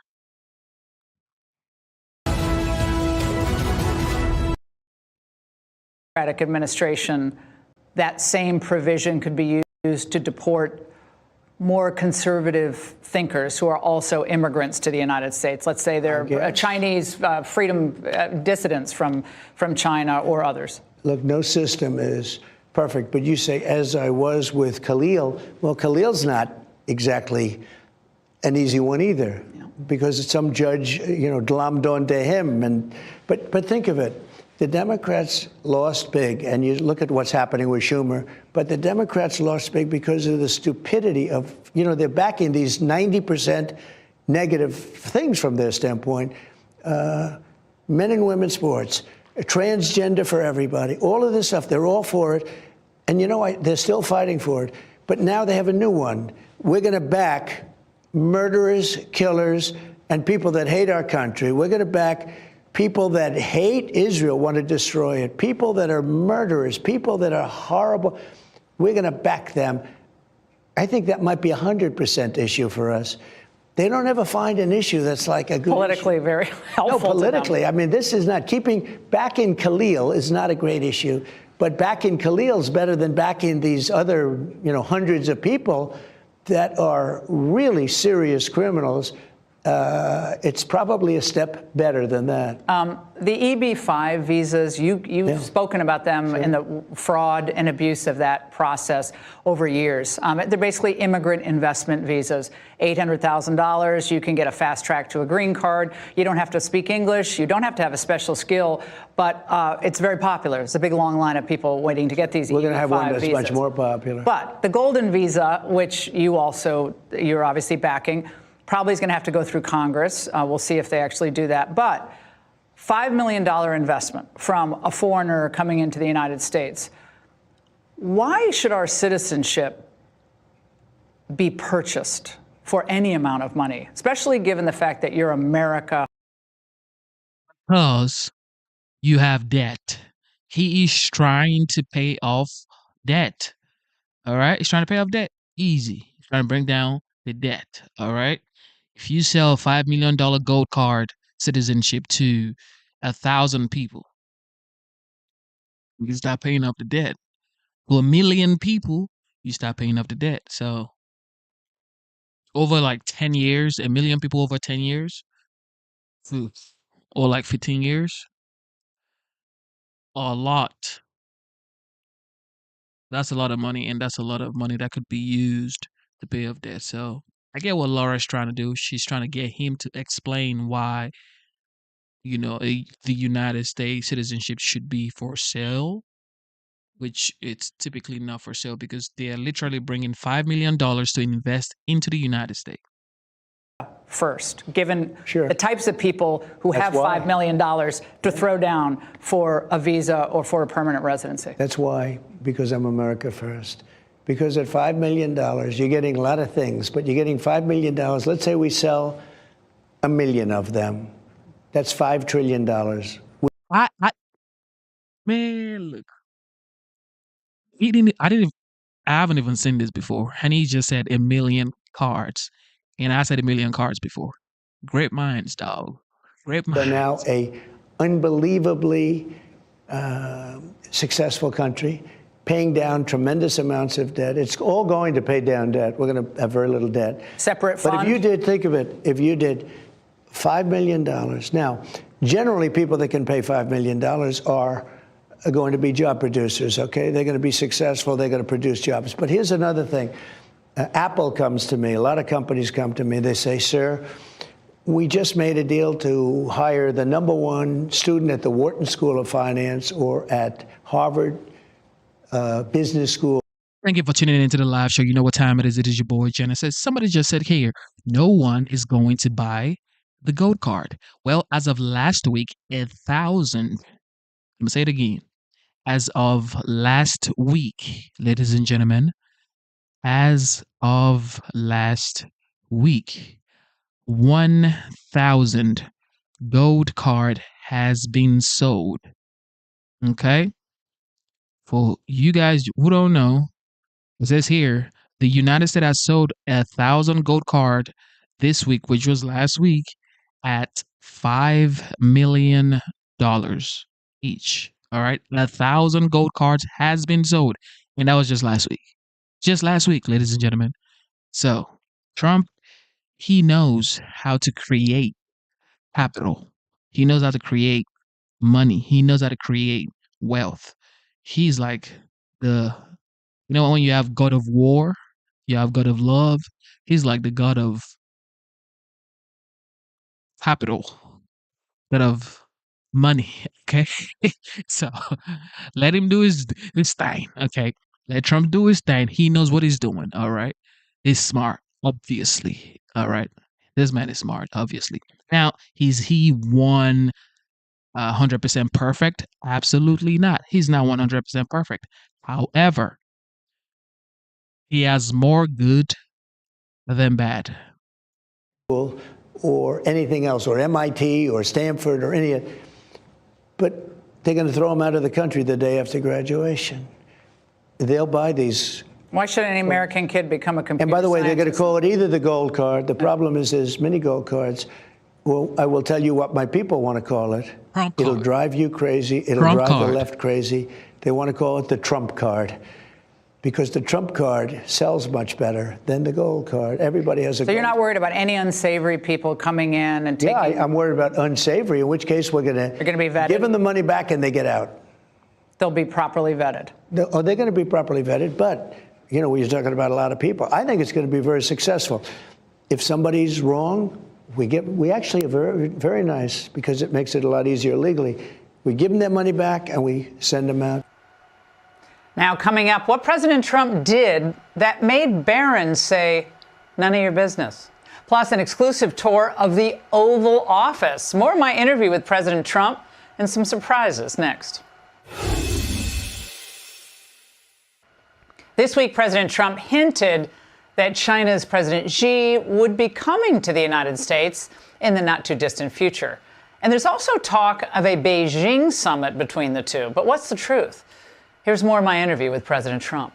Is there going to be a summit in June? It could be. I mean, I wouldn't mind a summit, but there's going to be something else taking place. It's called April 2nd, and that's going to be tariffs. And China will pay and other countries will pay. We've been ripped off by every country in the world, friend and foe. And on April 2nd, I call it the liberation of America. We've been the fat, dumb, foolish country that allowed everybody to rip us off, including our friends. Look at NATO. Until I got involved in NATO, we were paying for the whole thing practically. There's a lot of talk about a possibility of a recession, and CNBC had a report from the Fed saying they can't rule it out. It could actually happen. What can you say to Americans tonight who are concerned about the possibility of a recession, given the fact that you're trying to reorient the economy to a manufacturing economy again? I think if I didn't get elected, our country would be finished to start off with. And I think now that I did get elected, I think we're going to have the strongest economy in the history of the world. And I had that economy in 4 years with all the harassment, with all the crazy people after me, with all of the things that went on, even with COVID. I had the strongest economy in the history of our country. I had a stock market that went up 88%. 88%, #1 in history. The other markets went up 66%, and I think like 71%. Will we see a recession in 2025? Are you ruling it out? We're going to have the strongest economic country in the history of the world, of the planet. We are taking in so much money. Now, some people are unhappy because, you know, it has to come from somewhere. Some of it's going to come from Europe because not everybody's going to be doing as much business maybe in Europe and other places. but I can only speak for the United States. And I am a nationalist, and I'm proud of it. I love this country. And I want to help other countries, too. Look, I'm the one, if it wasn't for me, they wouldn't be talking peace in Ukraine and Russia, because they're not Americans being killed. They're Ukrainian soldiers and Russian soldiers, and I'm trying to make peace. And again, it has not that much to do other than we don't want to be paying Bill. You know, Biden spent $350 billion on that war, got nothing for it. How do interest rates end up going down when we're servicing our debt to the tune of about $1.2 trillion a year, and there's still deficit spending in Congress? How do we do that? We have to pay off our debt. We have to start paying it off. Look, we're very under-leveraged when you look at the asset value of this country, but we're over-leveraged in terms of cash flow. We're going to have a big cash flow. We're going to take in, for years we allowed our country to be raped and pillaged, terrible expressions. And that's what happened. Much of it was done by our friends. Look at the European Union. We can't sell cars to them, but they sell millions of cars to us. They don't take our agricultural product, but we take theirs. The days are changing. We're not going to let this happen. It's Barron's birthday on Thursday. Yes. And we've all as a country seen him grow up and see him really grow up. Tall. How often do you talk to him? Do you talk to him every day? All the time. What do you see for all my kids? I speak to all my kids. What do you see for his future, given his aptitude in certain areas? Just think about this. This man is 79 years old this year.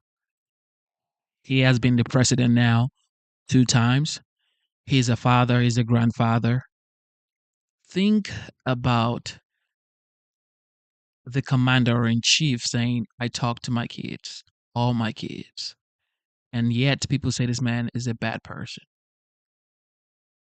Really, the way to judge a man, in my opinion, is if he does have kids, how does he treat his child? And you can tell this man actually truly adores all of his kids. And every one of them turned out good. You've never heard some crazy story about any of Donald Trump's kids. That's commendable. Areas, business, politics, what? I think business, and I think he could probably, you know, if you look at my kids, all of my kids are they've been very good. They're very smart, always good students. Somebody said he's got 3 baby mamas. Elon has how many baby mamas? How many kids that Elon has? Yet he's shipping rockets into Mars, into space, creating a lot of useful products for the United States, for the world, and saving the environment. Yet he has multiple baby mamas with multiple kids. So what does baby mamas mean with being a genius or productive or being useful in life? Is the big schools, the good schools, hard to get into schools. Barron's a very smart guy, but Eric and Don, Tiffany, Ivanka, they're smart people. Like, people are so, I don't get it. Bro, relax. Bro, relax. He's lying, dog. Are you blind? Look at his kids. You see his kids on TV, don't you? You see the way they talk, right? You see the way they carry themselves. You see the way they dress. You see the way they articulate themselves. That's a well-trained kid by their father. Okay? You have documentaries of this man talking to his kids saying, no tattoos. I want A's. All grade A. That's all I want. In real life, I'm talking about like in the 80s and the 90s, this man was telling his kids, no tattoos, no drinking, no smoking. And I want all A's. And yet, he's lying, bro. Come on, bro. Come on, bro. He's lying, bro. It's like there's nothing Trump can do that y'all go and say, you know what? I don't like him as a president, but maybe he's a great father. Nope. Not the leaps.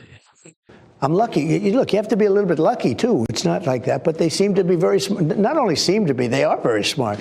And they're good kids, and they work hard, and they love our country, and they're proud of their father. And, we have a very good relationship. You talked the other day about how music was your aptitude as a child, that your father saw that you had a musical aptitude. And so it's kind of obvious in kids early on what they're good at. But is Barron's aptitude, in your view, business or politics? Maybe technology. He can look at a computer. I tried turning off his car, turn it off. I turn off his laptop. I said, oh, good. And I go back 5 minutes later, he's got his laptop. I said, how'd you do that? None of your business, Dad. No, he's got an unbelievable aptitude in technology. What do you do when you can't sleep? Because you don't sleep. You're like me, you don't sleep at all. I know you just don't need a lot of sleep. But when you can't fall asleep, you wake up in the night, how do you go back to sleep? Well, the only thing I totally admired about Sleepy Joe Biden is the following. He'd go to a beach. He'd lay down on a cot, barely able to get his feet through the sand. He'd lay down, and within minutes he's sleeping, and you have cameras watching him. I could never do that. I would never be able to sleep like that. That's about the only thing I think that was wonderful. He was a disaster. This man was a disaster. I don't sleep much. You don't sleep much. A lot of people that love what they're doing don't sleep much, I find. And so far, it's been okay. I'm so glad I voted for that man right there. I don't care what nobody say. On an exclusive tour of the Oval Office. So you brought how many paintings into the Oval Office this time? Very different from the I'm first. I'm going to show you a lot. It's much different, never been like that. You had some of those paintings in vaults and safes for 100 years. Wow. They haven't been exposed. How did you pick? I went by the presidents. I picked presidents, almost all presidents, some Supreme Court justices. After you. Are you paving over the grass here? What was happening is that's supposed to have events. Every event you have, it's soaking wet. Yeah. It's soaking wet, and people can't. And the women with the high heels, it's just too much. That's who did the Kavanaugh. That's where Kavanaugh we did. thing. That's right. Amy Coney Barrett. And the grass it doesn't work, and we have a gorgeous stone and everything else. Okay. But we use it for press conferences, and it doesn't work because the people fall into the, into the wet. The roses stay. The grass goes. The roses stay. No, it's a rose garden. No, all of this stays. Just the center section. I think it's going to be beautiful. I think it's going to be more beautiful. Look at that view over there. See that? Pretty nice. Look at that. How is that? Pretty good? Pretty beautiful. It's a great place. So you thought there's no doubt you're coming back into office when you walked out of here. Well, I felt that, but I didn't know. And let me say it. I didn't know if I was going to run because I knew how much I won that election by. But if I thought I didn't win the election, I absolutely wouldn't have run. Wow. But because of the fact I did so well, it was such a horrible. But if you didn't run, they would never come after you legally. They never would have done all that to you. If you didn't run, they would have let you alone. I was told, and so I took a big chance. Yeah, you sure did. I took a big risk, actually. In the mugshot. Nobody's ever told me that. What you just said, nobody's ever said it. That's exactly correct. If I didn't run, none of this. Oh, no. They wouldn't have had any investigation. None of it. They hated me, but you have to get on with your life. They'd be on to the next target. Right. They would have been on to the next target. Very interesting. You're right about that. Yeah. But that's a pretty big that's a pretty big gamble. That was a big risk. So this is the Oval Office, and we've spent a lot of time and a lot of effort. We've taken a lot of great paintings out of the vault. And I don't know, maybe you could circle that somehow. So here's a question I ask. So Reagan has a place of prominence, and George Washington has a place of prominence. Y'all can say whatever you want to say about Trump, but you can never say he does not love his country. You can never say he does not love America. There's no way. See how optimistic he is about talking about the White House. We got out some artwork from the vault. Like, he's so excited. And I've asked this question maybe 200 times. People come in. I said, so who would you put in the place of prominence, George Washington or Ronald Reagan? Who would you put? Washington. So far, it's 219-0. And they like Reagan. Oh, I love Reagan. But here's what they like more than anything. So this is the Declaration of Independence. Wow. And they ask that this be done. It's never been up. It's been in the vaults for many, many decades. And they said, we have to do something like drapes or something because the light eventually affects it. And it's very cool. Oh my gosh. Isn't that great? Just went up yesterday. Wow. Think Joe Biden would do this? I don't think so. Do you think he'd think of it? Oh God, Joe always gets. He always gets strays from Trump every single time. Joe gets strays from Trump. Joe can never catch a break with Trump. I can tell you that much. There's no break with Trump when it comes to Joe. But anyway, the Declaration of Independence straight up on the wall in the Oval Office. When I tell you, this man, you can love him or hate him, but you can never say he does not love the United States. It affects it. And it's very cool. Oh my gosh. Isn't that great? Just went up yesterday. Wow. Think Joe Biden would do this? I don't think so. Do you think he'd think of it? Do you think he knows what it is? Wow. No, but look at it. So, but this was, none of these pictures were up. Oh, you know, very few. It's like very little. And it's been great.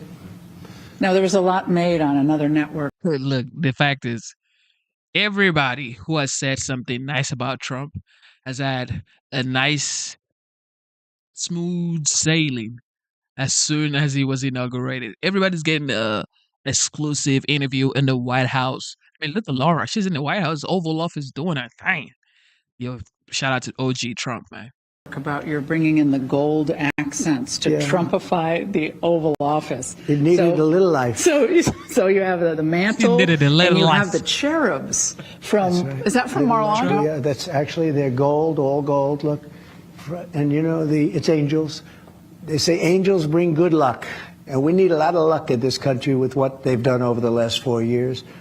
So take a look. Do you know that? Little secret, I don't know if you're going to waste your time putting this on, but throughout the years, people have tried to come up with a gold paint that would look like gold, and they've never been able to do it. Can't do it. You've never been able, look at that look. You've never been able to match gold with gold paint. That's why it's gold. And this is very important. Very proud of this, Gulf of America. And in fact, Elon said to me, you know, we're landing in the Gulf of America. So he was saying, and he said it naturally. He said it so routinely. He said, yeah, the capsule, you know, is landing in the Gulf of America. So I called Elon, where is it dropping down? He said, Gulf of America. How cool is that, right? What do you think all these presidents would think right now about I think the they'd state be of the proud country? of our country. I think a year ago they would have been disgraced by our country, and I think today they're proud of our country. This is the Resolute desk, by the way. I had that just redone by an unbelievable group. They do only the White House furniture. They do only very special. This is the Resolute desk. Many great presidents sat behind that desk, and many didn't. I mean, you know, they have 7. When you're president, they give you a choice of 7 desks. This is the one. Why? Why did you want this? Just like I like the history. You had Reagan, you had Kennedy. That was the famous one with John, who I knew very well, and he was a friend of mine. He was a great guy.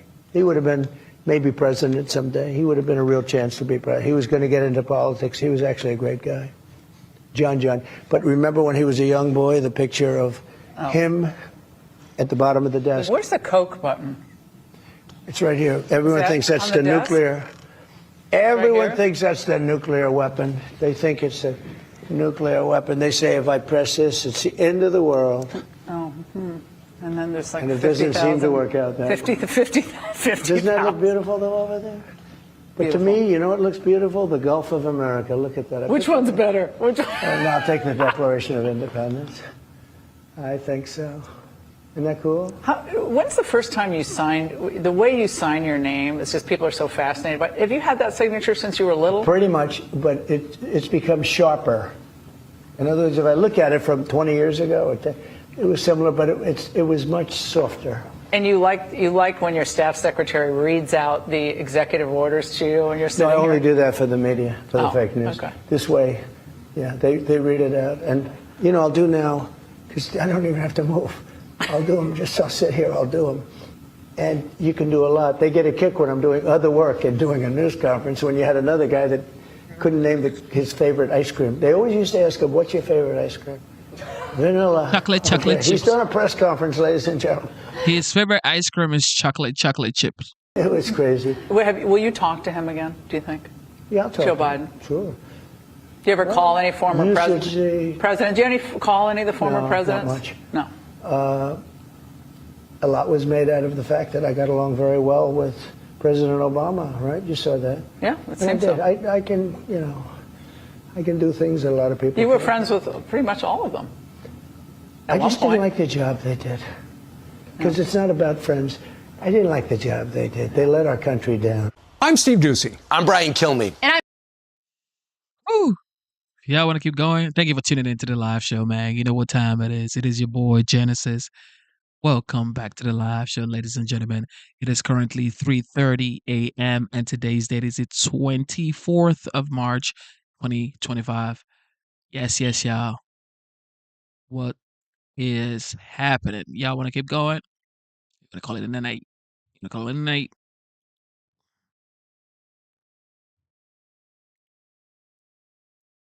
All right, let me see. All right, so Fed Chair Jerome Powell, he held a press conference about 4 days ago. I want us to check that out. All right.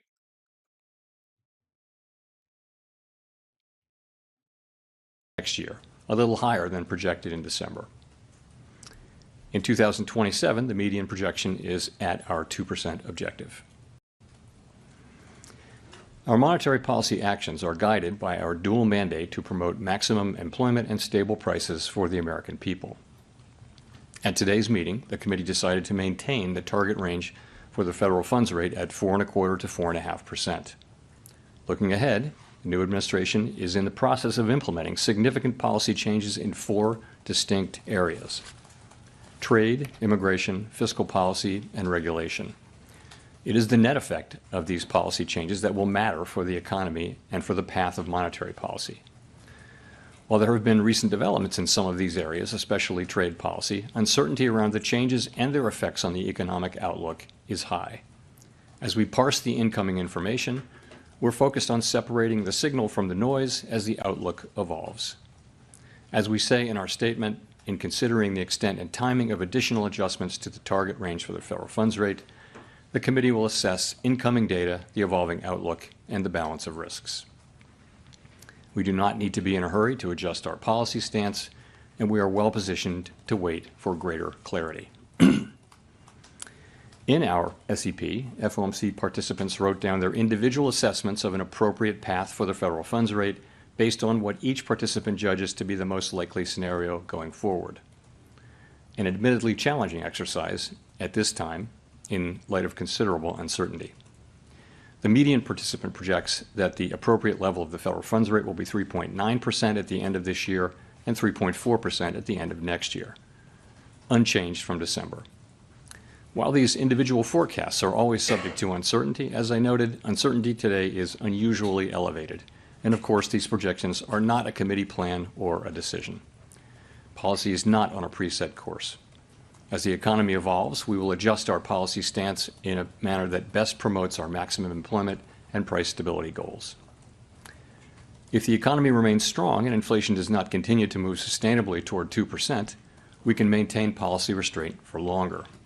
If the labor market were to weaken unexpectedly or inflation were to fall more quickly than anticipated, we can ease policy accordingly. Our current policy stance is well positioned to deal with the risks and uncertainties that we face in pursuing both sides of our dual mandate. At today's meeting, we also decided to slow the pace of decline in our balance sheet. Since we began balance sheet runoff, our securities holdings have declined by more than $2 trillion.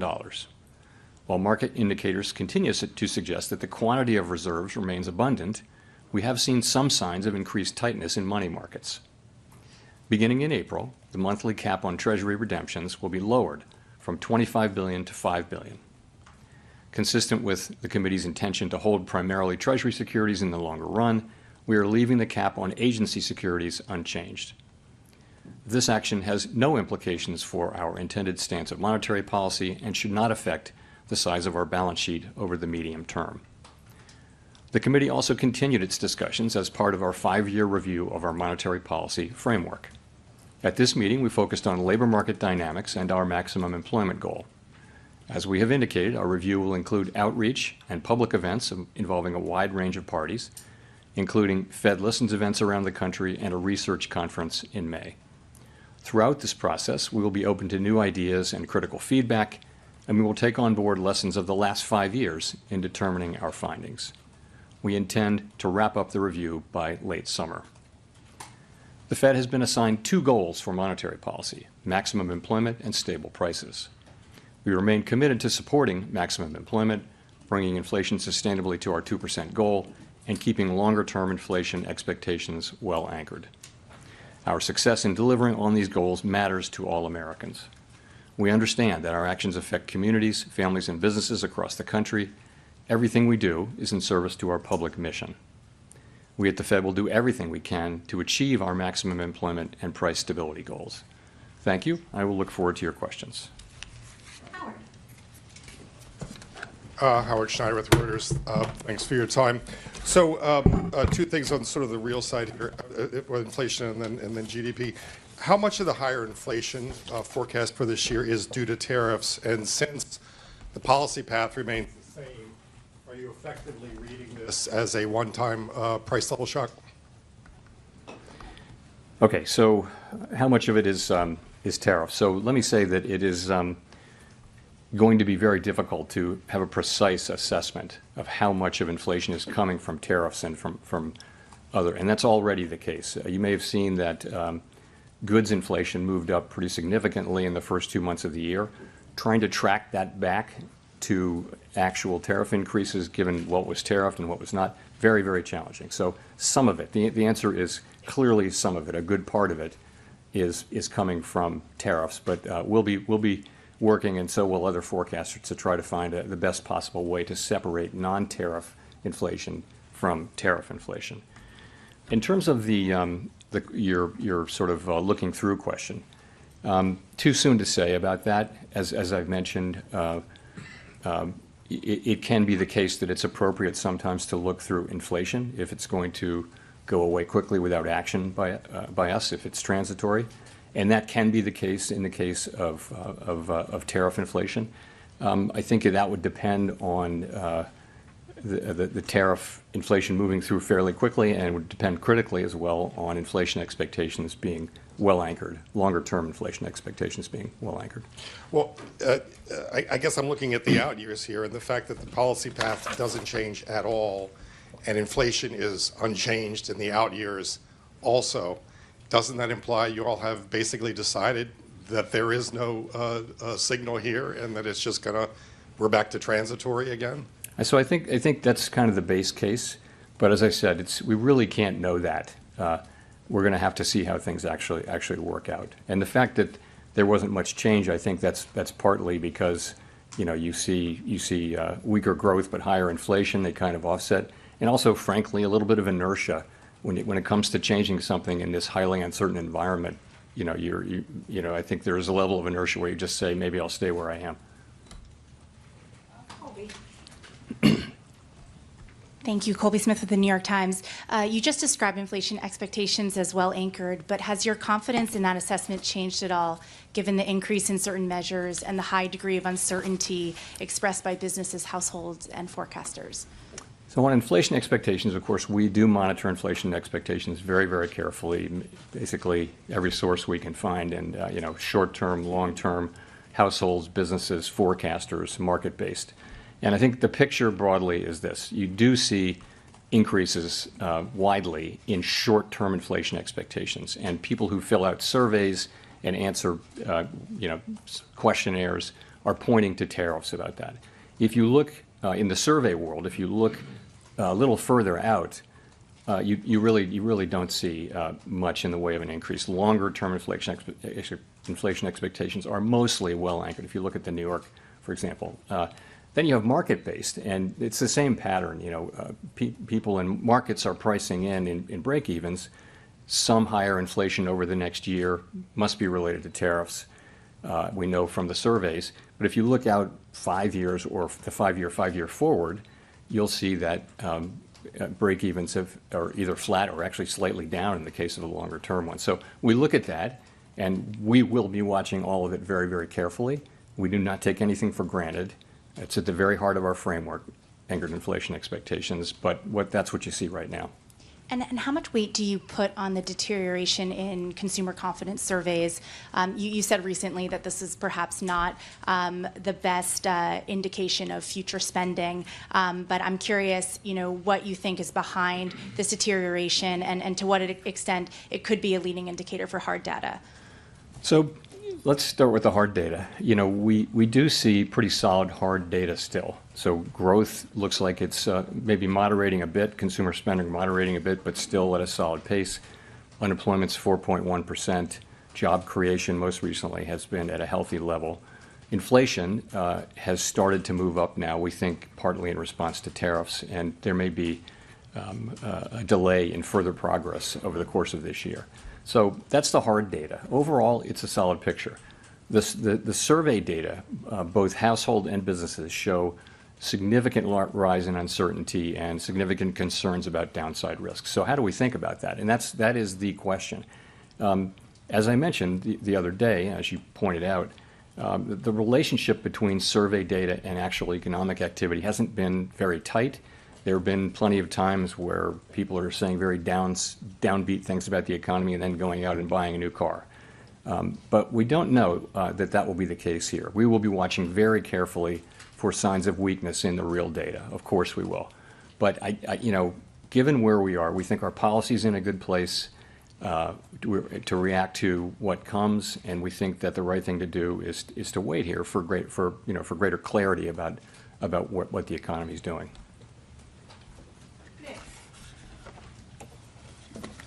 Nick Timmeros of the Wall Street Journal.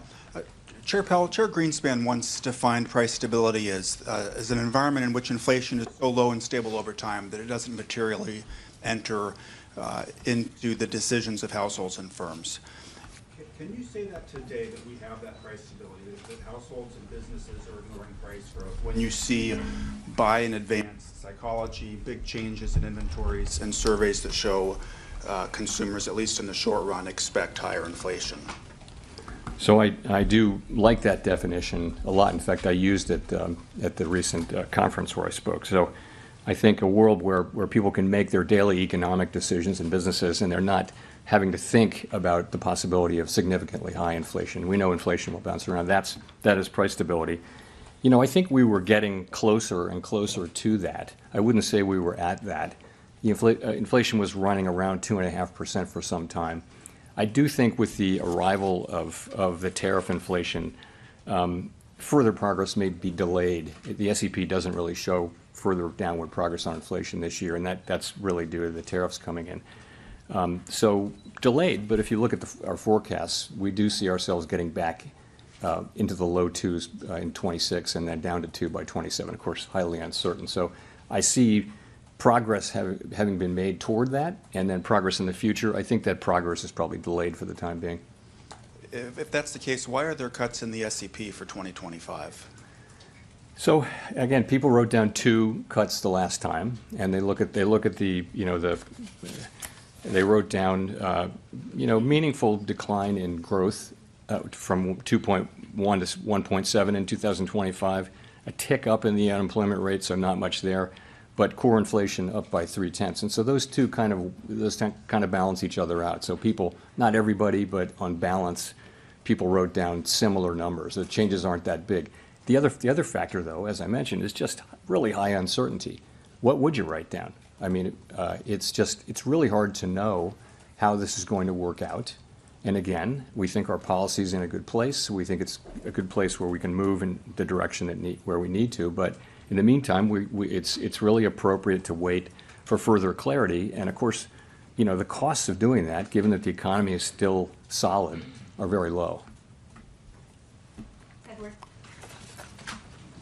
Thank you, Mr. Chairman. Edward Lawrence with Fox Business. So with near 4% unemployment rate, that should be low enough to bring people in from the sidelines in terms of hiring.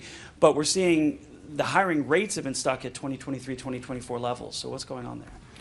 Yeah, so that's a feature of has been for some time a feature of this labor market. You have pretty high participation accounting for aging. You've got wages that are consistent with 2% inflation, assuming that we're going to keep getting relatively high productivity. We've got unemployment, pretty close to its natural level. But the hiring rate is quite low, but so is the layoff rate. So you look at initial claims or layoffs, so you're not seeing people losing their jobs, but you're seeing that people who don't have a job having to wait longer and longer.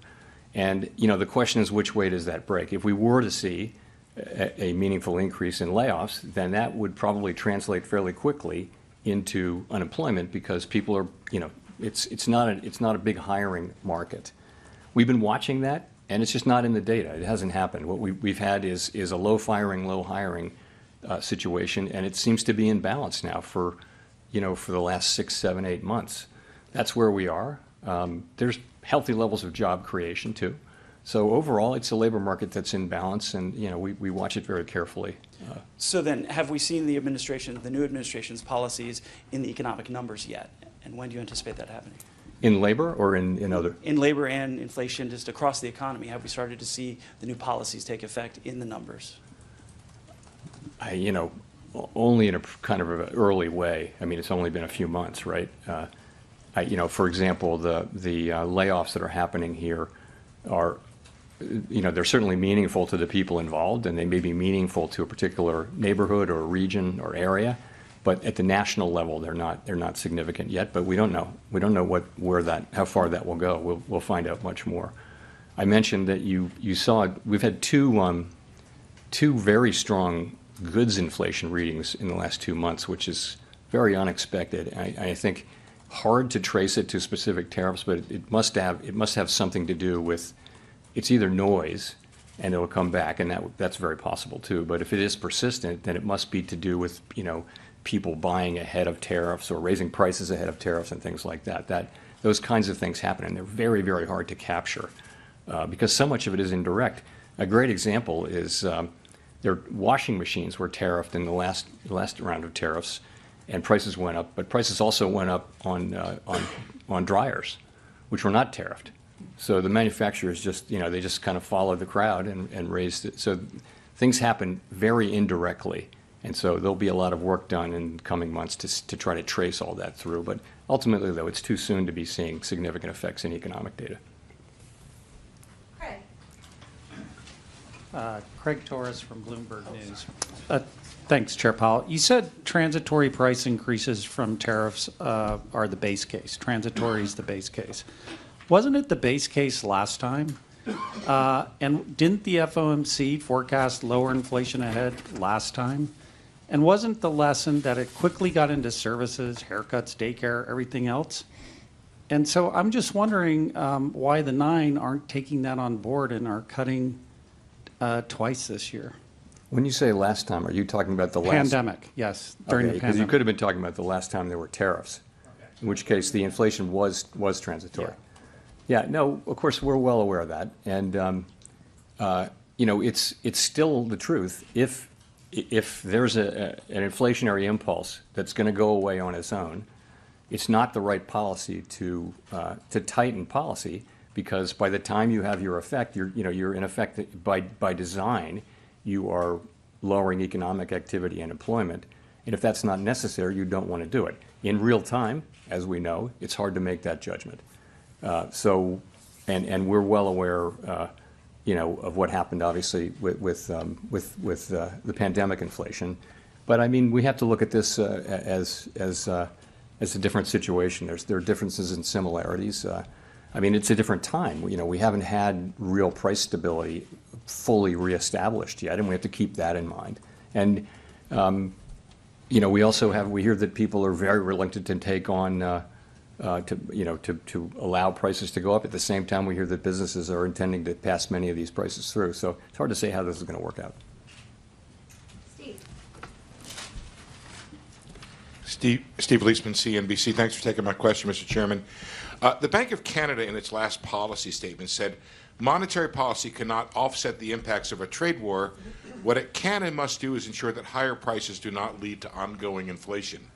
I wonder if that kind of reflects your own sense of prioritization faced with higher prices and weaker growth, that the idea is you have to take care of inflation. You know, so we have two goals, right? We have maximum employment and price stability, and we have to balance those. And, you know, there can be situations in which they're in tension, right? And we actually have a provision in our consensus statement that says what we should do in that case. That's a very challenging, you know, situation for any central bank, and certainly for us. And so what we say that we'll do is we'll look how far each of those two goals is, each of those two measures is from its goal. And then we'll ask how long we think it might take to get back to the goal for each of them, and we'll make a judgment because our tools work in one direction. We're either tightening or loosening. So it's a very challenging situation. Let me say we don't have that situation right now. That's not where the economy is at all. It's also not where the forecast is. I don't know any mainstream forecasts that really show significant problems like that. Well, just to follow up, yesterday the UCLA Anderson forecast said there's high probability of a recession. Where do you stand on whether or not the slowdown you're seeing creates a higher probability or concern that you may have on recession? Thank you. You know, there's always an unconditional possibility of a recession. It might be broadly in the range of 1 in 4 at any time. If you look back through the years, it could be within 12 months, a 1 in 4 chance of a recession. So the question is whether this current situation, those possibilities are elevated. I will say this: we don't make such a forecast. If you look at outside forecasts, forecasters have generally raised, a number of them have raised their possibility of a recession somewhat, but still at relatively moderate levels. You know, still in the region of the traditional, because they were extremely low. If you go back 2 months, people were saying that the likelihood of a recession was extremely low. So has moved up, but it's not high. Chris. Hi, thank you. Chris Rugaber at Associated Press. As you know, I guess last night President Trump fired 2 members of the Federal Trade Commission, an independent agency, and this could cause the kind of legal fight about the administration's power to fire independent people. If those firings stand, is that a threat to the Fed's independence? Could he do the same thing to the Fed board? So I think I did answer that question in this very room some time ago, and I no desire to change that answer, and have nothing new for you on that today. Well, well, maybe I'll have another mulligan. As you know, I wanted to go back to the consumer sentiment, particularly the inflation expectations in the University of Michigan survey. In the summer of 2022, you cited the rise in the long-term inflation expectations in that index as the reason that you went big with a 3/4 point hike. So I know you've talked about all the different measures now, but you seem to not be placing the same weight on that. And so I'm just wondering, are you dismissing that, what we saw last week from the University of Michigan, or does that carry the same weight as it did in the past? So I mentioned it back then, but in no way did I place a huge weight on it. I think that was a ex post story, but it wasn't the case. That was a preliminary reading, and so is this. And it's also, this is that Michigan, the one you're referring to, the longer term thing. You know, we look at it, we don't dismiss data that we don't like, we force ourselves to look at it, but it is an outlier compared to market-based and compared to other survey-based assessments of longer run inflation expectations. So we got to keep that in mind. And I would just say we look at all of them, and that one's kind of an outlier, but you know, nonetheless we take notice of it. Michael McKee from Bloomberg Radio and Television. There is a worry on Wall Street that when you say you want to study the net effect of the fiscal policies we may see on the economy, that you would end up waiting too long and be behind the curve in responding to any downturn. How can you reassure people that you can spot a problem early enough unless you decide to be preemptive? Yeah, look, we're aware of we're well aware of how things are going to evolve and the timeframes and all that. And, we will use our tools to foster achievement of our goals to the best we can. And of course, we're going to try to be timely with that. For right now, the hard data are pretty solid. We are obviously aware of the soft sentiment data and high uncertainty, and we're watching that carefully. And we think it's a good time for us to wait for further clarity before we consider adjusting our policy stance.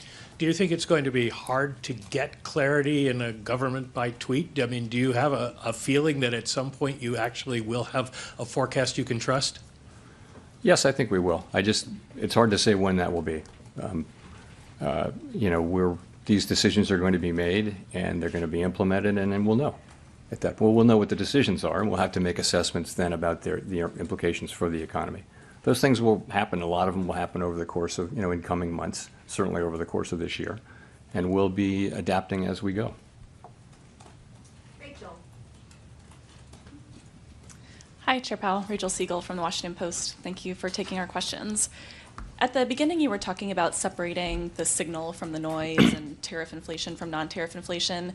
Can you walk us through what that looked like over the last couple of months, if there were specifics from the January meeting to now that helped you make those distinctions? So when we say separating the signal from the noise, that's just a way of saying that things are highly uncertain and that, you're reading about developments. The news is full of developments of tariffs being put on and taken off and things like that. Some of that is noise in the sense that it's not really telling you anything. You're trying to extract a signal from that, and the signal is what's going to be the effect on economic activity, on inflation, on employment, and all those things. So that's really when we say signal and noise. Sorry, the second thing was? Or similarly for tariff inflation, non-tariff inflation, ways that you're making the distinction. That's sort of a special case of that. The idea being, and I do think that the first 2 months of this year are a great example. You've got high readings for goods inflation after a string of readings that average close to zero, and you have to ask, it's coming during tariffs, but you can't. It's very hard to actually scientifically go back and match up those increases and say, yes, I can prove that that's from tariffs, but it kind of has to be to some extent. Plus noise. There can be idiosyncratic readings in various categories which will shortly reverse, and that happens too, and that could be a big piece of it. I think we'll know in a couple of months. We'll know whether those were, where that really was from. But that's another case where I think it's going to be very, very challenging to unpack the inflation that we see over the course of this year and be able to say with confidence how much of that came from inflation and how much of it, from tariffs and how much of it didn't. But that's what we'll be doing. We'll be doing that, and so will everybody else, and we'll all be trying very hard to make that assessment. And I'm sure we will make a lot of progress on that, and we already have. But it's going to be a challenge. Do you have a sense yet as to what, in your mind, would make something cross from noise to a signal, what that threshold would look like? It would depend on what we're talking about. I mean, obviously, you're looking for direct evidence that particular pieces of inflation are or are clearly not caused by tariffs. For example, if it's something that was, in the service sector that was far away from anything that's tariffed, you might think, okay, well, that is, like, frankly, housing services inflation. Which, by the way, has been behaving well, which for some time was kind of our problem. Now it's slow, but it's definitely, moving down in a very good way. It's more now with goods and to some extent with non-housing services inflation.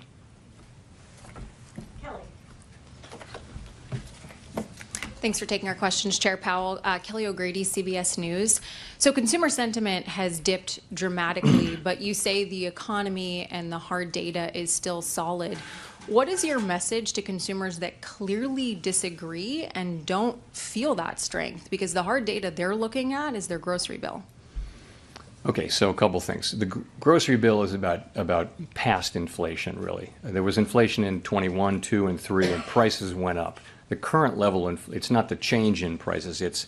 They're unhappy, and they're not wrong to be unhappy that prices went up quite a bit, and they're paying a lot for those things. So I think that is the fundamental fact, and has been for a long time, a couple of years, why people are unhappy with the economy. It's not that the economy is not growing. It's not that inflation is really high. It's not that unemployment is high. It's none of those things. We have 4.1% unemployment. We've got 2% growth. And it's a pretty good economy, but people are unhappy because of the price level. And we completely understand and accept that. And just to follow up, why are you still projecting 2 rate cuts this year if your own projections show inflation higher for longer? Does that mean you see a slowdown in economic growth as a real threat? So I think remember we came into this with, at the December meeting, the median was 2 cuts, the median was.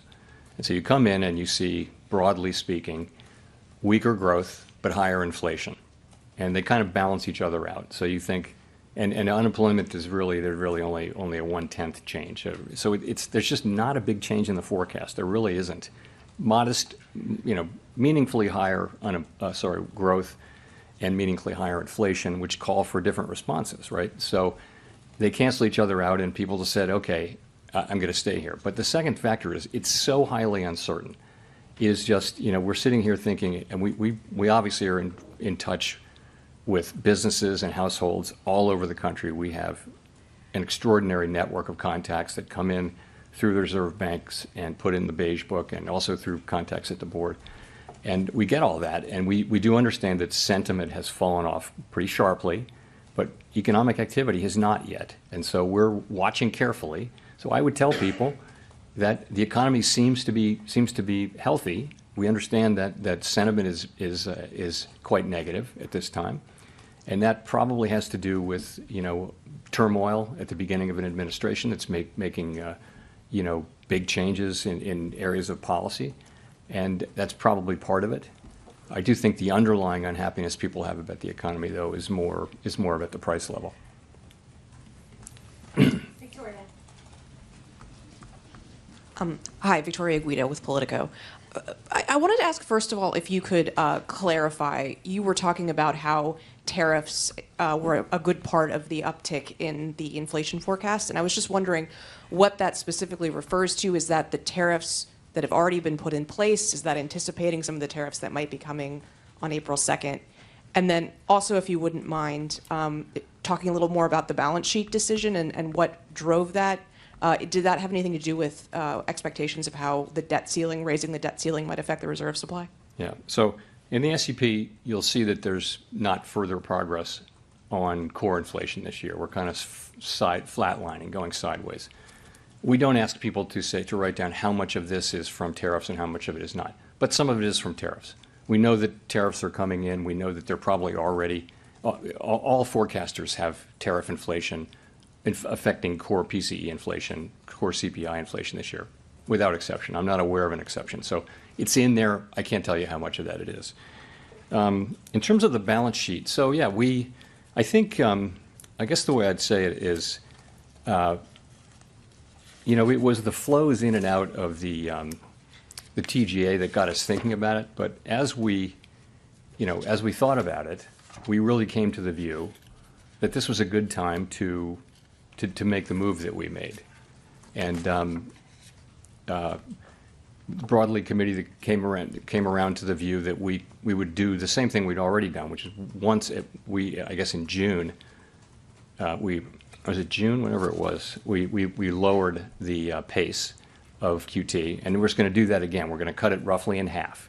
And the sense of that is, if you're cutting the pace of QT roughly in half, then the runway is probably doubled. Okay, so it's going to be slower for longer, and people really like that. People thought that's a good idea. It's like a plane. You can think of it like a plane coming in for a landing.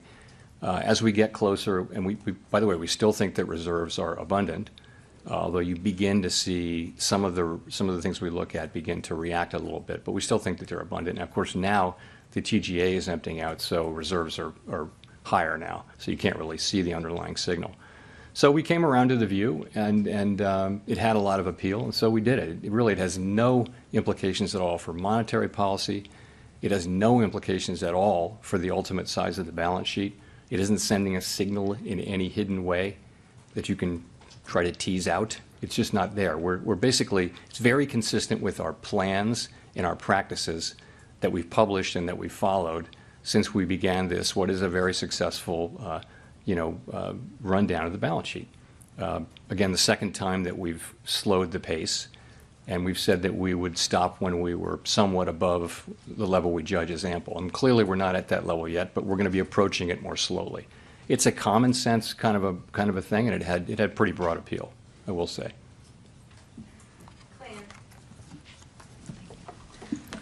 Claire Jones, Financial Times. You said in January, Chair Powell, that inflation expectations remained well anchored.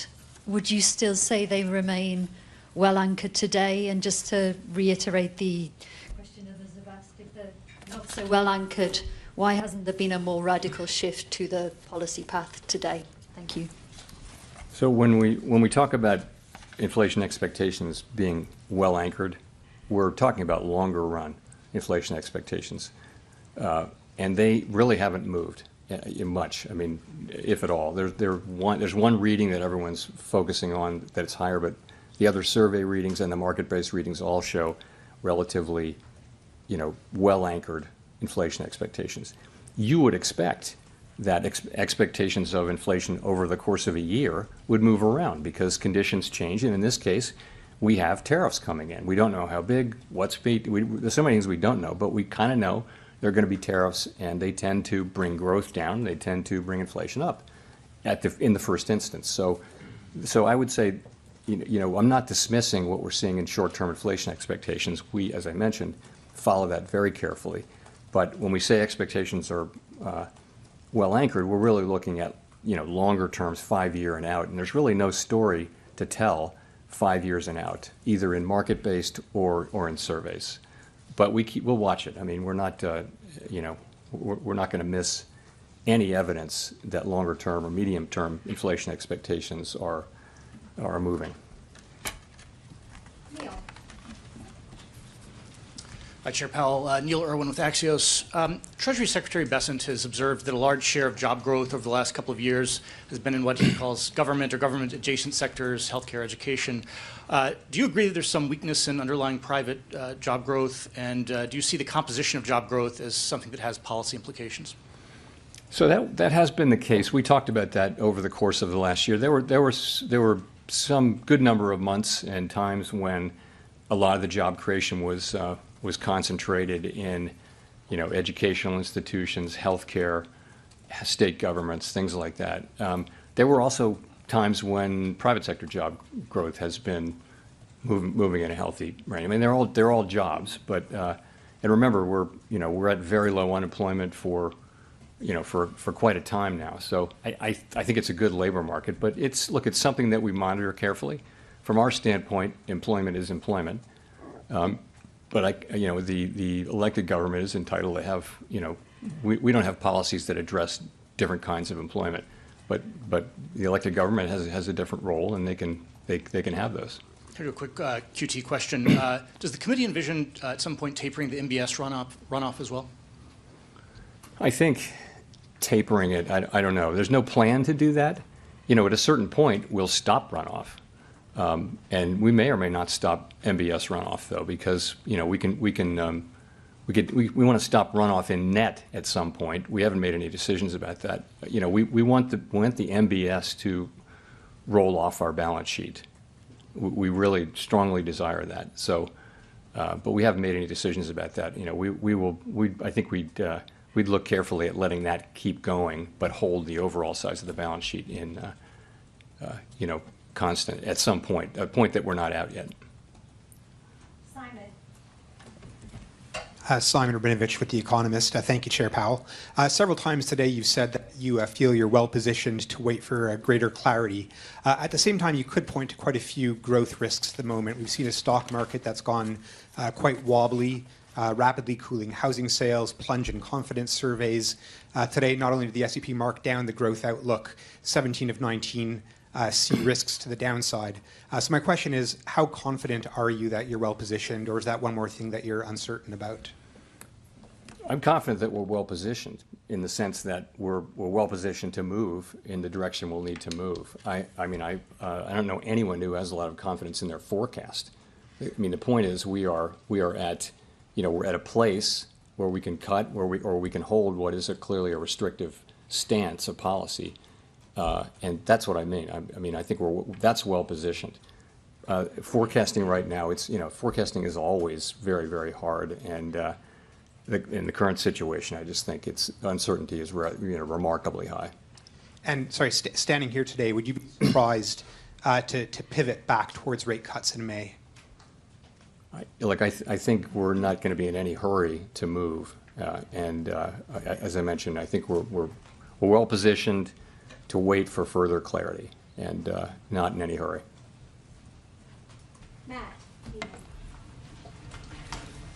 Matt Egan with CNN. Thank you, Chair Powell. The Fed statement released today removed a line that previously said the committee judges that the risks to achieving its employment and inflation goals are roughly in balance. Can you explain the decision to remove that line? Does it mean that you're now more concerned about inflation or about employment? Actually, it does not mean either of those things. Sometimes with language, it lives its useful life, and then we take it off, and that was the case here. There's really not meant to be any signal here. Over the past year, conveying the sense of the balance of risks was important, that they be in balance or close to being in balance. That was useful as we approached liftoff, if you remember, but we're past that. Or sorry, no, beginning to cut.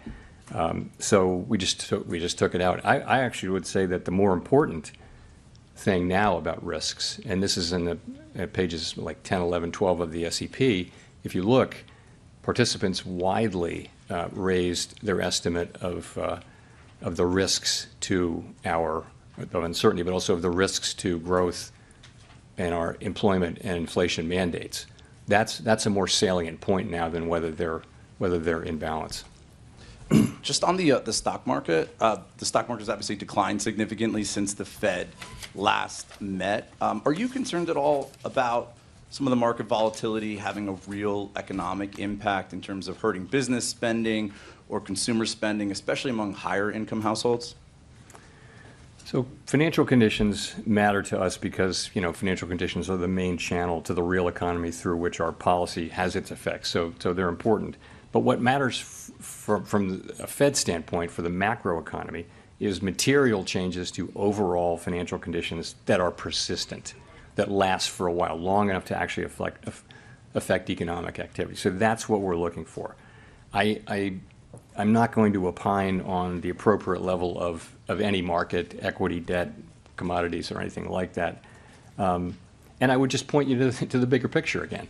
The real economy, the hard data, are still in reasonably good shape. It's the soft data, it's the surveys that are showing, significant concerns, downside risks, and those kind of things. We don't dismiss that. We're watching it carefully, but we don't want to get ahead of that. We want to focus on the hard data. If that's going to affect the hard data, we should know it very quickly, and of course we'll understand that. But you don't see that yet. Jennifer. Thank you, Chair Powell. Jennifer Schonberger with Yahoo Finance. As you look to navigate higher inflation and lower growth, the Fed has talked about heeding the lessons from the 1970s. Is the Fed willing to have a recession if it means breaking the back of inflation? Well, fortunately, we're in a situation where we have seen inflation move down from higher levels to pretty close to 2%, while the unemployment rate has remained very consistent with full employment, 4.1%. So we now have inflation coming in from an exogenous source, but the underlying inflationary picture before that was, basically 2.5% inflation, I would say, and 2% growth and 4% unemployment. So that's what we did. That's what together the economy accomplished. So I don't see any reason to think that we're looking at a replay of the 70s or anything like that. Inflation, underlying inflation is still running in the twos, with probably a little bit of a pickup associated with tariffs. So I don't think we're facing. I wouldn't say we're in a situation that's remotely comparable to that. And last month, the idea of a Doge dividend was proposed, which would send $5,000 checks to every taxpayer from Doge savings. President Trump and Elon Musk have supported this. There's reports there could be a bill introduced on Capitol Hill. What impact might that have on household savings and spending in terms of your growth and outlook for inflation? You know, it's not appropriate for me to speculate on political ideas or fiscal policy for that matter. So I'm gonna pass on that one. Thank you. Daniel. Hi, Chair Powell. Daniel Avis from Agence France Presse. You mentioned that tariffs are already having at least some impact on inflation. I'm just wondering how you and your colleagues on the FOMC have been thinking about the possibility of retaliatory tariffs from other countries, especially with April the 2nd coming up. Was it something you considered during this meeting? Thanks. So since the very beginning, we've had kind of a placeholder. The staff has a placeholder of a range of possible outcomes from tariffs and from trade policy generally, and they generally assume full retaliation in those, and so that's kind of baked into the numbers. What happens? It will be complicated, and there will be some retaliation and some not, and all that. But ultimately, they're trying to, with the placeholder, give us a broad sense of what this might look like. When we actually know the specifics, we'll be able to have still uncertain, but better informed forecasts. So yes, that's in there. Last question goes to Jean. Hi, Chair Powell. Jean Young with MNI Market News. Had a couple questions on the balance sheet change that you made. So the minutes had initially described your discussion on slowing QT as temporary until the debt ceiling is resolved. But from what you said earlier, it doesn't sound like there's a desire to kind of regain the pace of QT that we have at the moment after the debt ceiling is resolved. Is that the case? Yeah, so we looked at pausing and we looked at slowing, and really people came together very strongly behind slowing, not pausing, for a variety of reasons. And so people really came to be, pretty strongly in favor of this move. Slows down the path and probably lengthens it, doubles it effectively by slowing by half. That people thought that's a good place to be. It'll help us assure that this path is a smooth one as we get closer and closer to that. So that's how that came about. Well, I guess my question is more, was that meant to be a temporary measure during the debt ceiling episode, or? It was the TGA flows, Treasury General Account flows, that got us thinking about this. But the more we thought about it, we came around to this. And it is, yes, it was provoked. The original discussion was provoked by that. But I think what we came up with, though, was broader than that and different than that. It does address that issue, but it really is also, it fits in really nicely with our principles and our plans and the things we've done before and the things we said we would do. So that's why, pretty strong support. I'd just say it's nothing to do with monetary policy, nothing to do with the size of the balance sheet. It's just kind of a common sense adjustment as you get closer and closer. Let's slow down a little bit again. And that way we'll be more and more confident that we're getting where we need to get. You can take our time getting there. We're shrinking the balance sheet every month, and we think it was a good play, and as I mentioned, well supported. Thanks very much. Shout out to Chair Powell. Trump was like, he was gonna fire him. Remember when Trump said he was gonna fire him, and Powell was like, "There's no way I'm gonna resign," or something like that. Anyway, thank you for tuning into the live show. You know what time it is. It is currently 4:18 a.m. and today's date is the 24th of March 2025. All right. Spring, the weather is always getting my allergies. Spring weather always gets my allergies. All right. Elon Musk has been getting the strays, ladies and gentlemen. Who want to see Sanders? Y'all want to see Sanders and AOC? I don't think so.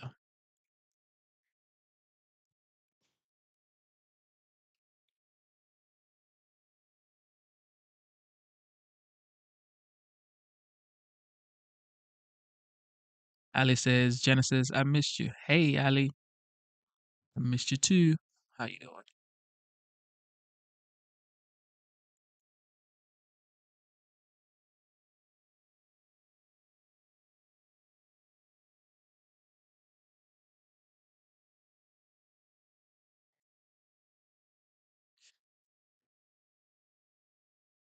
All right, let's do this. Let's do Caroline Levitt's last press conference.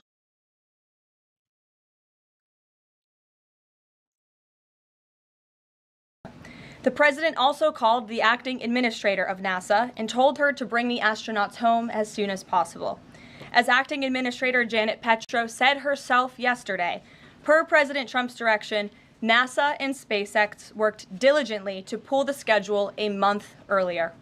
The president looks forward to welcoming Butch and Sunny to the Oval Office when they are recovered.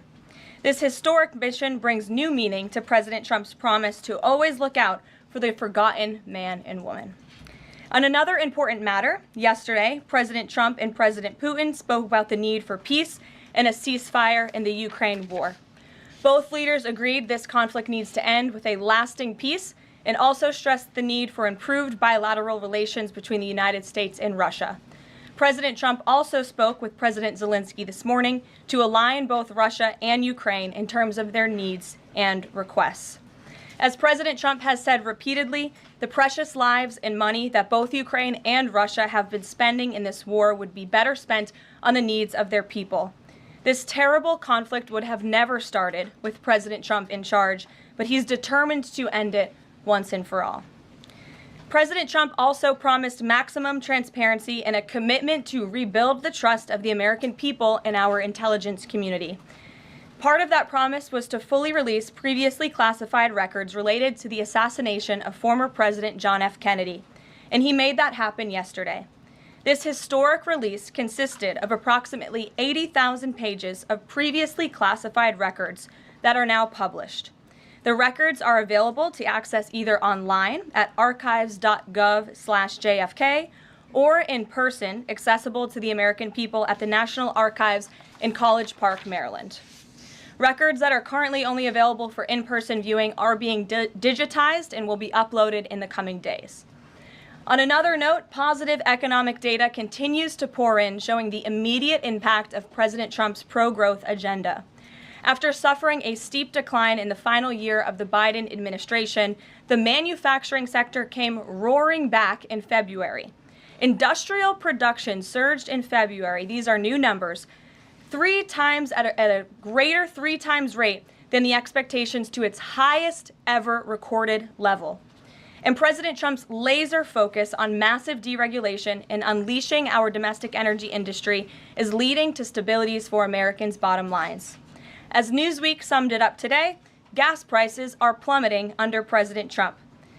And the Trump administration continues to make American communities safer through our ongoing mass deportation campaign of illegal alien criminals. Yesterday, FBI Director Kash Patel announced the agency captured another fugitive from its 10 most wanted list, securing the extradition of Francisco Javier Roman Bardeles, a key senior leader of the brutal MS-13 gang. And the brave men and women of ICE also arrested a number of dangerous aliens across the country in recent days. You will see them on this screen. ICE San Francisco just arrested a citizen of Guatemala convicted of sexual battery. ICE New Orleans arrested a citizen of Ecuador convicted of rape in Suffolk County, New York.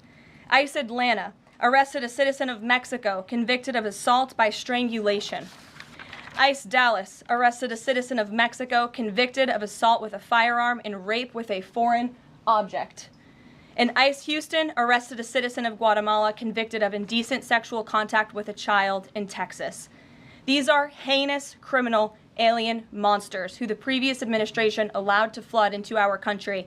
And every time President Trump and this team deport one of them, our country becomes safer. Finally, before I open it up to questions, I want to tout how successful our efforts have been in filling out President Trump's administration. There have been a record number of 281 Senate confirmed nominations already, with another 280 in process. Here at the White House, OPM and GSA, we have filled 100% of the total number of slots. And this is a record number of placements in the first 58 days of any administration, and a testament to the caliber and the sheer quantity of talented people who want to work for President Trump to make America great again. Here in our new media seat today, we have Katie Pavlich. Katie is the editor of townhall.com, which is a subsidiary of Town Hall Media. It's a leading conservative news and opinion outlet based right here in Washington, D.C., with writers and journalists reporting around the country. Last year, Town Hall Media had 60 million unique users and 1.4 billion page views, with a broad reach on a number of social media platforms. With that, Katie, please kick us off. Thank you, Caroline. Really appreciate it. Sure. Thank you. So given the back and forth with this U.S. District Judge and the administration's use of the Alien Enemies Act, does the President plan to send new and additional flights of Venezuelan gang members, now designated as foreign terrorists, from the U.S. to El Salvador or elsewhere? Can Americans expect to see those flights sometime soon? Americans can absolutely expect to see the continuation of the mass deportation campaign that has been successfully led by this president, Secretary of Homeland Security Kristi Noem, and also our Secretary of State, Marco Rubio. Since you brought up the judges, I would like to point out that the judges in this country are acting erroneously. We have judges who are acting as partisan activists from the bench. They are trying to dictate policy from the President of the United States. They are trying to clearly slow walk this administration's agenda, and it's unacceptable. As the President said last night, we will continue to comply with these court orders. We will continue to fight these battles in courts, but it's incredibly apparent that there is a concerted effort by the far left to judge shop, to pick judges who are clearly acting as partisan activists from the bench in an attempt to derail this president's agenda. We will not allow that to happen. And not only are they usurping the will of the president and the chief executive of our country, but they are undermining the will of the American public, tens of millions of Americans who duly elected this president to implement the policies that are coming out of this White House. And then one more question. Senate Minority Leader Chuck Schumer said yesterday that he was united with Democrats in working against Americans who, quote, their attitude is, I made my money all by myself, how dare your government take my money from me? Or, I built my company with my bare hands, how dare your government tell me how to treat my customers?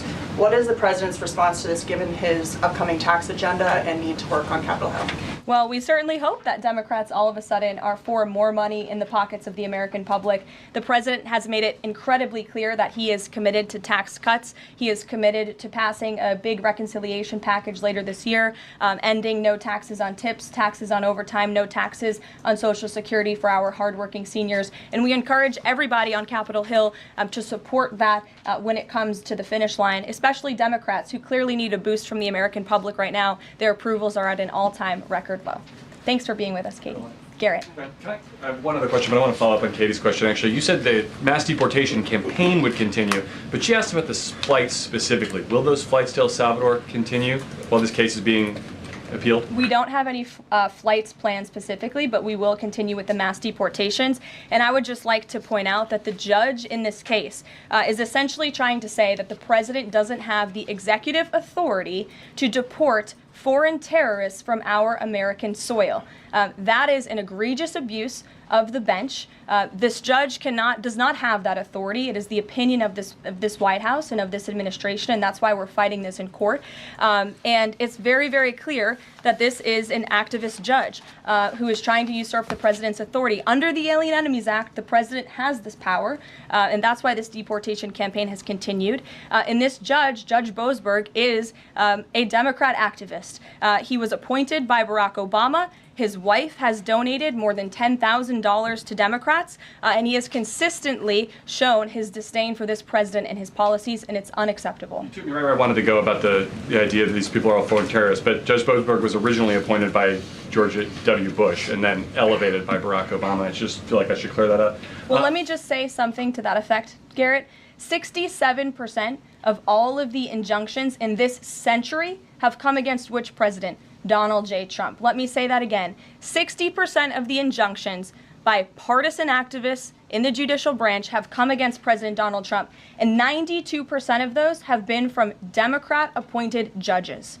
This is a clear, concerted effort by leftists who don't like this president and are trying to impose or slow down his agenda.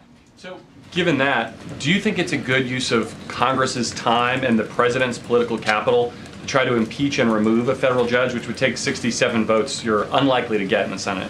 Well, look, the president has made it clear that he believes this judge in this case should be impeached, and he has also made it clear that he has great respect for the Chief Justice John Roberts, and it's incumbent upon the Supreme Court to rein in these activist judges. These partisan activists are undermining the judicial branch by doing so. We have co-equal branches of government for a reason, and the president feels very strongly about that. Jackie. Thanks, Carol. What options does the president have to, he says he's going to follow court orders. He wouldn't defy a court order, but he's raised these concerns about these judges acting in such a partisan way. Yet what option does he have to ensure that his agenda continues to move forward while this is ongoing and the judges appear to be trying to just block and delay and impede? Well, you're right. They are trying to block, delay, and impede. This is lawfare. The president is no stranger to it. He faced it in his campaign, and this is a continuation of the lawfare that President Trump faced as a candidate, and he's now unfortunately facing as a president. Clearly, these partisan activists in the judicial branch didn't get the memo on November 5th when the American people overwhelmingly re-elected this president to continue with mass deportations. So White House counsel and the Department of Justice are working on this. They're appealing these cases, and we will continue to use the full weight of the White House counsel's office and the president's team of lawyers to fight this in court, because we know we will win even if we have to go all the way to the Supreme Court. One more on TDA. Andy McCarthy said in an interview with Hugh Hewitt, he certainly agrees with what the president is trying to do with the Alien Enemies Act, but he's not sure that the law is completely on his side. He cites some previous Supreme Court rulings dealing with enemy combatants in wartime, says that even they have a challenge or a right to challenge their detention in court. He raised concern also that while TDA has been designated as a terrorist organization, these individuals hadn't been prosecuted for terrorism. So my question is, will the president ask Congress potentially to declare war on these cartels for the invasion that he's talked about so that he's on stronger legal footing? Well, we absolutely disagree with the legal opinion of the individual that you mentioned. We would not have moved forward with this if we didn't believe the president, this was within the president's executive authority to continue with this mass deportation effort under the authority provided to him under the Alien Enemies Act. And when you read the act, as I did last time at the podium, a predatory incursion is absolutely what has happened with Tren de Aragua. They have been sent here by the hostile Maduro regime in Venezuela, and the president, immediately upon taking office, designated TDA as a foreign terrorist organization. And under this act, it is within the president's authority to deport these terrorists. And anybody trying to defend these terrorists who have now been sent off of American soil should talk to the families of the individuals who these heinous monsters have killed and have raped. If you talk to those families, they are so heartened by the president's decision to take tough action and to use his executive authority, something that no other president has been willing to do, because President Trump does what he says he's going to do, and he is deporting these foreign terrorists from American soil to secure our homeland, and he's within his rights to do that. Jennifer. Very quickly on Tesla, there's a website that's trying to dox Tesla owners across the country and saying they're only going to take down personal information when people show that they've sold their cars. What's the administration going to do about that? I haven't seen that website, but we certainly think it's despicable, the violence that has taken place against Tesla, the company, its employees, and also just Americans who have chosen to drive an electric vehicle. Many of them are Democrats, by the way. Democrats were big supporters of Tesla and of electric vehicles until Elon Musk decided to vote for Donald Trump. So we would like Democrats to also come out and condemn this heinous violence that we have seen, and I believe the Attorney General has said she's investigating these incidents as acts of domestic terrorism. Jennifer. On Ukraine, can you say, is the White House going to pause foreign military aid or intelligence sharing with Ukraine, as Russia says it's pushing for, and then have a follow-up on the Federal Trade Commission? Sure. When it comes to Ukraine, I do have a statement for you from the National Security Advisor and also the Secretary of State. First, I'd like to reiterate what the President said earlier following his call with President Zelensky this morning. He said he just completed a very good telephone call with President Zelensky. It lasted approximately 1 hour. Much of the discussion was based on the call made yesterday with President Putin in order to align both Russia and Ukraine in terms of their requests and needs. We are very much on track, and I will ask Secretary of State Marco Rubio and Mike Waltz to give an accurate description of the points discussed. That statement will be put out shortly. Well, I have that statement for you right here. Bear with me as I read it. Today, President Trump and Ukraine's President Volodymyr Zelensky had a fantastic phone conversation. President Zelensky thanked President Trump for a productive start for the work of the Ukrainian and American teams in Jeddah on March 11th. The meeting of the senior officials from both nations significantly helped in moving toward ending the war. President Zelensky thanked President Trump for the support of the United States, especially the Javelin missiles that President Trump was first to provide in his efforts towards peace. The leaders agreed Ukraine and America will continue working together to bring about a real end to the war, and that lasting peace under President Trump's leadership can be achieved. President Trump fully briefed President Zelensky on his conversation with Putin and the key issues discussed. They reviewed the situation in Kursk and agreed to share information closely between their defense staffs as the battlefield situation evolved. President Zelensky asked for additional air defense systems to protect his civilians, particularly Patriot missile systems, and President Trump agreed to work with him to find what was available, particularly in Europe. The two leaders also agreed on a partial ceasefire against energy. Technical teams will meet in Saudi Arabia in the coming days to discuss broadening the ceasefire to the Black Sea on the way to a full ceasefire. They agreed this could be the first step toward the full end of the war and ensuring security. President Zelensky was grateful for the president's leadership in this effort and reiterated his willingness to adopt a full ceasefire. President Trump also discussed Ukraine's electrical supply and nuclear power plants. He said that the United States could be very helpful in running those plants with its electricity and utility expertise. American ownership of those plants would be the best protection for that infrastructure and support for Ukrainian energy infrastructure. President Zelensky also thanked President Trump for continuing to push humanitarian concerns, including the exchange of prisoners of war. He noted they had just had a successful exchange and thanked the president for his leadership on that. President Trump also asked President Zelensky about the children who had gone missing from Ukraine during the war, including the ones that had been abducted. And President Trump promised to work closely with both parties to help make sure those children were returned home. They agreed all parties must continue the effort to make a ceasefire work. The presidents noted the positive work of their advisors and representatives, especially Secretary Rubio, National Security Advisor Mike Waltz, Special Envoy Kellogg, and others. The presidents instructed their teams to move ahead with the technical issues related to implementing and broadening the partial ceasefire. The presidents instructed their advisors and representatives to carry out this work as quickly as possible. The presidents emphasized that in further meetings, the teams can agree on all necessary aspects of advancing toward lasting peace and security.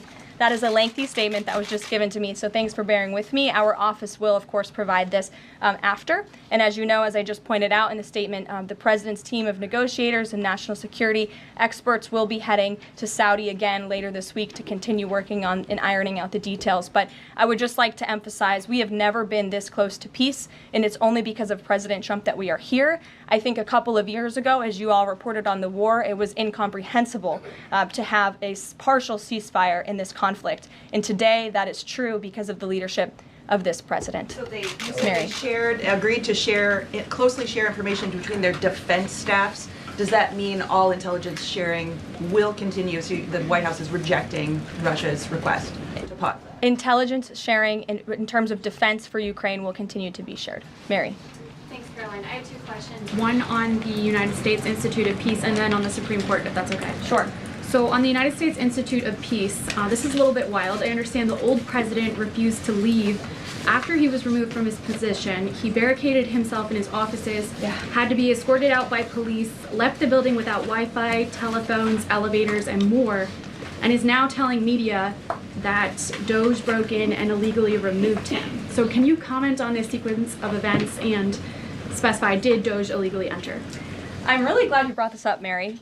We were made aware of this story by individuals at Doge, at Elon Musk's team, and also at the State Department who were unable to access this building.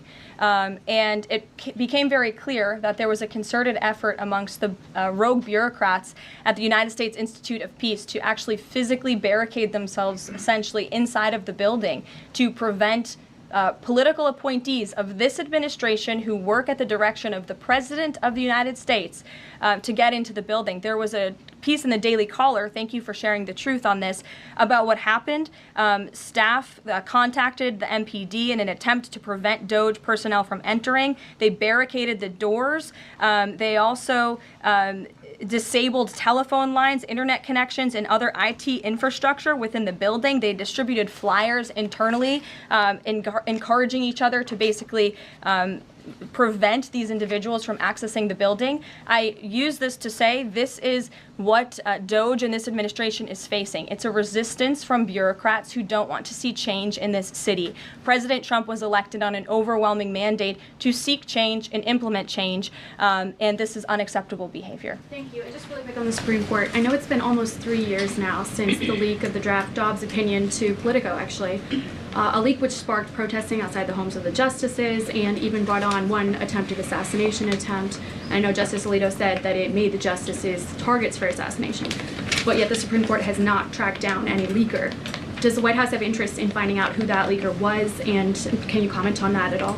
I know generally speaking the president has an interest in finding leakers and he believes it's unacceptable, and it's the position of this administration. You've seen the Secretary of Homeland Security has taken tough action at her agency.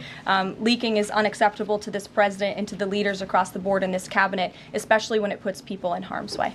Sure. Thank you, Caroline. A mom whose daughter was forced to change in a locker room with a biological male at school filed a complaint with the DOJ. How will the Trump DOJ deal with violations of President Trump's orders protecting women and girls like this?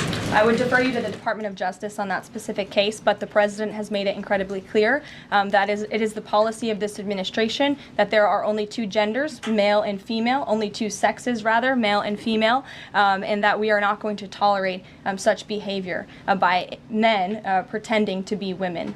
The president will continue to strongly stand for the rights of women and girls, not just in sports and on athletic fields, but also in private spaces like locker rooms and bathrooms. Sure. Go ahead. Thank you. On the FTC, two quick questions. Can you explain the president's thinking in his decision to fire the two Democratic commissioners, especially given that Mark Meadow is on track to be confirmed next week and there would be a Republican majority? My biggest question is why now? Sure. Because the time was right to let these people go, and the president absolutely has the authority to do it. And they were given ample notice in a letter that I believe your outlet reported on. So it pretty much explains exactly why this administration chose to let those individuals go. Is the ultimate goal to get this to the Supreme Court to try to overturn the 1935 precedent? The goal was to let these individuals go. If we have to fight it all the way to the Supreme Court, we certainly will. Rachel. Back to those deportation flights to El Salvador, can the administration provide any more details on how authorities determined that each of those men were in fact members of a gang? And if the White House can publish images, photos, videos of those men, why can't the administration just release basic information like their identities and names? We are not going to reveal operational details about a counterterrorism operation, but what I can assure you, as I said on Monday, we have the highest degree of confidence in our ICE agents and our Customs and Border Patrol agents who have committed their lives to targeting illegal criminals in our country, particularly foreign terrorists, and they had great evidence and indication. They have the highest degree of professionalism, and they were 100% confident in the individuals that were sent home on these flights and in the president's executive authority to do that. To follow up, I know in the last briefing you cited privacy concerns as a reason why the administration may not be able to reveal the identities. What exactly are the privacy rights of immigrants who were deported that the administration says were dangerous enough to be sent to El Salvador and sit in a prison? Again, as I just said, we're not going to reveal the operational details of a counterterrorism operation for quite obvious reasons. We're trying to combat terrorism here in the United States of America. Jeff. I could ask something else about the phone call yesterday. There was a couple different readouts from the Kremlin and the U.S. on a couple different points. One was energy and infrastructure. The U.S. statement said energy and infrastructure. The Kremlin said energy infrastructure. What is your understanding of what the actual substance of that disagreement was? Then I have one other question on that. I would defer you to the readout that was provided by the White House. That's our understanding, and that's the truth. And if I could ask a question about the judge as well. How does a president define a bad judge? Is it just someone who disagrees with him? And is that a dangerous precedent in this case, because this is a temporary ruling from Judge Boasberg that he could ultimately rule in your favor? Is he setting up a standard here for calling for the impeachment of a judge who may ultimately rule on your side? No, it has nothing to do with disagreeing with the president on policy. It's with disagreeing with the Constitution and the law. And it's trying to usurp the authority of the executive branch of this country. It's having baseless reasoning for these injunctions. And it's a clear effort by these judges to slow roll this president's agenda. And if you just look at the injunctions that this president has faced, deporting foreign terrorists from our homeland, hiring and firing of executive branch employees, which when the president is the executive of the executive branch. You also see an injunction by a partisan activist judge when it comes to the Secretary of Defense trying to determine the readiness of our troops and the qualifications of our troops in our armed forces. Does a single district court judge really have more authority over the Commander-in-Chief and the Secretary of Defense to determine who should serve in our United States Armed Forces? Absolutely not. Anyone who has taken a basic civics lesson can understand that, and it's ridiculous lawfare that we are witnessing. And it's. The president said he respects the Chief Justice here. Mm-hmm. Does he respect him specifically on this case and this opinion, or respects him overall? And has he spoken to any other Supreme Court justices? The president respects Chief Justice Roberts overall. He just expressed that to me in the Oval Office, but it's also quite clear that the Supreme Court needs to rein in these judges who are acting as partisan activists, and they are undermining the judicial branch, and it's a dereliction of duty on their behalf. Deanna, go ahead. Thank you so much, Caroline. On the call with Zelensky, did they discuss the minerals deal at all? Is that back on the table, and what do the Ukrainians have to do to get that back on the table? And then one on the Russia call as well. Again, I just provided a very lengthy readout of the call that was provided by the Secretary of State and the National Security Advisor. And now we have moved beyond the economic minerals deal. We are at a place of peace. We're at a partial ceasefire, and we're moving towards a full ceasefire and a long-standing peace in this conflict. And that's great news for the American public. Kremlin readout mentioned that Trump and Putin spoke about potential U.S.-Russia hockey games. And the Kremlin readout also said that Russia wanted the U.S. to stop U.S. intelligence and U.S. funding to Ukraine. The president has said that that conversation did not happen. Just wondering if you can get us any more clarity on that. And also, again, if it's energy infrastructure or if it's energy and infrastructure, because I think there is a big difference between that. Again, as for the readouts of the call, I would defer you to ours. And when it comes to the topic of hockey, it did come up. However, we're more interested in securing a peace deal than scheduling hockey games right now. Sean. Hey, about the deportation flight. So was it the president himself who directed the planes to stay in the air after the judge ordered them to turn back? The president invoked the Alien Enemies Act with a proclamation, which then directed the Department of Homeland Security and the Department of State to move forward with the plan of action. And as I said yesterday, all of the planes that were subject to the judge's written order took off before the order was submitted in court. I was asked and answered that question multiple times yesterday. Kate, go ahead. Is the president still considering pressuring Russia with sanctions or tariffs to try to get a full ceasefire? And is there any kind of deadline or timeline that the White House has in mind for when that pressure might ramp up? Again, the president had a nearly 2-hour-long call with President Putin yesterday. We provided a readout of that call, and we have his negotiating team heading to the Middle East this week to continue these discussions in regards to sanctions and any other details. I'm not going to give a readout of those from this podium. And on TikTok, is Oracle the leading contender for a deal? And would the U.S. back a deal that keeps TikTok's algorithm and the underlying technology still in Chinese hands? As President Trump does so well, we don't get ahead of ourselves when we are in the midst of the art of the deal. So when the president and this team are ready to announce a deal on TikTok, which is a high priority for the president, we will make that known. I've seen that reporting, but I'm not going to comment on it just yet. Sure, go ahead. Thank you, Press Secretary Leavitt. Some prominent Trump supporters have been making the case that Derek Chauvin deserves a pardon. They argue that he did not receive a fair trial. Joe Biden and other Democrats actually implied that he was guilty while the trial was going on. BLM rioters had these jurors under immense threat and pressure. Mainstream media, frankly, many news outlets here today are complicit here. They chose to ignore the autopsy report. They chose to ignore the full body camera footage. They decided to slander Derek Chauvin as a racist cop instead. Does the administration believe Derek Chauvin received a fair trial, and will they consider a pardon moving forward? The president has been asked and answered this question. He said it's not something he's considering at this time. Philip. Thank you. Two questions. First, just a follow-up on the readouts from those calls.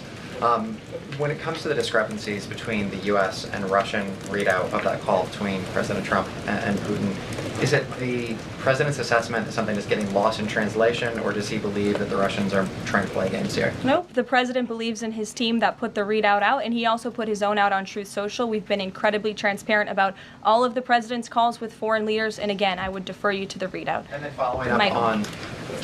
Thank you, Caroline. White House said yesterday that gas prices across the U.S. have fallen for the fourth straight week. 34 states now seeing gas under $3 a gallon. This limited ceasefire with Ukraine regarding oil refineries, energy, will that affect gas prices here in the U.S.? Well, it's certainly the president's hope that gas prices will continue to fall, and he's working every single day to ensure that we do. As you just mentioned, there's been very encouraging data. Inflation is cooling and gas prices are falling. The president has established a National Energy Dominance Council, and it's ultimately the president's goal. And this administration is working hard on it every single day to increase our energy production right here in the United States of America, to have it Trump energy boom like we saw in our first term, which will not only lead to lower fuel prices here at home, but also lessen the rate of inflation that was created by the previous administration. One more on Tesla, Caroline. Tim Walz, Governor Walz, saying last night he frequently checks Tesla stock. In doing so, to quote, give me a little boost during the day. How should Americans view politicians who take pride in the downfall of an American car company? I think that's quite sad, but I think Governor Walz unfortunately is living a sad existence after his devastating defeat on November 5th. Reagan, go ahead. Thank you, Caroline. Across the country, Tesla cars are being lit on fire, dealerships are being shot up, Molotov cocktails are being used. There was a website posted yesterday that shared the addresses of private Tesla owners and reportedly had Kash Patel's information on it. AG Bondi has called this acts of domestic terrorism. Does the White House have any indication that this is some sort of coordinated movement or that it's being funded by some outside group? And do you know if the investigation by the DOJ is being investigated as incidents of organized terror? I believe the Attorney General has made her comments clear on that. She is investigating these events as acts of domestic terrorism, and we fully condemn them. And as I said earlier to Jackie's question, we think it's despicable what is happening to not just this American company, but also their innocent employees. And again, innocent Americans who drive these vehicles. We condemn it wholeheartedly. Sure. More than 24,000 workers in 18 agencies are in the process of being reinstated.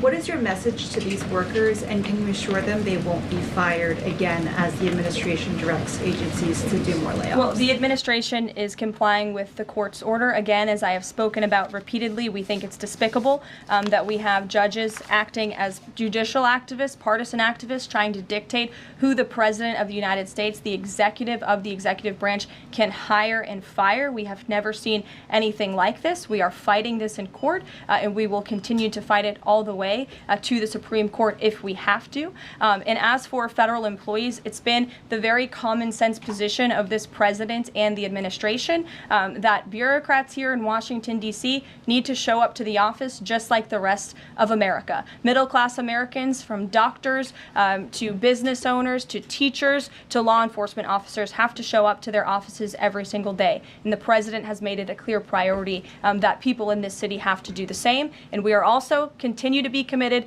to reducing the scale of our workforce and to reducing the size of our federal bureaucracy here in Washington, D.C. to save taxpayers' money.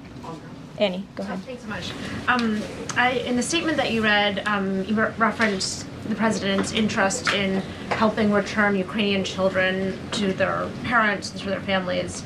There's an organization that provides intel and information about those children that their aid has been cut. It's a Yale University program that used foreign aid. And I'm curious if, as part of this new thinking with Ukraine, that aid might be unfrozen.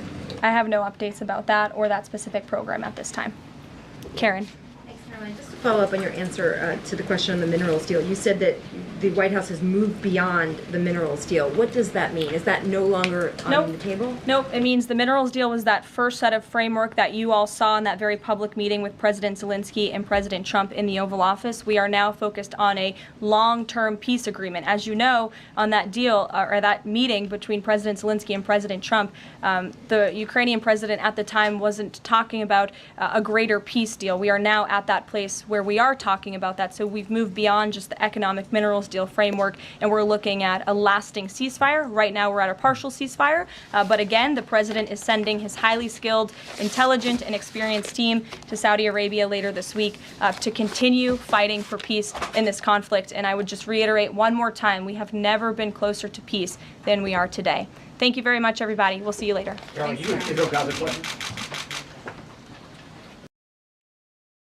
Morning. Good morning. It is currently 4:54 a.m. And of course, today's date is the 24th of March, 2025. And the director of the FBI, Hash Patel, is responding to some critics this Monday morning. Yeah, I want you guys to listen to this.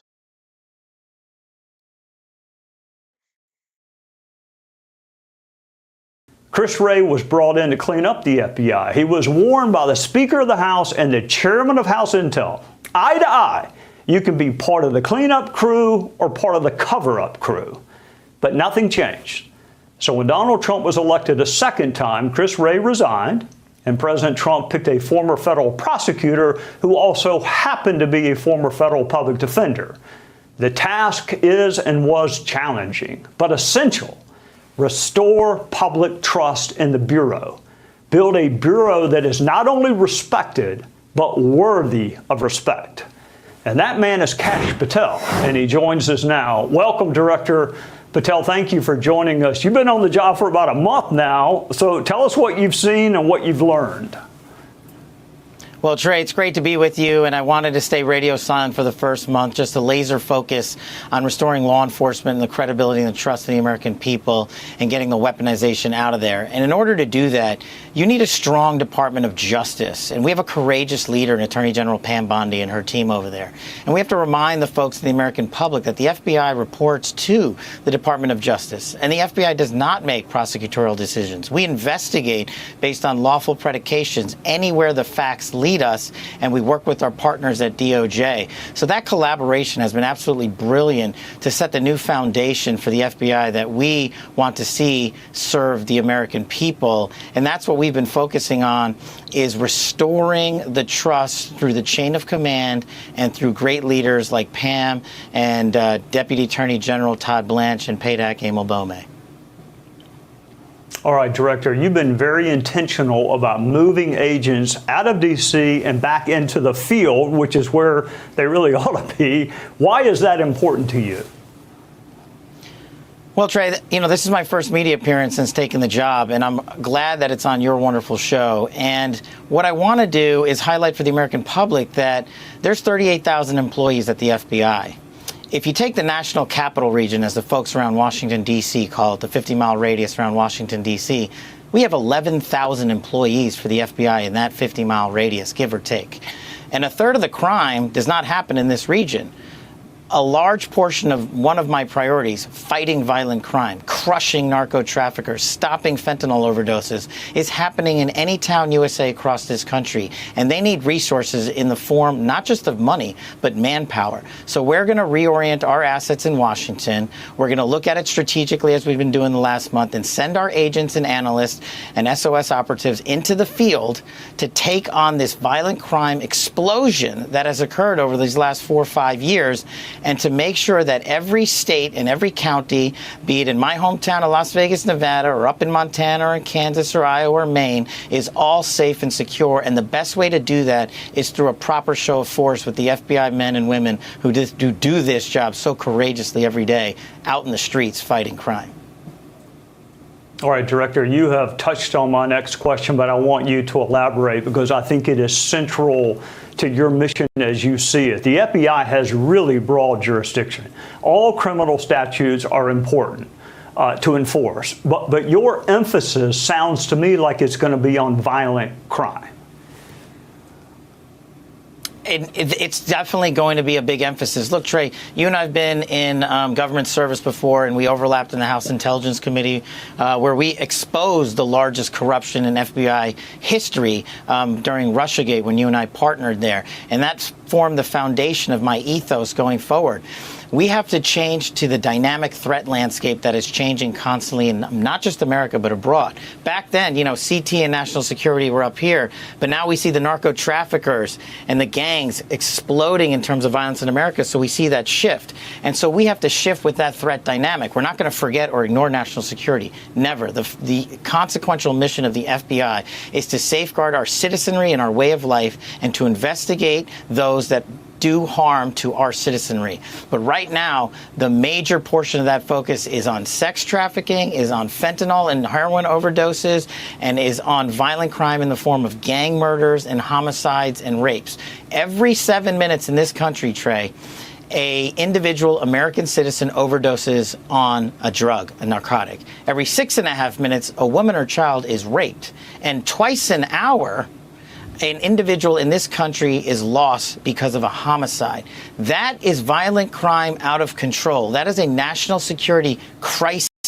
So we are treating it as such under this administration with President Trump's priorities and Attorney General Bondi at the helm of the Department of Justice. I don't know how or why the American public in the world refused to acknowledge this explosion in violent crime and found it acceptable for children to be dying off at such a vast rate. Couple that with the explosion in illegal aliens, we are seeing the intersection between violent crime and so many of those illegals, and that's another priority that we're facilitating and assisting with, though that's not our primary mission. That's over with DHS.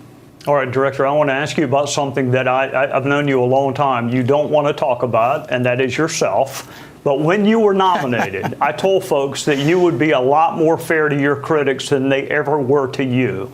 But it's hard to forget what others have said and done. So how do you put that blindfold on and be fair even to those who were never fair to you? Well, Trey, as I tell everybody at the FBI when I walk in the building, I don't care what the media says about me. There's nothing they can tell me that I haven't heard. As long as I'm taking the arrows and the men and women of the FBI aren't, I'm winning every single day. And I learned from your great mentorship and friendship on the House Intelligence Committee, where we served together, where we said the priority here is the truth and serving the American people. And that lesson that I learned with you and so many of the brave men and women on the House Intelligence Committee has stuck with me to this day. Now, also, I got to add in here, Trey, I know I was nominated by President Trump and I had a lot of support, but a big thanks to you for reaching out to the community that you have on Capitol Hill, and your voice was heard in those hallways to carry that message and penetrate and break through that glass charade that was, oh, Kash Patel cannot lead the FBI because he's too political. But as you just pointed out, I may be one of the most falsely maligned people in all of government service, and I don't care if they continue to falsely malign me. What I cared about is the leaders and the American people saw that in 16 years of apolitical government service, I was there to put the mission first. And I'm indebted to you for allowing me to continue in our friendship and your guidance on the Hill during that process. Well, you're welcome, Director, but all I did was ask the senators to give you a chance. You're the one that won the argument. I just got you in the courthouse, but you're the one that won the argument. Hey, Sean Hannity here. Hey, click here to subscribe.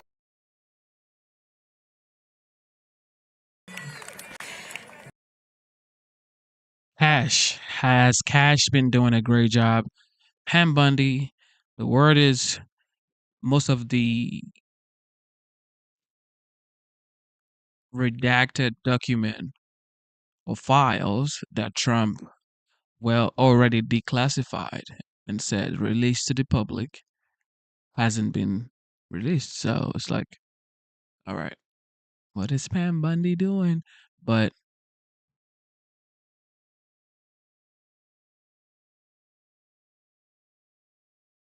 let's listen to AOC. AOC, man. He said something really wild here. Listen to this. Now, again, I want to remind you all here that we're not powerless in this moment. Okay, here we go. But we need to take stock of what is happening, because one of our best first steps is awareness. We need to say and call out what is happening so that we can educate others and talk to others about what's happening right now. Because the same billionaires who are taking a wrecking ball to our country derive their power from dividing working people apart. They specialize in getting us to turn on one another. And these billionaires bankrolling some of the most divisive media and some of the most disgusting, hateful posts that we see on social media, on television media, they want to divide us along lines of left or right, race and gender, creed and culture. And they will throw out every label and judgment and cultural debate in the book to keep us distracted, folks. This is what the focus on trans kids is all about. Come on, 1% of the entire population. If people want to have conversations about that, take it to the NCAA. It doesn't need to be on the floor of the United States Congress. We need to be taxing the rich on the floor of the United States Congress. We need to be establishing guaranteed health care on the floor of the United States Congress, not erasing American history on the floor of the United States Congress. We need to be passing a living wage on the floor of the United States Congress, and we're going to send a message to Donald Trump and Elon Musk and every Republican in the state of Arizona that we will not be distracted. We got our eyes on the prize, and we will build the nation that we want for ourselves. Uh-oh. Now, I understand that Donald Trump and the Republican Party's disdain for the working class doesn't just come from not being raised right. It's a shorthand for the right wing's entire political agenda and a certain ugly kind of politics that at its core is about lying to and screwing over working and middle-class Americans so that they can steal from our health care, Social Security, and veterans to pay for tax cuts for the rich and bailouts for their crypto billionaire friends. All right. But there's a word for this kind of thing, Tucson. You know it? Corruption. I'll say it in Spanish. Corrupción. Que los corruptos vayan. And seeing all of this stack up, from how overwhelming and selfish all this looting is to the constant barrage of phone notifications and headlines day to day, is enough to make even the best of us want to give up, want to give in to despair. And trust me, I want you to know that if you feel that way, I get it. I do understand. Because when the system is stacked against you, it's hard to feel like anything you do matters, that we matter in our democracy. And it is easy to give in to despair. And I can tell you, for a while there, when I was waitressing and working double shifts and never able to get ahead, and just when you think that you're close enough, you take 2 steps behind, you have to go, you get sick, you get a hospital bill, whatever it is. It's like you can't keep up. And when I was in that space, I did try to give up. I tried to stop caring and just keep my head down and work my shifts and accept that this is just how things are. But I'll tell you, Tucson, that's no way to live. It's no way to live. And we do not have to live like this. And in fact, we cannot live like this anymore. All right, with that being said, thank you for tuning into the live show. You know what time it is. It is currently 5:07 a.m. and today's date is the 24th of March, 2025. Your boy will be back. I know it took me like 3 days to come back here, but life be lifing, okay? You gotta be responsible, okay? You gotta be responsible for your responsibilities, all right? With that being said, thank you for tuning into the live show. Instead of looking for perfection, seek for consistency. Never give up on yourself. Never give up on your dreams. Never give up on God. Believe in yourself. Believe in your dreams. And believe in God. All right. Thank you to the veterans. And thank you to the active the active military members. Thank you, thank you, thank you, thank you, thank you, thank you. Okay, thank you. All right. See you guys soon. We have been streaming for 5 hours and 51 minutes. You guys are whoa. All right, your boy gotta go.